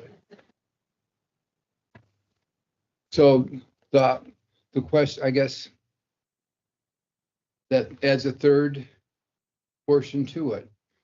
Individual receipts that we pay from, straight voucher on a per diem basis, voucher minus items, breakfast, lunch, or dinner, and a net dollar amount off of that. That makes sense. I think it does. I think I'll start. Commissioner Vickery. I'm so confused right now. Okay. So here's what I need to. So you get, for argument's sake. No. Please. That's discussion's sake. For discussions and argument's sake. So we set a per diem of $100. Okay. You may spend over that because you eat a lot more than I, if I'm one of those people who just nibble a celery stick. So at the end of the day, it's cost me $6 out of mine. You made $94. That's what I'm asking. Do I get to keep that extra money? Affirmative. If I go over $100, You gotta pick I pick up the tab. That was an easy one. That was. Thank you. You're done. So Clayton. Yes. Can you, so I'm confused on the GSA breakdown, you know, so if I type in Cheyenne, for example, right now, it gives me, actually 5 different rates. I think it depends on the date that you're going. How do you, so. The website and the mobile version are a little bit different. My computer died, so I can't pull it up. But you can select it. I think it breaks down by the dates of when you're going. So it's more expensive to go to Cheyenne in July than it is in December. So I'll break that down. So that's what these different rates are. So let's just say I'm going to Cheyenne right now and I want just meals and incidentals. It would be $68 a day. That's what I don't recall. The first and last day. I don't recall which of these that you selected. I think there's a. So it's like I can't remember. system if they don't do lunch. Desktop versions. They get to keep the money. Yeah, they're just making money. Basic. What about a Or if it's supplied by the hotel. What do you think? What would you be thinking? You have a lot of guys. That is correct. So I could go out and I could have breakfast at the hotel, lunch at the seminar, dinner for a vendor that puts it on and have no expenses. That makes it per diem in pocket. It's not giving you. You don't think anything wrong with This one is Wise. on the website. Standard business practice. Yeah. So the I know, website but it's taking actually advantage. breaks You're stealing These are county your money. tiers. Yeah, these are your tiers. So, No, you're for not. example, everything's. Well, if you tiered. don't, If if you take the money and you didn't have to because your bills furnished. Washington is in the bottom tier. So everywhere falls within those 5 tiers. You got it. That's what it is. You just, so you're saying stay with that 68 for annually adjusted once a year, or you adjust it every time they travel? Check it off, and at the end of the day, you don't receive those meals. So there's several ways to do it. As well as. So that's something Jessica has to look up every time she pays per diem out. So Matt, the way I understand it, so if you look at their website right here, right? So there's 5 tiers. So everywhere within the continental USA state, you're gonna either pay $68 a day, 74, 80. Jackson, I'm assuming, is gonna fall in the 92. She'd have to look up that, but that's the 5 rates that it could be. Yeah. And then whichever area falls But in. it's adjusted monthly rather than just once a year. We say it's $68. So, and then, Well, if it's adjusted monthly, and I leave the last week of 1 month, and I stay in the front part of the next month, does that mean the per diems per day are gonna be Could, I bet they don't change much, but I guess they well, could. certain times of the year, it would be depending on, like Cheyenne, for instance. I'm sorry, I need to curtail conversations with, I need to curtail conversations within the boardroom. Please step out if you want conversations. Thank you. So, and it's a valid point. We would set it up in the policy, day 1, day 5, doesn't. I just, I'm telling you, this thing could get to be bookkeeper's nightmare for it's done, and so I'm thinking, no, just a second. Thank God you're not the bookkeeper, Doug, is all I know have to that. say. Yeah, Jessica is. that's true. It would be Emily her is. nightmare. Shannon is. So what I'm gonna be in favor of is just a flat rate. This is what it's gonna be. I don't care if you're in Cheyenne or Timbuktu, you're gonna get this much a day. If you go through the day and spend $5, pocket to 95. That's what it sounds like. Or if you want to spend the 95, pocket to 5. Okay, and Commissioner Stevens raised the point where the hotel supplies the breakfast, the seminar supplies the lunch, the vendor supplies the dinner. What happens with the per diem? Pocket it all, I guess. I brought that up a little bit earlier in the conversation about going to these conferences where part of the meals were served. Exactly. That didn't seem to make any headway. Because don't we're know. talking credit cards then, Doc. We're talking Yeah, per diems today. okay. So my experience with per diems is a per diem is a per diem once you're outside of the allotted mileage. If meals cost you $5 and the per diem $70, the employee receives the $65 benefit of being away from home and family. If meals cost 100 and per diem's 70, then you pay $30 out of your pocket. Okay, so to take it one step further, let's say, for instance, anybody here is going to someplace for a meeting and they're driving a county vehicle, but they've got to stop 2 or 3 times to get gas. Does that come in under the per diem? Comes in under the credit card. But they're not going to have the credit card unless it's the person in charge, because if the person in charge has a credit card and somebody comes up and says, well, John Q, he went here, now I've got to go here. Credit card can't go 2 places. Don't think. Unfortunately, that'll be up to the department head to solve that item.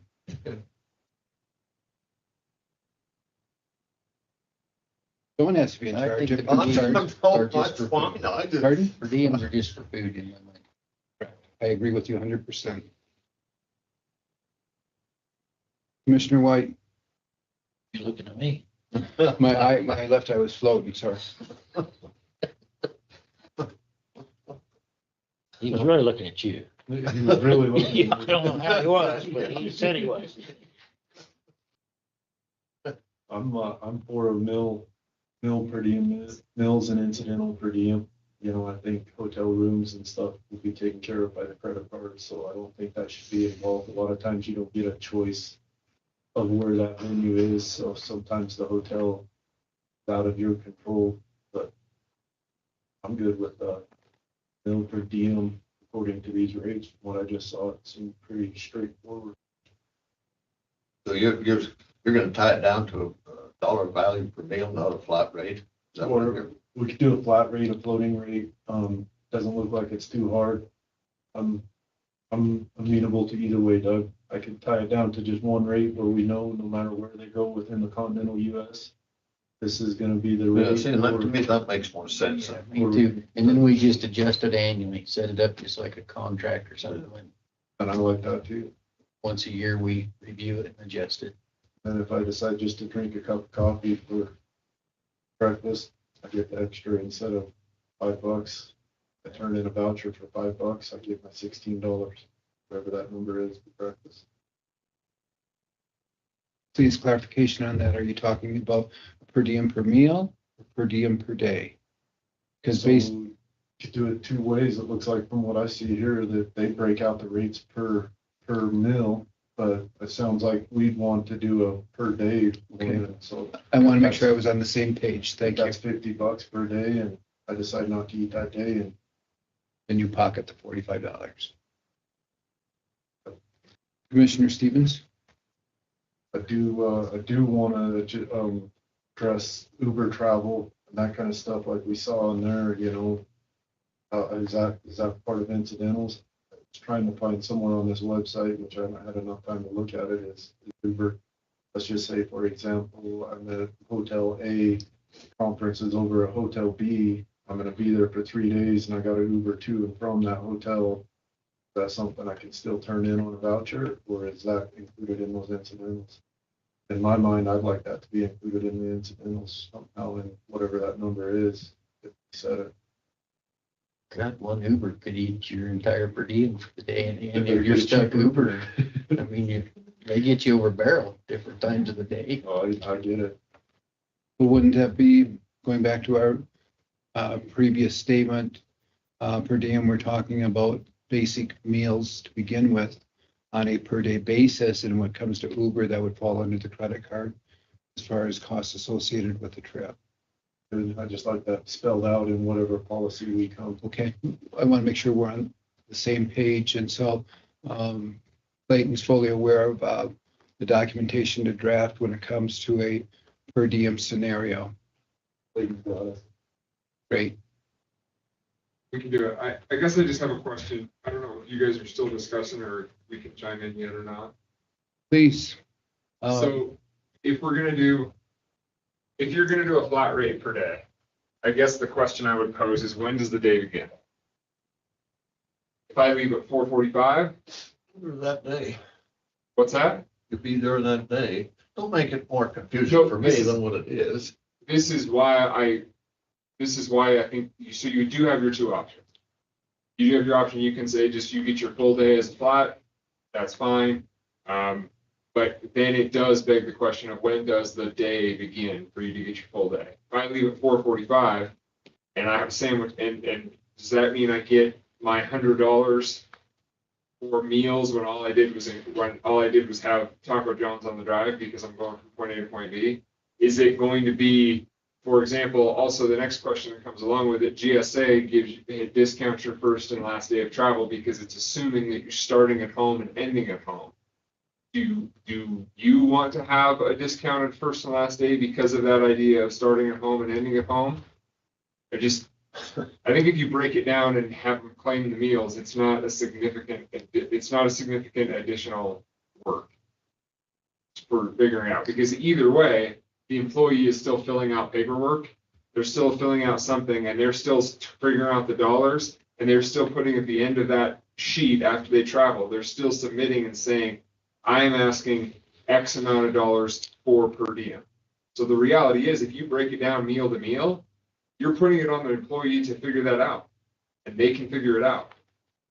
But I do think you run into a problem with leaving at noon versus 4 a.m. Those are two significantly different things. Okay, what if the employees, and not a lot of employees would be like me, but I'll get up in the morning sometime 4 o'clock. And I'll take off and I'll drive through till noon, and I'm still not hungry. I'll go do my thing, say in Laramie, for instance, turn around and come back. I still may not eat. So I've got a per diem, haven't spent a dime. Do I get the whole dollar?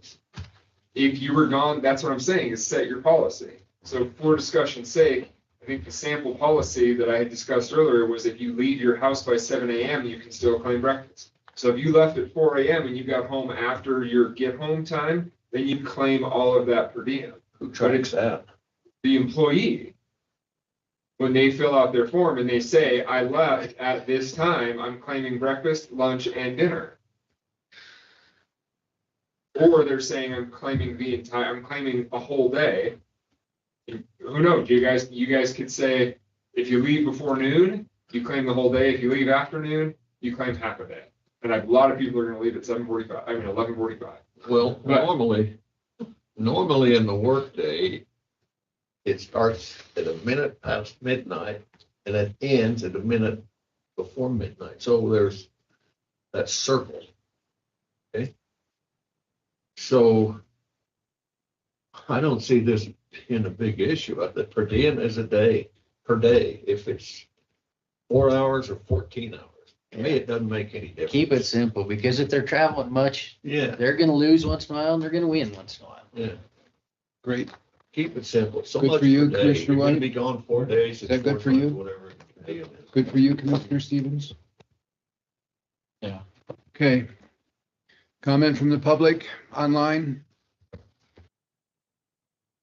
Teams meeting is saying we have 4 minutes left. And so I just texted Lisa to see if we can extend it. I I've never ran into that before, just so you know. That's why I'm And we can hurry right along, shoot for 4 minutes. Great. Any comments from those in attendance? Chair will entertain a motion. What are we gonna set the per diem on off of the, what's that, GSA? What's that called? GSA rate, or we gonna come up with a rate? Make a motion to wait and get a chance to put something together, and let's look at it, what it looks like in writing in front of us with our ideas. Okay, so we'll motion to accept per diem based on statistics. Why don't I go, I've gotten the direction. Let me do some stuff, I'll come back to you, you can make your motion then, and then it's less motions. Thank you. That works well. Portion closed, Upper Green River Cemetery. I have here. I am so sorry, Chairman. If we make a motion to restrict it. No. It's on Clayton's shoulders. Or stack it on there. Do it. Okay, everyone's had a chance to go through the package on the Upper Green River He hasn't got up like this yet. Cemetery district? Cemetery He's been down District. here. When he gets like this, that's when And he is. Oh, he does that, but some are high and some are low. Do you do that?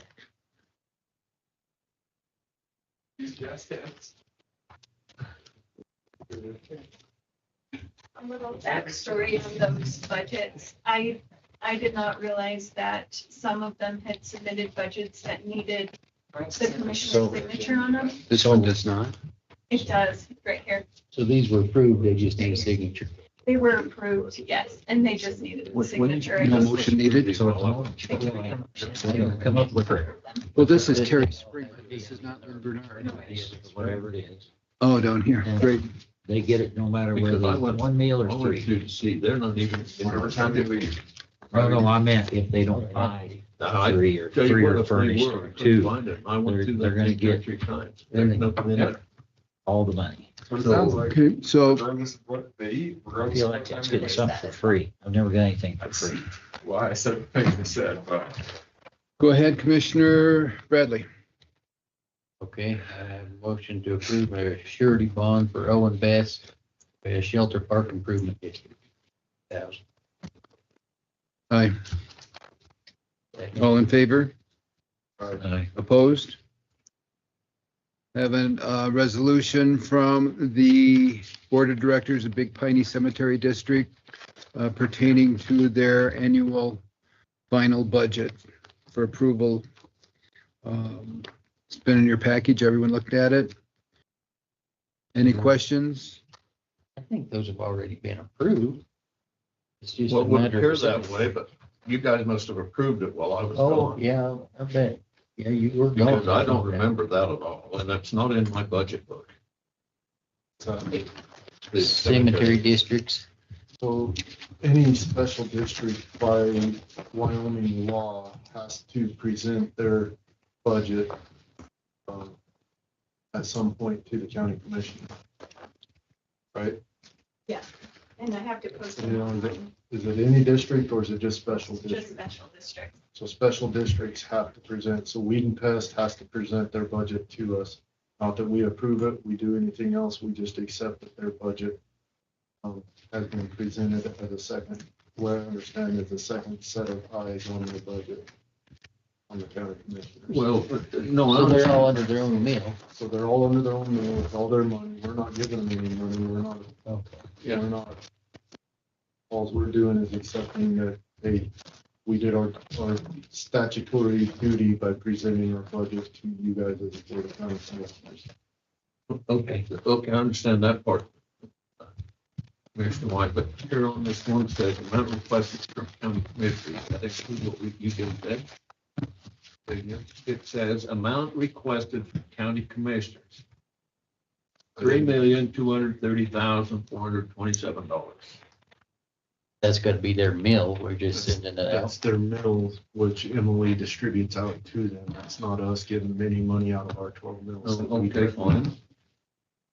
Down here at the bottom, total reserve, now explain this one to me. Total reserve at the end of the fiscal year, $9,534,000. So, It's what they have in their bank account that they've right. stacked up over the years. But we have no oversight on this at all.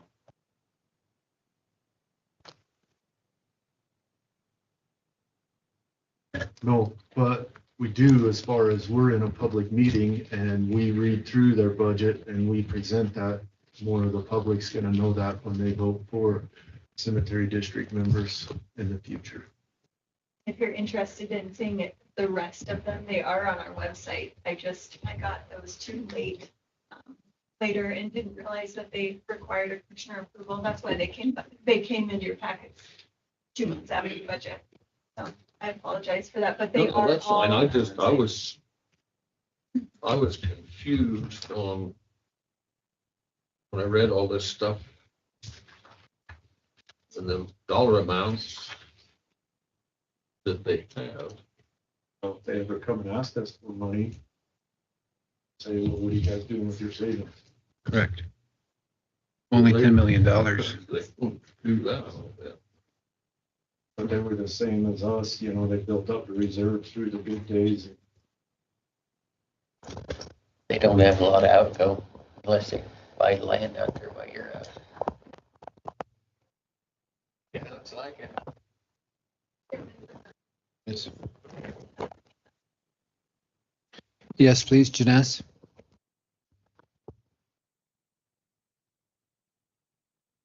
Mr. Chairman, yeah, those cemetery districts have boards that oversee their budgets. Typically what happens is they submit those and you review them during your mill levy approval process. And so your part in that is confirming that the budget that they're requesting, even though that says from the commissioners, they ultimately mean from the taxpayers with authorization from the commissioners, you're approving that their budget is within their statutory mill levy, that they're not exceeding that mill levy. So generally speaking, that would have been done at that mill levy meeting, but it sounds like it was not.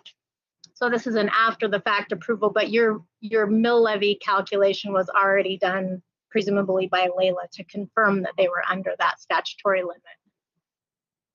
Great, thank you for that. Further comments from online? I don't believe so. Okay. We'll open online to public comments, if any. Did we approve and authorize your signature on those? Not yet. You have not made a motion. Okay, we started to and then got off on a tangent. Okay. Motion, Make a motion, we approve the Upper Green River District Cemetery budget and the Big Piney Cemetery budget as presented. I'll second that. motion second, all in favor? Aye. Opposed? Great. Open to public comment.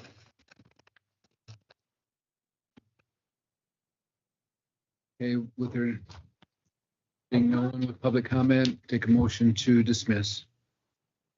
Make motion to adjourn. Second, Dismiss. Thought it was in third grade. all in favor? Aye. Opposed? Everyone, thank you for your time and thank you for your observations. What about old business? We don't have that. Nope. Didn't hear you. Meeting's over, so no old business. I just had to throw that.